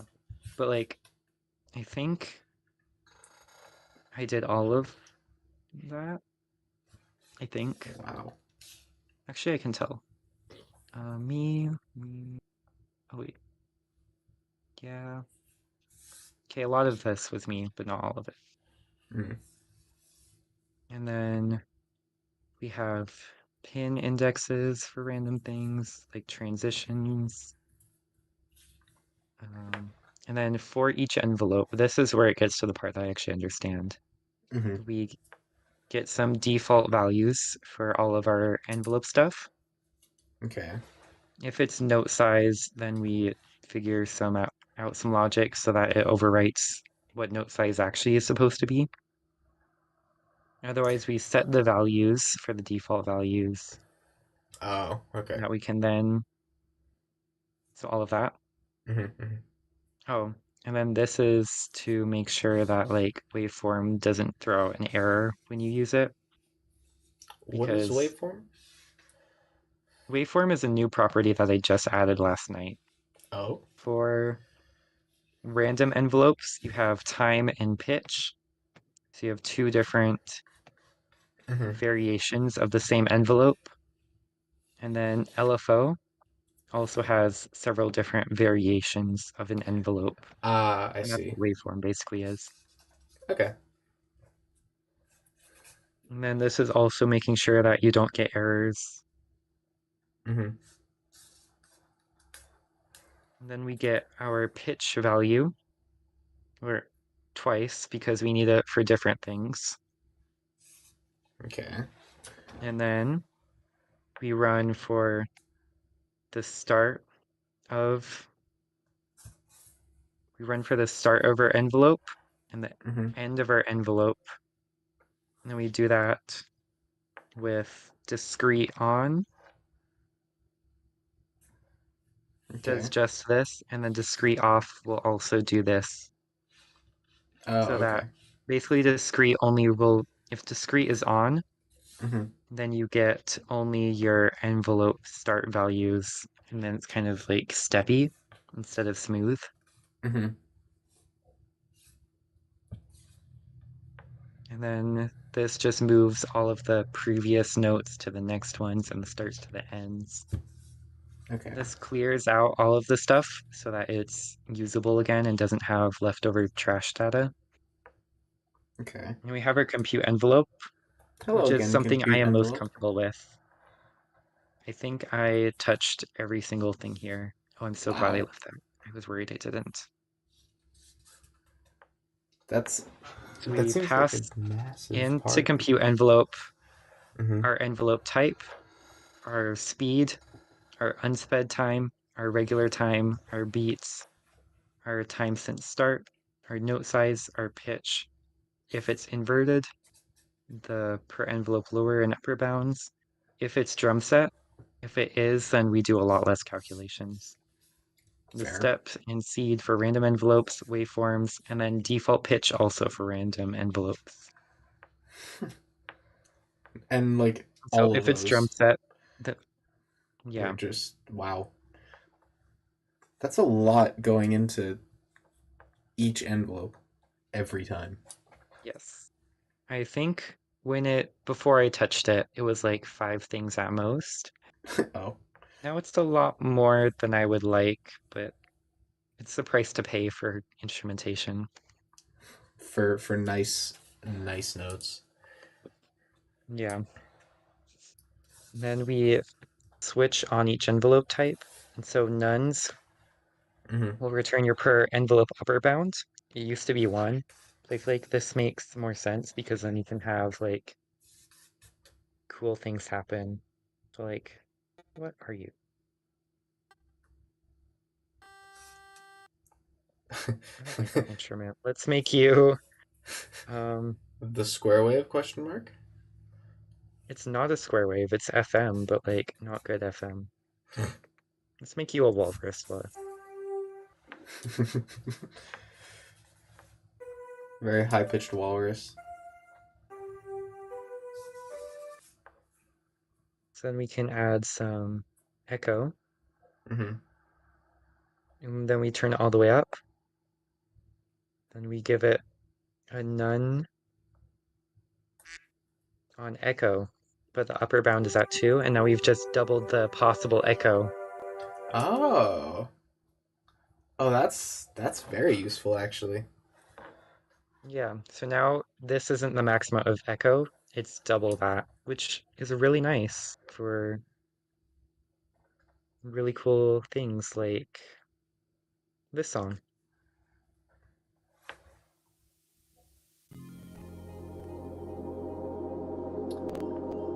There's the. That's really cool. I Yeah, never thought it's of so fun. using envelopes like that.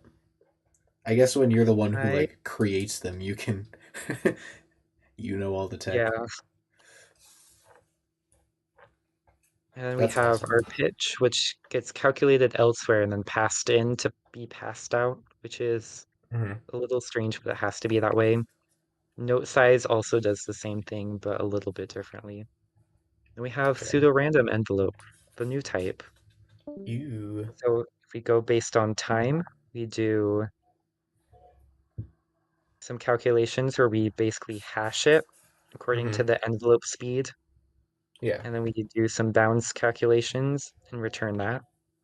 But if we do the pitch, then we take our default pitch, hash that, and then return it with some bound stuff. Ah. Okay. Lots of bounds. Lots of bounds. Yeah, lots of bounds, lots of math. I mean, I need to go and update the wiki at some point with that information, but oh well. how does the random work even? Like I know you just kind of explained it, but So like basically I call this, hmm. which I didn't design, JavaScript. It was this person. So they did all the work for me, and all I have to do is call their function, and Hmm. then it gives me basically, so a hashing function will output the same value every time based on what you put in, but Okay. it's so, but the human brain can't recognize that there's a pattern to it when it gets a bunch of values thrown in and pulled out, Yeah. that it's Yeah. essentially random. So I decided to use that so that every time you play a song, it's the same, but also it That's sounds smart. random enough that it's useful. Mm-hmm. That is useful in the We have our implementation. yeah. Okay. Then we have our twings and swells, which are actually the same thing, just inverted. We have Interesting. our LFO. We have the legacy sine wave, which you might know better as tremolo.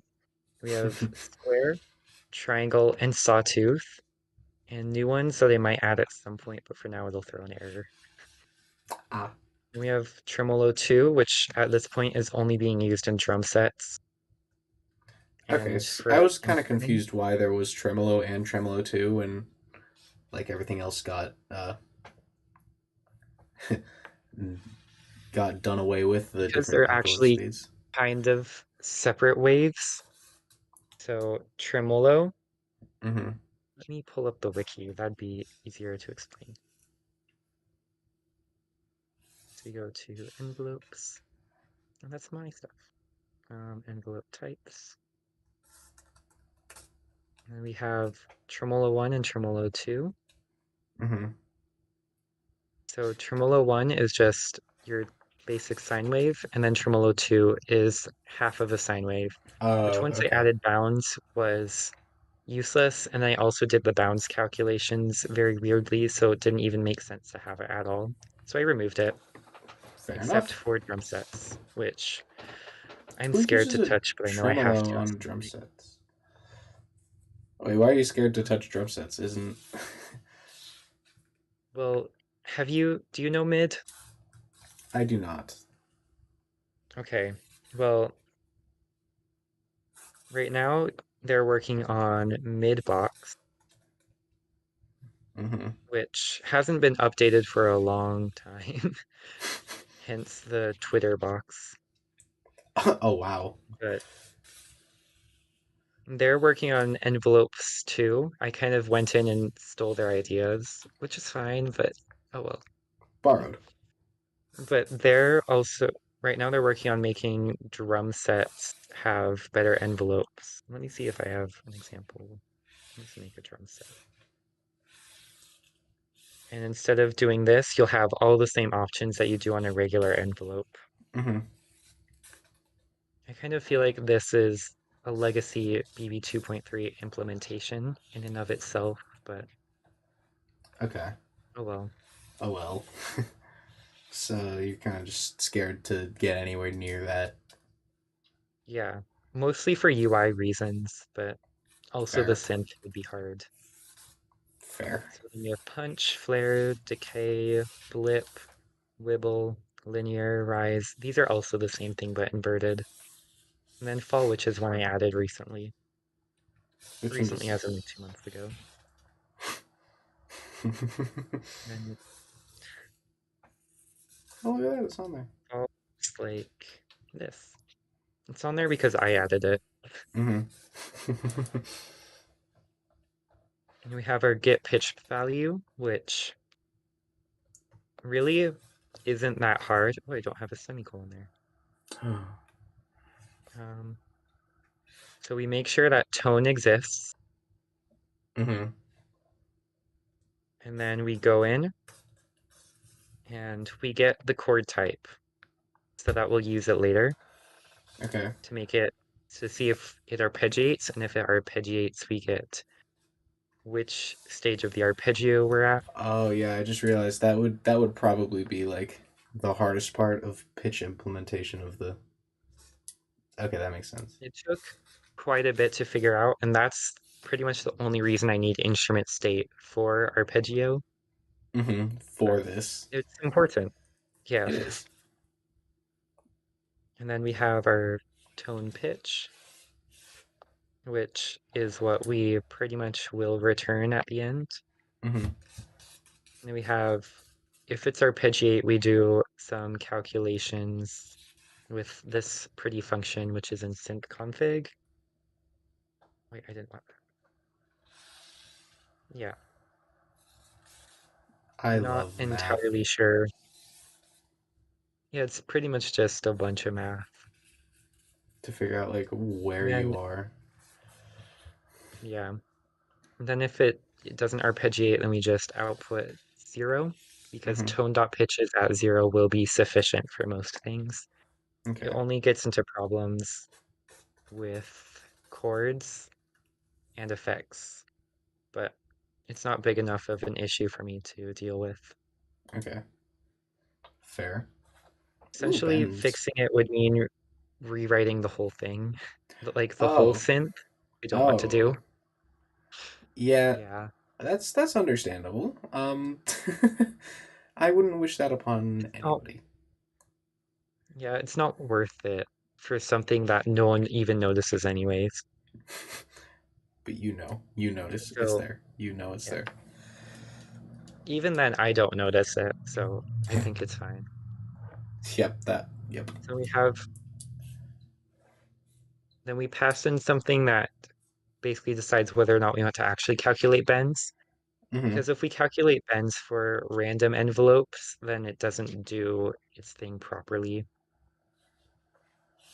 Why So we is have to that? do two separate. So like a random envelope per pitch. Let me pull up an example.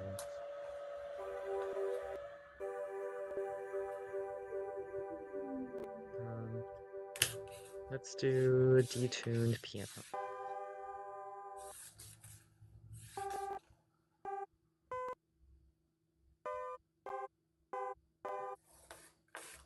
Mm-hmm. There. So right now it's calculating the randomness for the unison Mm-hmm. based on pitch.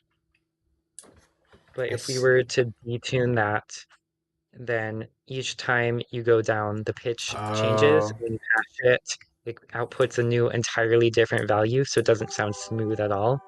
It would instead sound like, Mm-hmm. let me turn up the speed so you get the full effect. Yeah, that's what it would sound Okay. like. And I Yeah, it don't would want that. just get So like crunchy. That makes sense. yeah, and Crunchy it is does not. other things. If instead of doing that, I targeted detune, and detune's at 44. Yeah, Mm-hmm. it just doesn't sound the best. Yeah, that makes sense. And calculate pitch envelope. We pass in pitch, and then we basically just do this up here, and then do all of the bounds Mm-hmm. stuff, and then return a value. Little hokey. And this handles drum sets. There's going to be lots of zeros and ones in here because those are the default values, and I didn't feel like supporting it. Yeah, and then that's Didn't feel like essentially supporting. envelopes. And envelopes is the majority of what you've done, Um, right? I would have said that probably 1.1.1 because all I did was, well, presets too, but lots of Mm-hmm. envelopes, a few keybinds for the song player, which were really nice. I wish Ultrabox would have added them all, but it's fine. More presets. Um, oh, more like bug fixes. And then 1.2, this is a big one. We have more envelopes. Yay! But then we added the spectrum harmonics and drum sets prompts, which I am so happy about because it makes things like Oh my god, editing I so didn't know that was a thing. Oh, much that's better I need that. And when you oh, can thank copy and you, paste it. thank you. You can do that. The real thing, which makes it so much better, is I know I said I didn't want to support drum sets, but like this is so nice. Oh my god, that's so nice. You don't have to like fiddle with a pixel the entire time. Yes, like oh, that was not what I wanted. But you can just like change them all in there instead of having to do this. Mm-hmm. Mm-hmm. I haven't noticed this because I don't like using drum sets or harmonics for that exact reason. So, thank you for enlightening me. Well, the main reason it's not called Super, it's called Spectrum. I love Spectrum. It's probably my favorite instrument right now. But working with it is not fun unless you have this prompt, because then you can like go in and edit each one individually. Mm-hmm. Probably more. Ooh.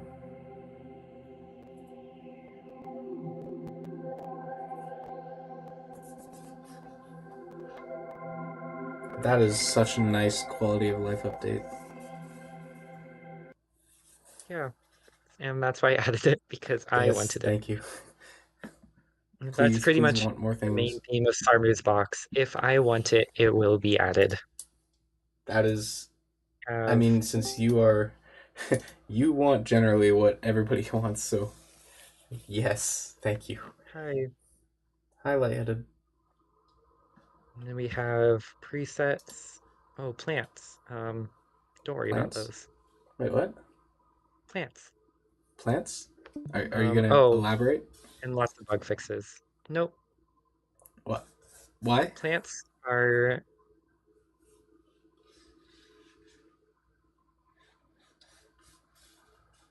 okay. I'll tell you what plants are. That's what this is called. This thing that happens down here. Oh, like a, oh, where it has like the flavor text, sort of. Like, if there's something down here, it's called a plant. See? Oh, that's a new one. Oh, plants. It's basically a little Easter egg. That's. Thank you. I will always look out for them now. You're welcome. I And appreciate it. then These. This is going to lots make my of day. bug fixes. And then this one, we have random envelopes, individual envelope speed Ooh. modulation, and then song EQ, which is probably where I've started really exiting from envelopes because now, oh wait, let's get rid of this one. We now have Low song passing EQ, and in a it's song fun. will actually be really nice.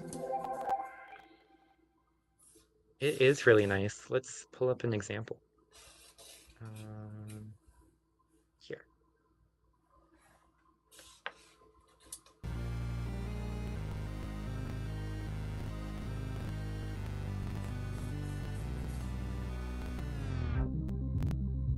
Ooh.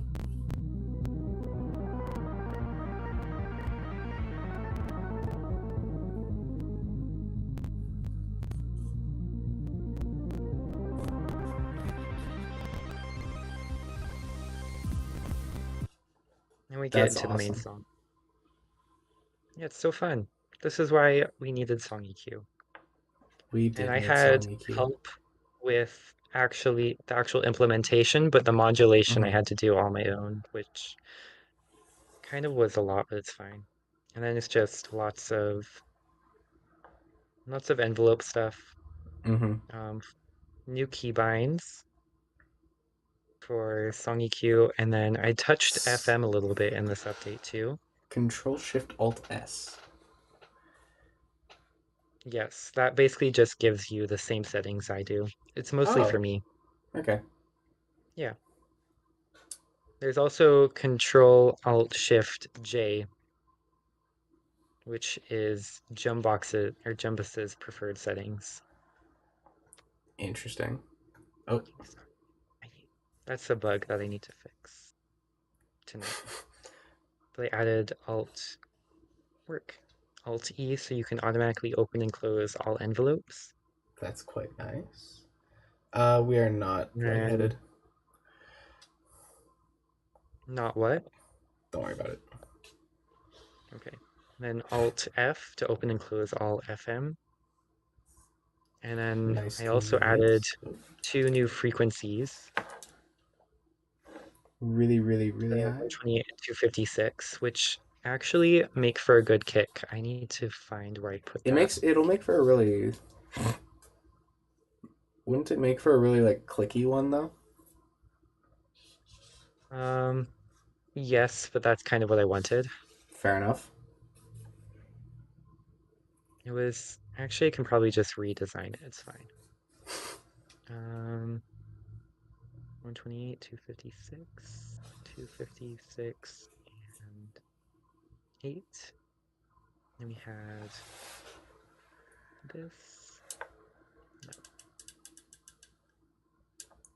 it was you. And then you. And everything was up. Oh, Wait, that does not sound how I you thought need it the did. twang on the frequency. That's what it is. That's what it is.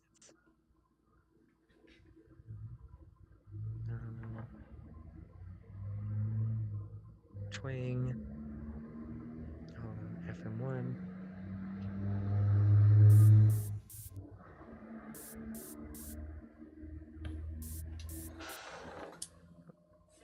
Hmm.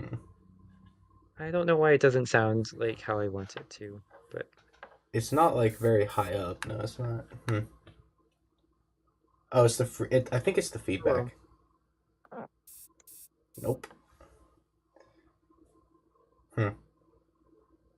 I'll figure it out later. I have it somewhere. Actually, wait, I know where I have it.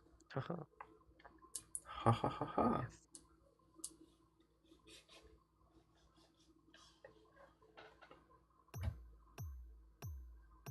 I need to Oh, EQ. just getting rid of the EQ. Yeah. Oh, a lot more twangs. That's what it was. A lot more twangs. Yeah, that is a good kick I need to actually. add this as a preset. The metallic kick. Yeah. And then I think other than that, oh, had some bug fixes left over from Jumbox and Beatbox actually. Oh wow.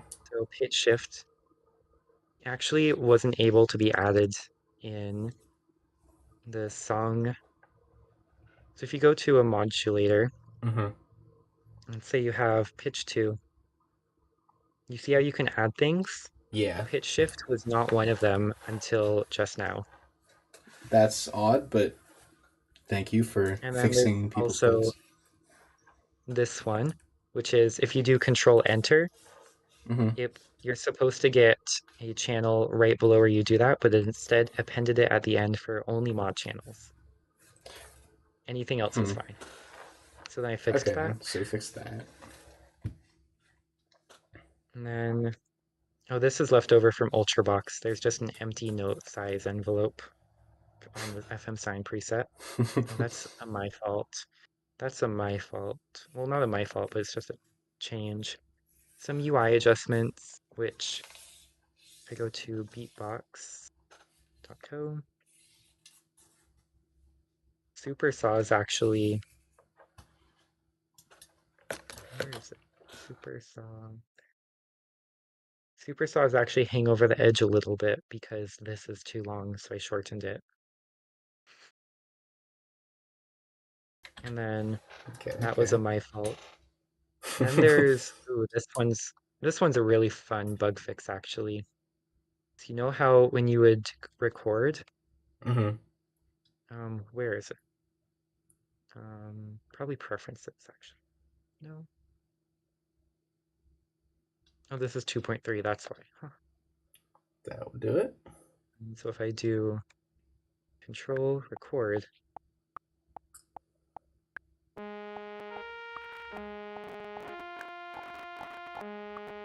Mm-hmm.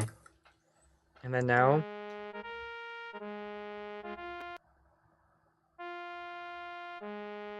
okay, it's not sounding as low latency as I'd like. But basically,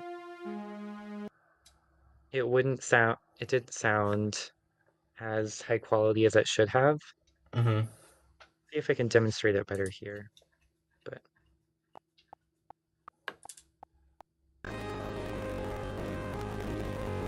yeah, do you hear how buzzy it is now? Yep. Yep. And then until you reload the page, it's going to remain that buzzy. So you fixed that. And then, yeah, I fixed that. Thank you. And then also a couple other things that were my fault. And then that's it. Thank you for developing this, honestly, because this is just like I use those envelopes so often. It's so nice. And you've And the opened my funny thing eyes to is, the spectrum and stuff. yeah, and the funny thing is t before I did Summer's Box, I probably never touched envelopes. Let's Seriously? find something. I mean, I had them if they were randomly generated in a song, Mm-hmm. but this, oh, that does nothing. That does nothing. There is nothing. None there, none there, none there, none there, none, none, none. Oh, there's Okay, there some. were some twinks, but this was also the kick, The so kick. it Okay. needed envelope. And then, yeah, that was it. Wow. Wait, so how did you go Envelopes from were not using envelopes to being the person who developed the box that like because uses I envelopes felt the like best? envelopes were unusable in my opinion. Oh. And so you fixed it. So I went in and fixed them. Yeah. You did the world a good service because, huh, it's so nice. Um, Well, thank you for I probably did the explaining. world Like, very little. no. You did the world a great service. The world will be saved because of you. Like, Oh, I'm sure. yeah. No, like there will be an alien or something, and then somebody will just pull a laptop open, and there will be Slarmu's box on it, and they'll be like, "Oh, okay, cool," and leave. That's what will Okay. happen. Yeah, yeah. If they're leaving, it's because they're confused. No, maybe, but it's still you still did it. Sure. The savior. Yes, Use thank you that for to your saving us, cards. Slarmu. You're welcome, I guess. And thank you for taking me through the whole process. It was You're very welcome. cool. And since I've been streaming for almost 4 hours and 40 minutes, I think unless you all want to do anything right before the end, I think this will be it. This will be the end. Um, I don't think I have anything. Thank you for joining, even if it was later. Okay, sure. We'll see it. Let's see it, Lightheaded.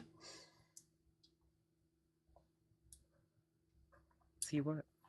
A song they want to share Where are they talking? in the VC chat. Oh wait, Messages failed to load. Try again. right. Whoops. Let me just there you go. Now you should be able to. Okay, perfect. Oh, now I can see.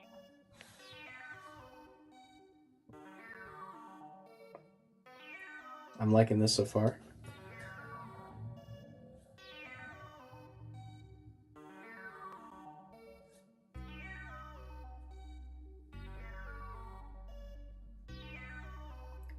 Instruments are doing great.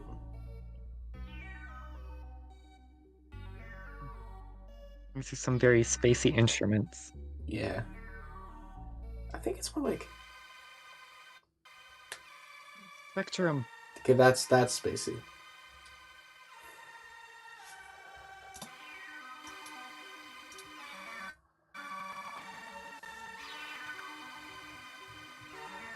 The beginning was giving me like arcade.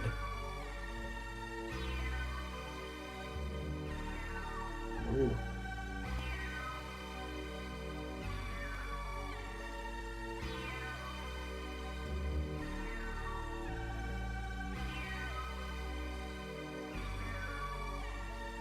Are you using like our what chord type is that? Like, is it a unique instrument that's doing the arpeggio thing that we're hearing? Or is it a chord? Arpeggio? I always liked trying to mess with the arpeggios to make it do that, and that's you did great on setting the arpeggio to do this.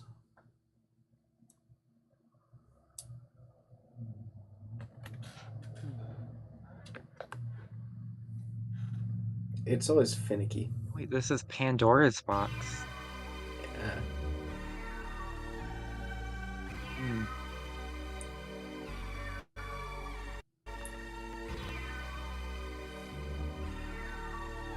This is a vibe. The main thing I don't like about Pandora's is there's no song player. Yeah. I've made like all of two songs in Pandora's, and it is quite cinematic.